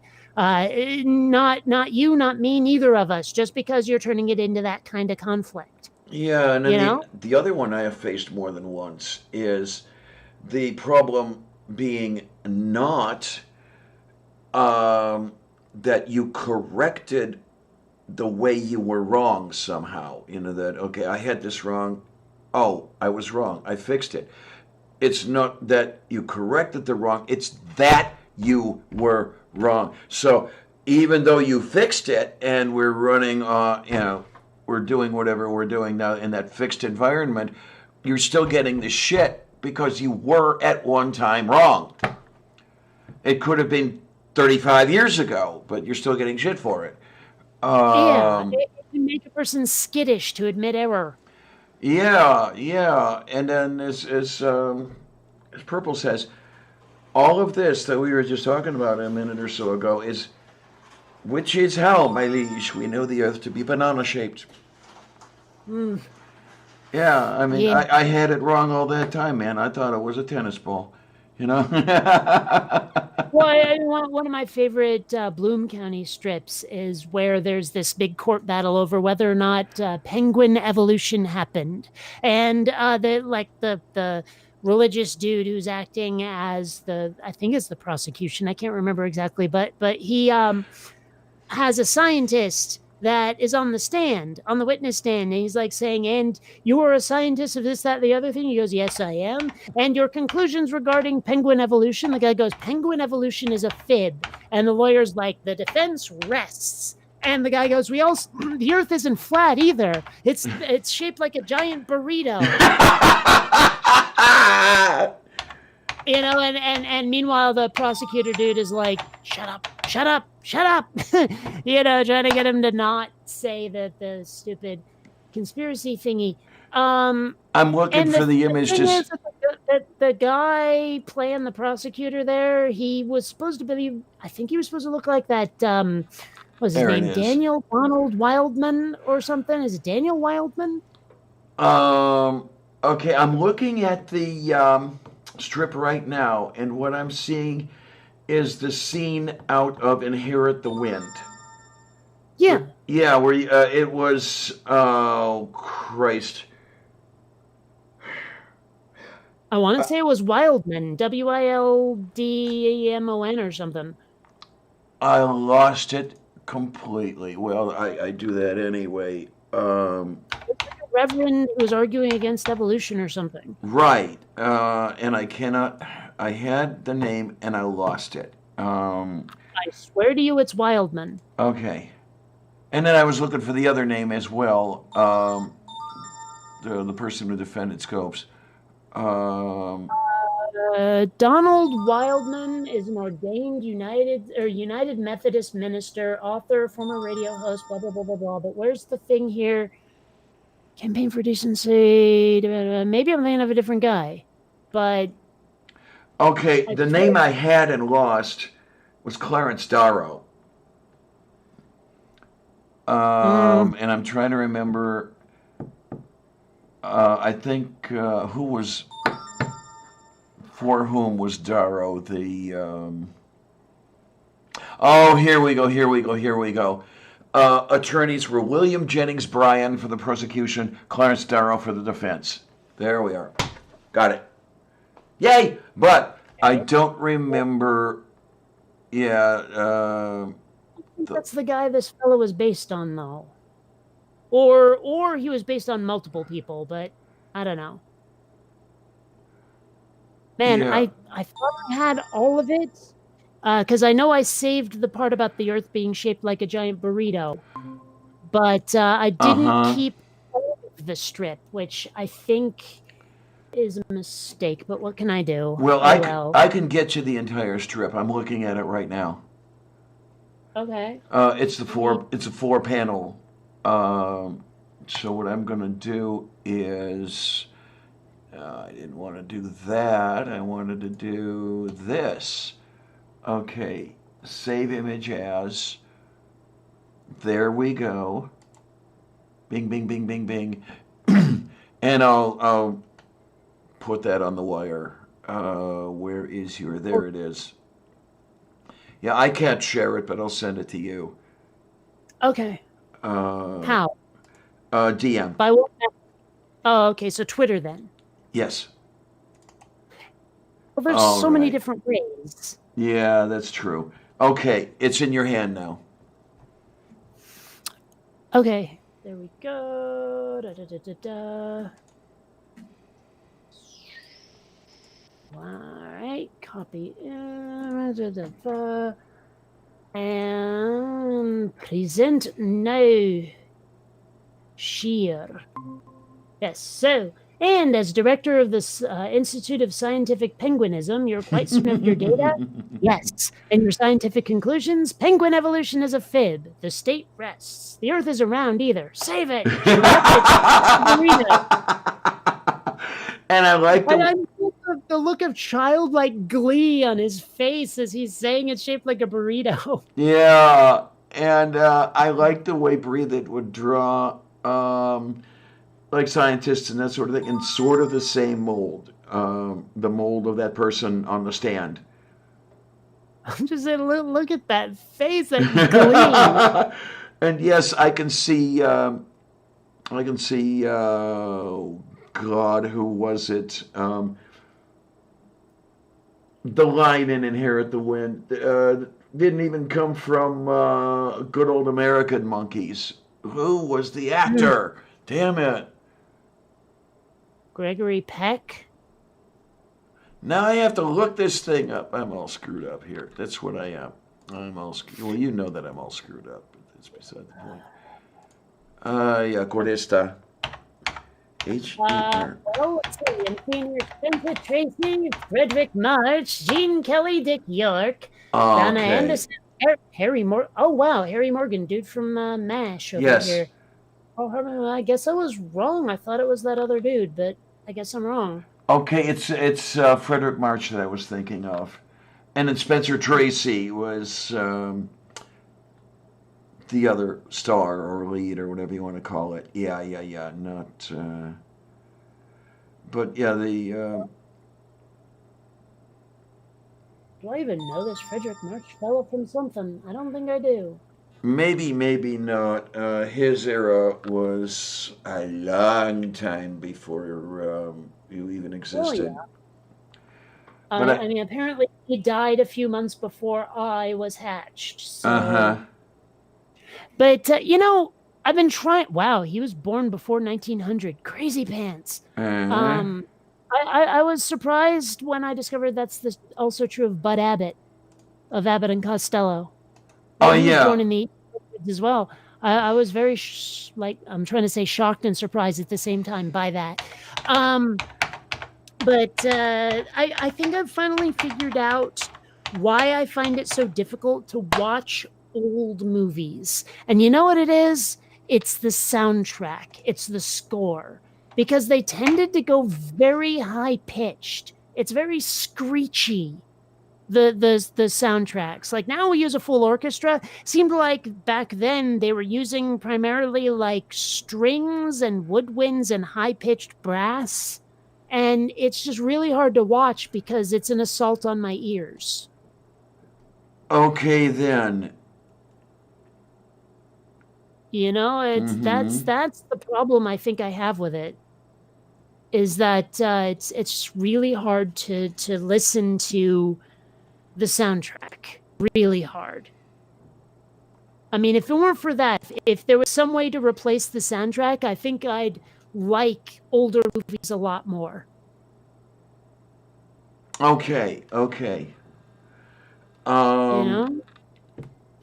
And then me, Like, well, listen for it sometime. If you don't know what I'm talking about, listen for it. Like, watch a modern movie, comedy, sci-fi, whatever, and then watch Citizen Kane, Casablanca, any of that shit. yeah. And yeah. I think I got accustomed to it out of necessity. Because that Let me was... guess, the parental units would only watch older shit? No, because the newer shit didn't exist yet. Oh. I'm talking about I got accustomed to those older soundtracks back in the early 1960s. And I was watching the original The Blob with Steve McQueen the other day because wow. I've actually seen it. And wow, that movie's bad. Yeah, it's horrible. It is just because I've seen a lot of like behind the scenes stuff about how movies, old and present day, are made, and I can see the metaphorical strings. Like when the Blob was supposed to have taken over a gigantic diner, like an old 50s diner, and you can see that it's a matte painting and not a real building. So, like, maybe it might have fooled audiences back then, and maybe it would even fool some people now if they weren't looking for it. But, someone who's got film experience under their belt as I do is like, wow, that's totally a painting. Yeah, and then I think a lot of the folks knew. The wires connected to the stop action models and all that. I think a lot of folks knew they were there, and it was just, what is it, a suspension of disbelief? Is that what it's called? Where willing suspension of disbelief. Willing. Yeah, I know the wires are there. I'm just not going to pay attention to them. The film's too much fun. I remember Zappa commenting about a film called It Conquered the World, and he's talking about the monster that looked like an inverted ice cream cone affair. And in the film, there's this scene where it's coming out of a cave, and you can see the 2x4 connected to it as they pushed it out, and the whole thing like that. It was like a 5-minute skit. It was beautiful, and I think a lot of us, we knew it was all, but we knew that was there, and just didn't pay attention to it. As a kid, there were a bunch of movies I would watch where I just fully believed it because I was immersed in the story. But now I go back and watch them and go, how the hell did I not notice? You know? Although even as a kid, there were times when I noticed things and I was wondering why it looked weird, but I didn't have enough context to go, oh, it's because they're doing this, that, or the other thing. Like for example, in The Never-Ending Story, when Atreyu is riding on the back of Falkor, the luck dragon, right? And I'm going, why did things look weirdly off? Why are the colors a little bit different? Why does there seem to be this strange line around the characters? And it wasn't until years later that I found out about how to do compositing and matte lines and all of that stuff.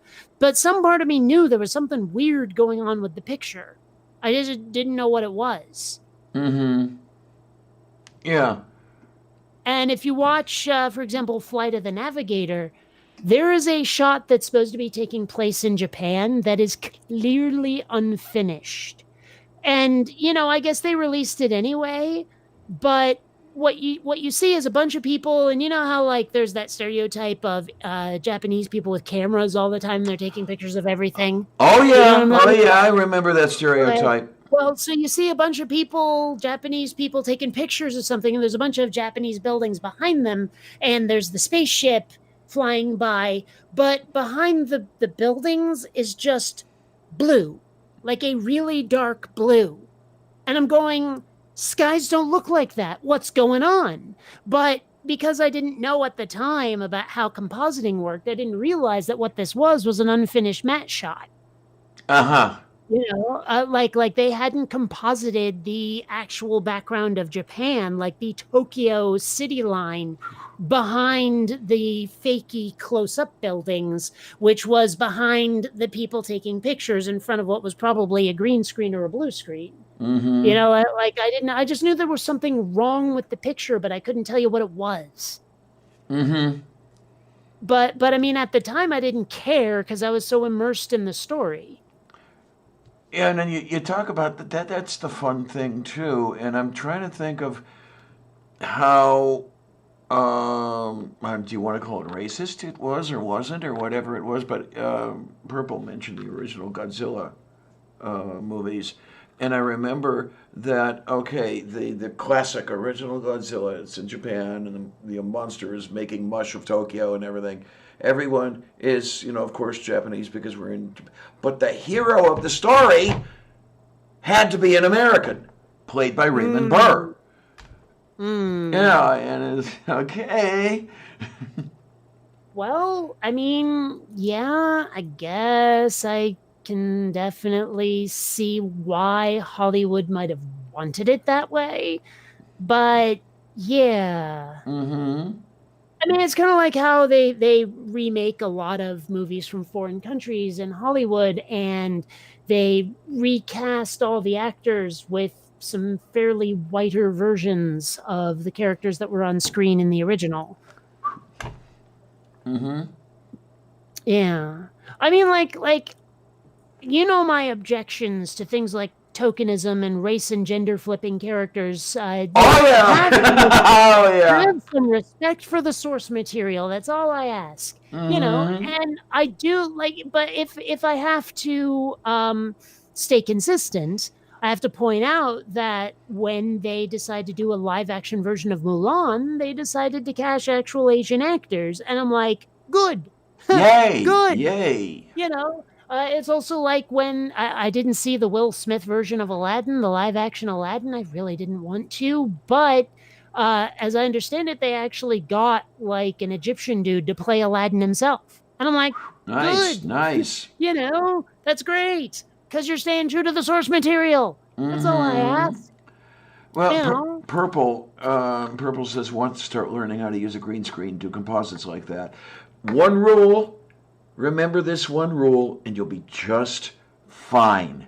None of your actors in front of the screen can wear the same color as the screen, unless that's what you're after. Yeah, well, there's one other rule that I think is almost more important in a way, is make sure that the green screen itself stays a consistent color. If there's too much shadow or too much light on it, you will get a fucked up image. Mm-hmm. I mean, there's ways around it, mind you, but it's hard because one thing that you can't really do with a green screen with that kind of compositing is say like, okay, here's what you remove to see the image behind it, except that bit. You can't do that. Okay. So if you're like, well, that bit's too dark and that bit's too bright, but I need to keep this bit right here, you can't do it. You can only remove. You can't add, if that makes sense. So it's really important to make sure that the green screen looks like the same color at all times to the camera, because otherwise you will get artifacting, you will get inconsistent imagery. Believe me, you don't want it like that. Yeah, it's a lot like the original Moogs. Where you made the sounds by subtracting frequencies rather than adding them together. And just the compositing. You're taking shit out. You're not putting it in. Purple, if you want to know anything, like if you're starting from square zero, here's basically the way it works. You have an image. That image is the characters doing whatever they're going to do, the actors doing whatever they're going to do, and their props in front of a completely green screen that fills, like a completely green background that fills the entire frame otherwise. Mhm. Like from here to here to here to here should, damn it, I keep doing that, should be all the same shade of green, 100%. And then people do stuff in front of it and don't let them cast shadows on top of it. Now, you will have a second image in your video editor that's below that footage that you took in front of the green screen, because if it's below that in your editor, the editor will treat it as behind it in the scene, in the shot. And so then you take all the green that your actors acted in front of and tell your editor, get rid of that green and show the image that's behind it instead.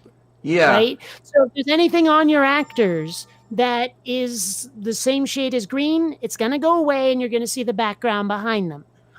If there's shadows on the green screen, it'll be the wrong shade of green and you'll start to see weird dark artifacts over Yeah. the background you want to be seeing where the green screen is supposed to be. Now, I mean, those are the basics, and that's actually really all you need to know. Right. Be able to at least start to get the hang of it. So, like I say, it's pretty, like, the concepts are simple, but the execution is often difficult. Yeah, to make it a slightly more technical, if you think that way, you pick a color, that color of that screen that you're acting in front of, and you tell the video editor to turn that color transparent, no matter where it sees it. And then it'll, anything that's behind that, it'll let it through. It's alpha channeling.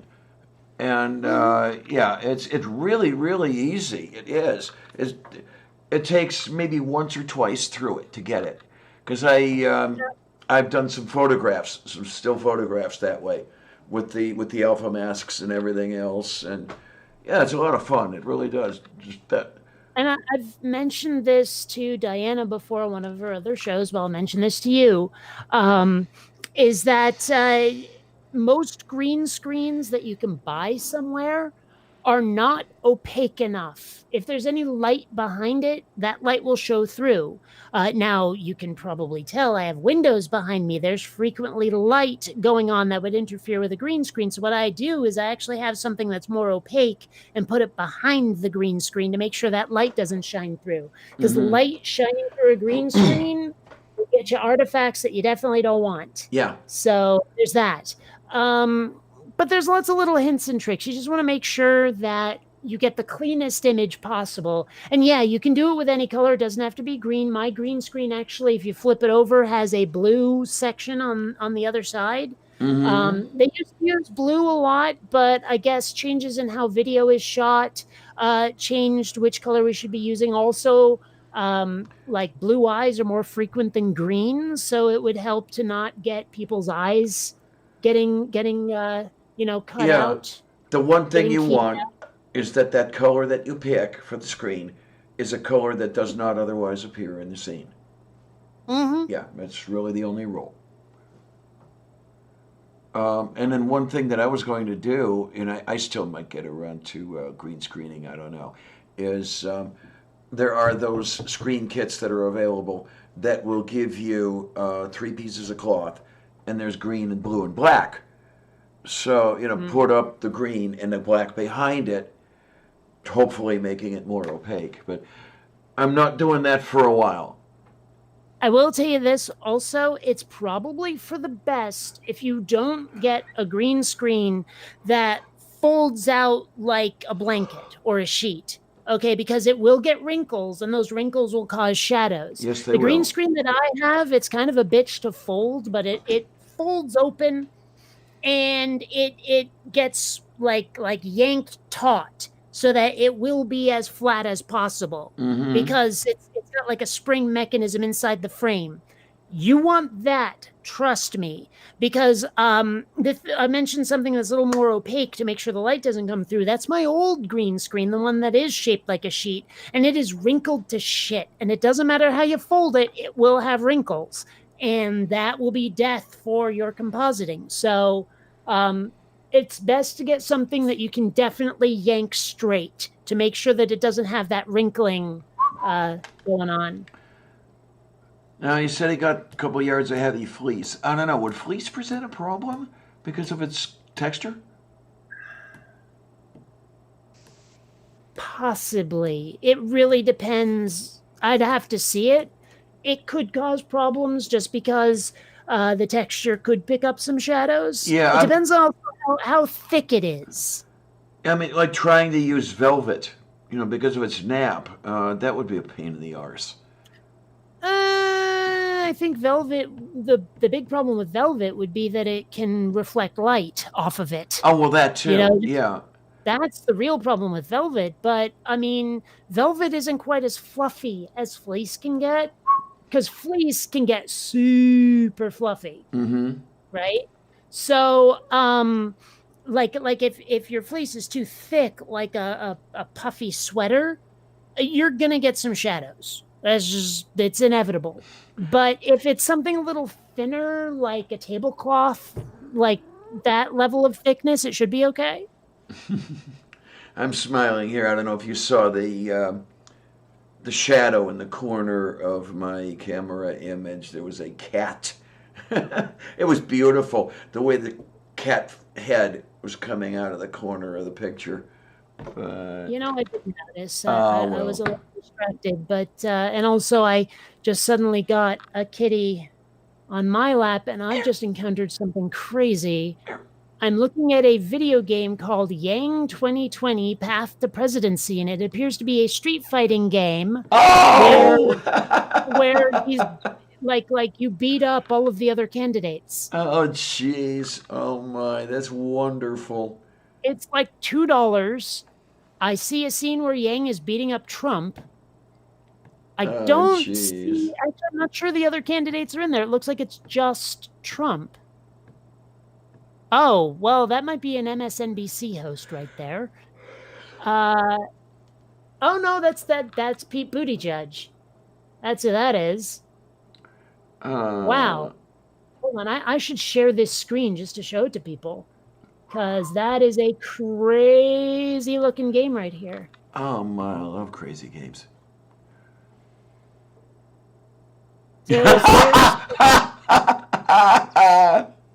That's Buttigieg kicking Yang. Let's see. How do I get all of these pictures here? So who is this? This is MSNBS Cory Booker. Okay. So that's him beating up Cory Booker right there. And there's Buttigieg again, and it's not letting me.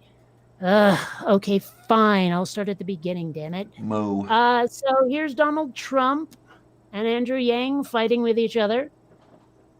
And this appears to be Donald Trump powering up his power attack. Oh, jeez. And there's Cory Booker again. Yeah, so Yang 2020, a fighting game. Crazy. Am I right? That's beautiful. Maybe that's the way the upcoming election should be decided. What, by deathmatch? Yeah. You know how long the Two Trumpster men would enter, last, one right? man leaves. 2 men enter, 1 man leaves. Are you not entertained? Oh, jeez. Yeah. I don't know. I'm Mo. picturing Thunderdome right now.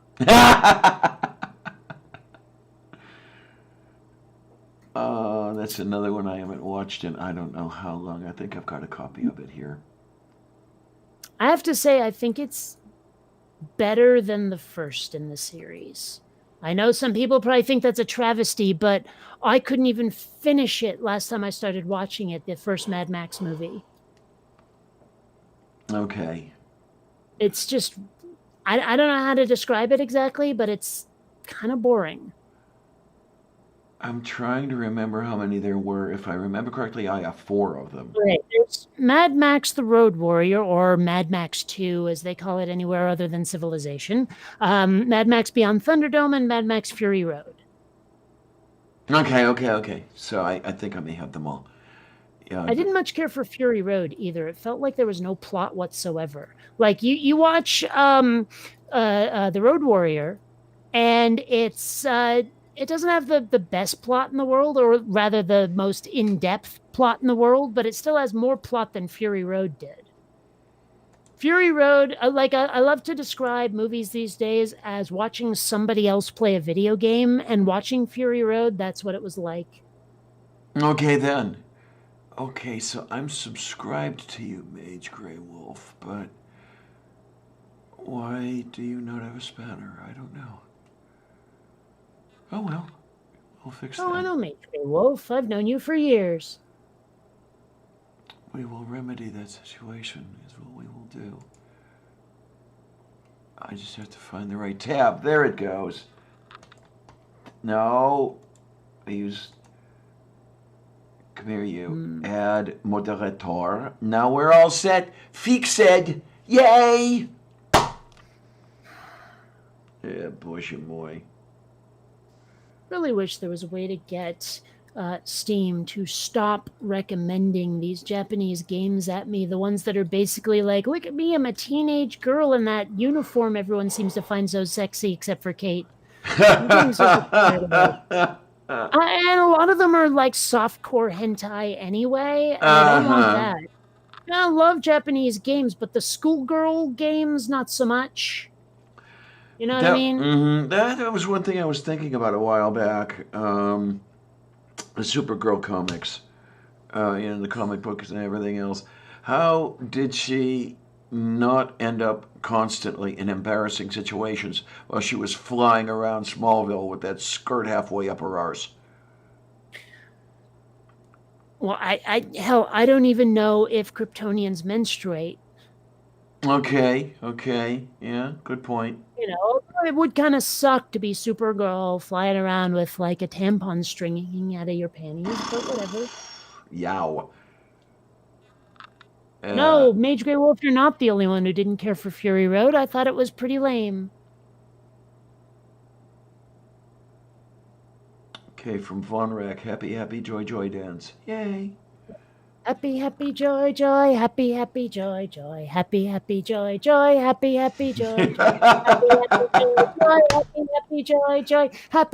joy, diddle-a-da-da. One of these days we've got to manage to pull this off. You and I be at the same convention at the same time and do the happy, joy dance. I'm not sure I can do the happy, joy dance. I think you have to be animated to do the happy, joy dance. As close as... I could probably pull off the dance of joy, however. Okay, that could work. Let me think now. Okay, so as to not totally damage anyone, I suppose I would have to catch you. Probably. Yeah, because I weigh just a little bit more than you do. Yeah. Only a smidge. Just a scope. About that much, yeah.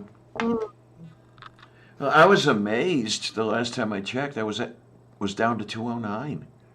Hey. I really should weigh myself at some point soon. It's been since my last doctor's appointment. Now, when I went to that doctor's appointment, I weighed so much less than I ever thought I would, and I was still fully dressed, and I don't know how that happened. Okay. And now there's... I even still had my shoes on, for crying out loud, and I weighed at least 5 pounds less than I thought I would. Oh, my word. The one thing I never did understand is how they could, expect anything to be representative or whatever, any degree of accuracy. You're stepping on there fully clothed or whatever, or, I'm going into the office, they're leading me back to the exam room and then catch my weight on the way back there. I'm still in my winter clothing. Okay, I still have the coat and everything else, just step on the damn thing. And then how do you compare that to a number you get in July? Where you're... Okay. Say again? I said, okay, point. Yeah, it's... because that December weight has got to be at least 8 pounds, if not more, higher than your July weight. And, oh well. Okay. Well, keeping in mind, of course, I was raised in Vermont. If I ever had a doctor's appointment in wintertime, Moo. Yeah, I guess. So, yeah, Mage Grey Wolf says it actually makes sense for Kryptonians to wear skimpy outfits. They don't need protection from the elements. They need access to solar radiation from our sun. So an outfit that makes sense for Superman to wear would be more like what He-Man wears. Yeah, maybe it's just me. I could go the rest of my life and die happy never seeing that. I don't need to see Superman in a banana hammock. Oh, Lord. I'm just saying. Uh-huh. Yo, speaking of which, I recently finally sat down and watched Zardoz. Mm-hmm. Terrible movie. Oh my God, that's bad. Such a terrible movie. So I should not go seek it because I might not like it. You probably wouldn't like it. It's not worth it. It has that sort of 1970s vibe to it that I'm not sure I can adequately explain, because it doesn't have the it's trying really hard to be deep, and it ends up being more kitschy than deep. Oops. Yeah, okay, that's always Trying a to be fatal flaw. philosophical and all that. Like, how with Logan's Run they tried to do this whole "what if society was like this?" kind of thing. Yeah, uh-huh. Well, Zardoz tried to do that too, and it came off more like the sort of thing a high schooler would have written. Yeah, and in Logan's I mean- Run, it was strange enough. I saw that as the first run, and And I mean, couple that with the fact that Sean Connery is walking around in a basically bandolier suspenders holding up a jockstrap. oops. I don't need to see. I don't Sean- want to see that. Yeah, Zardoz is not a good movie. It's not a well-built flick. But then neither is the Omega Man, for that matter. Okay, then. Now, when I hear that, my mind goes to Eric Cartman. No, this is Charlton Heston. Mm-hmm. Yeah, 'cause- it's basically it's I Am Legend, one of the many versions of I Am Legend that are out there. Because as I understand it, it was a book. Then it was a why am I blanking on his name? Price, creepy dude, Price. Vincent Price. There you go. Thank you, Vincent Price. And then Charlton Heston, and then Will Smith. Those are all the different versions of I Am Legend that have been made. Now, originally, they were not like weird zombie creatures. They were vampires. But in the Omega Man, they're more like infected cultists, if they're anything. But they tried for this whole like weird, like when Charlton Heston's character dies, they tried to make him look like he was crucified like Jesus or something to try and make it deep in some fashion. It was just pure cheese. It was so bad. Hey, but wait a minute. No, Sunday's show is going to revolve around cheese. Not that kind of cheese. And you know what? Just to piss off French people, I like to say fromage. Okay. Oh, fromage. No, it's fromage, dude. Oh, but it is French. It is fromage in France. Yeah, it's fromage. Fuck off. Yeah, so there you go. Oh, man. Yeah. How Okay, you got your way of speaking. Here's $1. Go play. I don't know. how the French can eat and drink some of that shit, I will never know. I hate red wine. I mean, I usually like bitter food and stuff like that. But the tannins in red wine, no, it just doesn't make it. Sorry. And now that song's in my head. Thank you so much. I'm trying to be useful, I'm not really a wine drinker myself. Even when I would drink booze, I didn't much care for wine. Closest thing to wine that I like is mead. And it's got to be Okay. a sweet, sweet. But I don't know, just the very concept of eating frogs and snails creeps me out. I have had escargot. I was not favorably impressed. I suspect, they forgot to clean the sand out of the damn shells. It was very gritty. And, clams and oysters, I'm sorry, but I'm not eating something that looks like it could drop out of my nose. Okay. And I mean, shrimp look like if they were big enough, they'd latch onto my face and lay eggs in my nose. But, I mean, the closest thing I will eat to any of that stuff, I adore crab legs so much. Oh, crab legs and butter. My. Nom, nom, nom. You have no idea. Try me. No, the one that really gets on my nerves is when you go to those all-you-can-eat seafood buffets. And the people get up from the table and go to the counter or whatever you call it, with the one with the crab's legs. They have the plate and load it up. And they're standing there for 5.5 minutes piling crab's legs on the plate. And they don't even eat them all by the time it's done. They just, the whole exercise is to fill the fucking plate with crab's legs, this tall. And it's like, why are you doing this? You can always go back. Well, okay, that's the thing though. Is it an all-you-can-eat buffet? Because if it's not, they will often charge you for multiple trips. But even so, I'm willing to bet what their rationale is whatever I don't eat, doggy bag. I got leftovers for the next week over here. I bet that's probably part of it. That's got to be the latter as to be part of it, because the places I've seen this, and maybe it's at other places as well, but where I have seen it were truly all you can eat. So you could go back any number of times. Well, I suppose that if you went back 43 times, they would charge you a couple extra dollars. But yeah, it might be just to take the stuff home. I could just see somebody, oh God, with one of those 1960s purses that could hold, the entirety of Fort Knox or whatever. And people trying to stuff crab legs in there. And it's like, oh, no!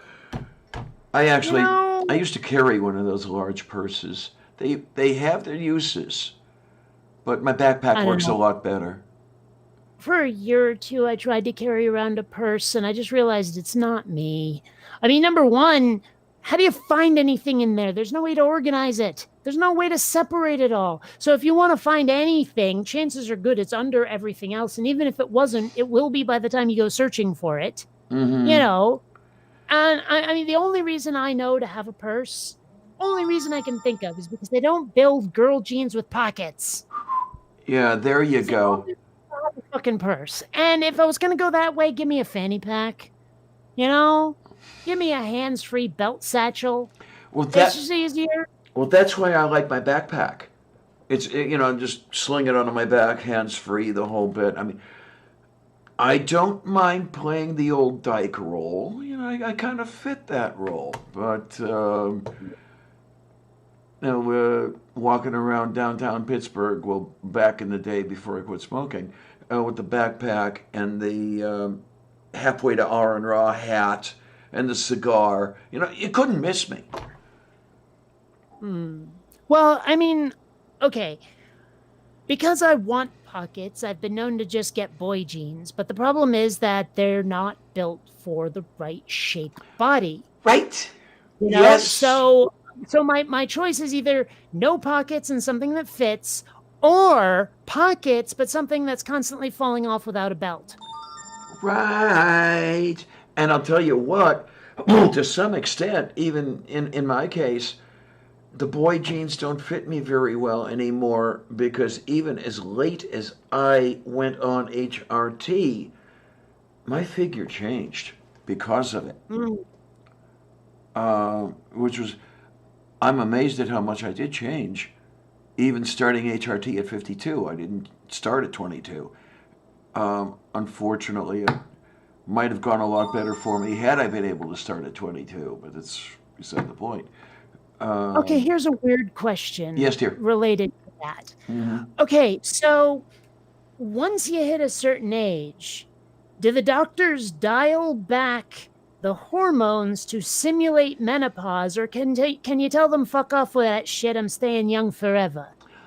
I don't know what the general thing is. Nobody has dialed anything back on me. And I mean, under the statistics, I should have gone through menopause 15 years ago. Um, so maybe they'll let you keep going unless you ask to go through menopause. There is one thing that you're going to run into problems if the estrogen gets dialed back. You are going to run into problems with osteoporosis. So, if anything, I'd say, yeah, if you have, ladies out there, trans women, if you have the chance to ask to continue at the level. I wonder, are there side effects for long-term hormone use where age would otherwise dictate it should be lower, or does it help? Like, are there benefits, drawbacks? What happens? That would be a really great study to conduct.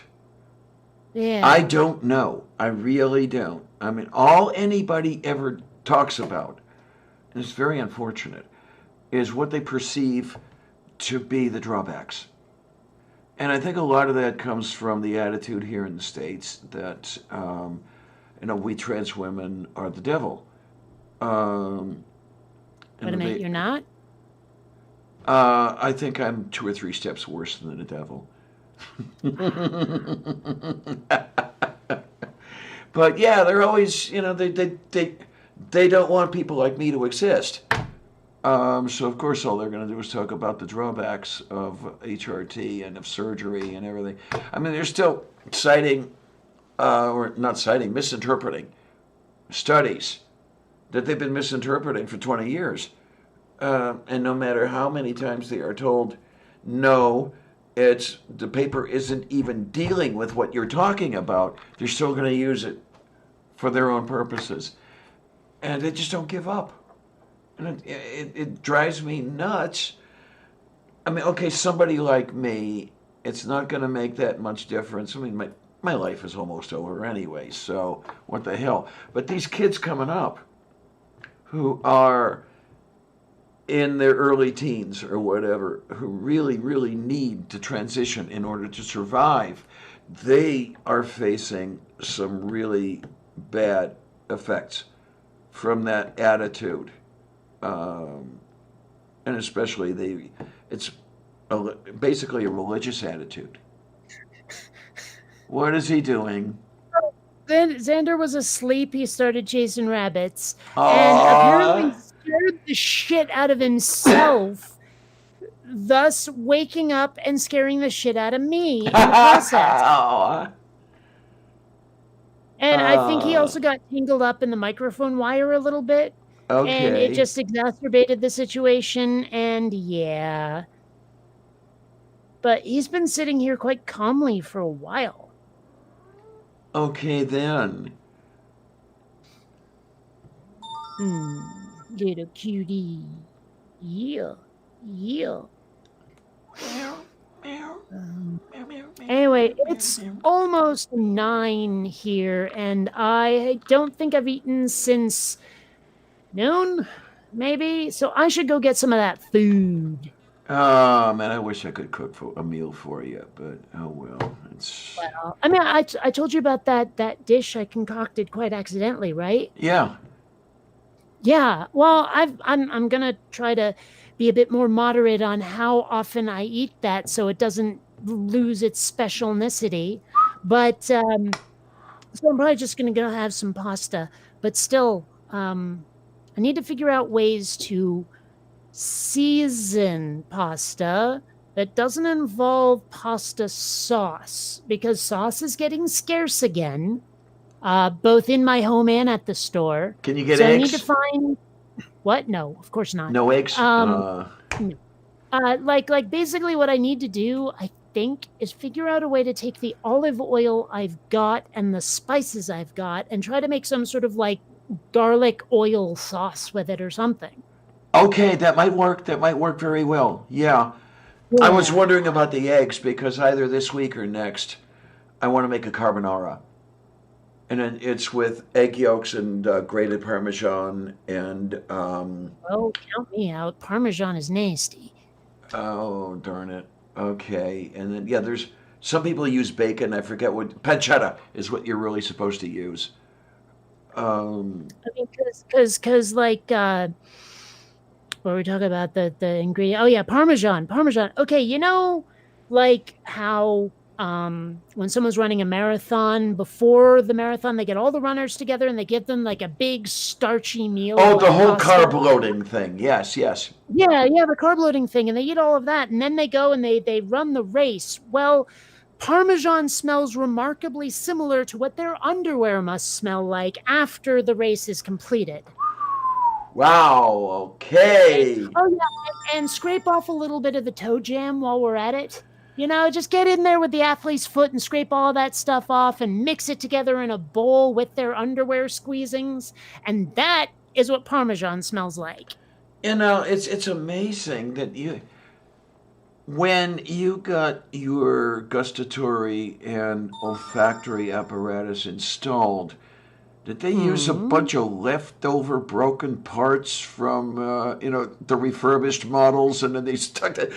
What? There's so many things that operate in weird manners compared to the rest of the human race. You know, you've got the very interesting, yes, but also very uncommon perceptions. You know, taste and Well, there is actually a technical term for this. It's called good taste. okay.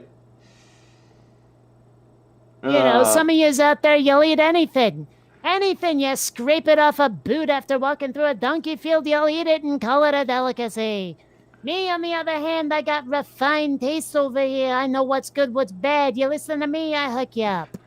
Well, I admit to that. I really do. I was essentially raised, Bobcat and Dedco essentially raised me, by people who raised 4 kids through the Depression and fed 4 kids through the Depression, and I got Cabbage and potatoes, eh? well, really strange stuff. Cabbage and potatoes, kidneys, heart, all that stuff that you could get cheap. I mean, I love this stuff. I will draw the line at tripe or at, they call it chitlins, I think. I didn't grow up with chitlins, but, that whole intestinal lining. But the tripe is like chewing on an inner tube to me. No. Yeah, a lot of that weird shit. Stuzzanini is another one. Pickled pig's feet. I mean, for starters, if you're pickling anything other than a pickle, I don't want it. Okay, then. You know, I mean, like you give me a nice dill pickle, I'm down with it. Put it on the side next to the burger. You put the pickles on the burger, I murder you. Put it next to the burger.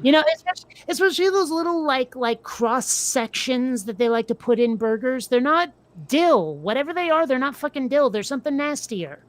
And No, there I agree with you. Yeah. Okay, I cannot stand the pickles they put on burgers. But if you go to like a nice deli and you order a sandwich and they put that small dill pickle next to the sandwich, that's good. You know, Okay. like a spear. Is that Pickle spear. Is that the one that's quite white rather than green? That's got nothing to do with it. Okay, because there's a pickle I remember that was not as sour as a lot of the pickles out there, a lot of the dill pickles out there. It was a brinier mixture. And the pickles that resulted from that were very white. And I wish I could find them again. No idea what you're talking about, but I mean, it's just a regular old deli pickle. That's all it is. Like, present now, share. Right? It's just this is a decent pickle. I know But- those, yes. You know, but you get the ones that they stick on burgers, and I'm like, what's wrong with you? This is poison. Mm-hmm. Now, I will admit, those pickles, I will often sprinkle a tiny bit of baking soda on them to reduce the acidity because it does burn my mouth. Well, Other than- that's not my objection. They just taste nasty, but whatever. Other than that, I mean, those that you were showing that you were saying were good pickles. Even those Yeah, are yeah. a little too sour, little too sour. But I guess also part of it is just the stuff they stick on a burger. They put so much on there. It's like, okay, you got the patty, you got the cheese, you got the tomato and the lettuce, and then the mustard and the mayo and the ketchup and the pickles and the relish and the this and that and the other thing. I'm like, how do you taste anything? It's just white noise. You Oh know? my! You I'm like, would. I, give me the burger, give me the cheese, lettuce, tomato, ketchup, done. That's a burger. you would burn a restaurant chain out here down to the ground. They make the burger and whatever, and then they put the French fries in the burger, and then they close it up, and you're supposed to eat it that way. Well, I mean, okay, the fries don't change too much about the taste. They don't add so much that it's just a cacophony of tastes. You know, Mhm. I mean, let's face it, French fries until you season them are pretty plain. Yes, yes. You know, so if basically all you've done is stuck a bunch of hash browns in my burger, it might be weird, but I'm okay with it. Yeah, these are the steak fry size. You know, Oh, well, see, I can't stand those. I mean, all that mealy inside is just too much. It's overwhelming. I like my fries crispy, you know, crunchy, and that filling is just sort of an afterthought.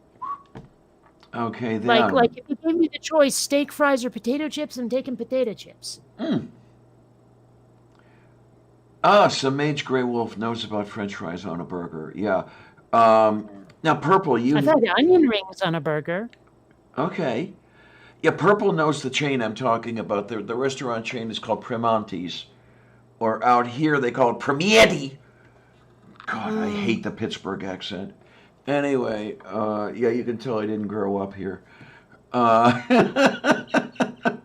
am I doing here? I can't afford to Anyway, leave. like I said, I'm very hungry at this point, and I gotta go. Well, And we've been at this what 5 hours? I think we've had a show. let's see. It's almost 5 a.m. here, so 19 to Ooh, 05. Oh my. I Yes. guess I was just in room.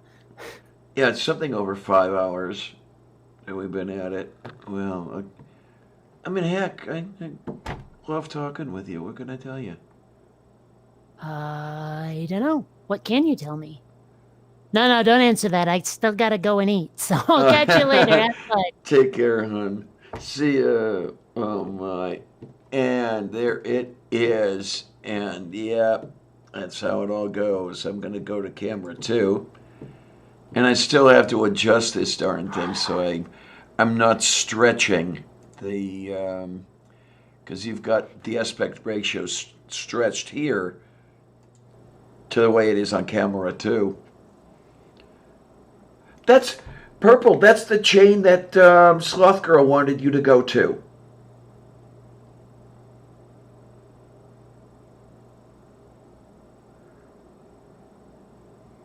I'm not gonna say a word, Mage Grey Wolf.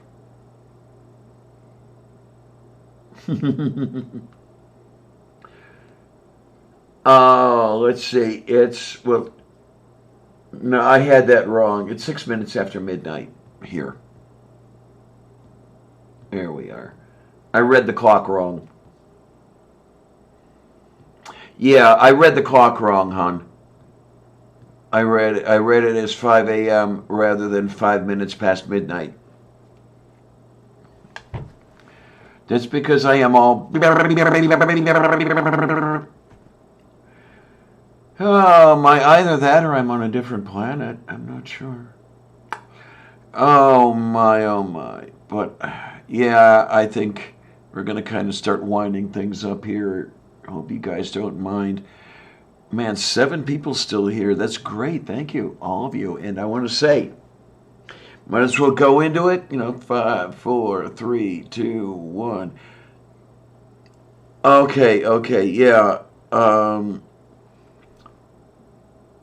But I want to thank everyone who's here. I want to thank everyone who is not here. And I want to thank all of you for coming by time after time after time. It's lifts my spirits. It really does. Tell you the absolute truth, I will never understand why you guys keep coming back, but I'm happy you do. Because it just makes me overjoyed that, or at least I think you guys are kind of liking the stuff I do, the stuff we do. And I always have to remember, I always have to emphasize, I don't think I even remember how to run a show without Kate anymore. So I really, really, really, I'll say it on the air, I'll say it to be recorded. I thank her for being around here, being my right seater. And it's just amazing, really. And Doc's not here. Aww. And really, thank you. I thank every one of you, because really, I'm doing this for you. Really, I am. I started a couple of years ago, and it was with scripted videos back in early 2018. And I didn't think I was going to do anything. I thought I was just going to make an occasional video, put it out there, and that's it. Nobody would know me or anything.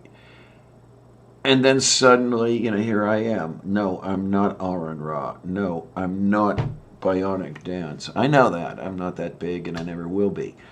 That's not my place. I have a different place. But I'm happy to be where I am. And I'm happy to be here for you guys. And thank you, Doc. Love you too. I love every one of you. Shut up, Clarion. Anyway, what I will do is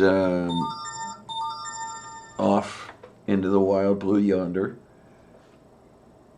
Thanks a lot, troops. See you on the other side.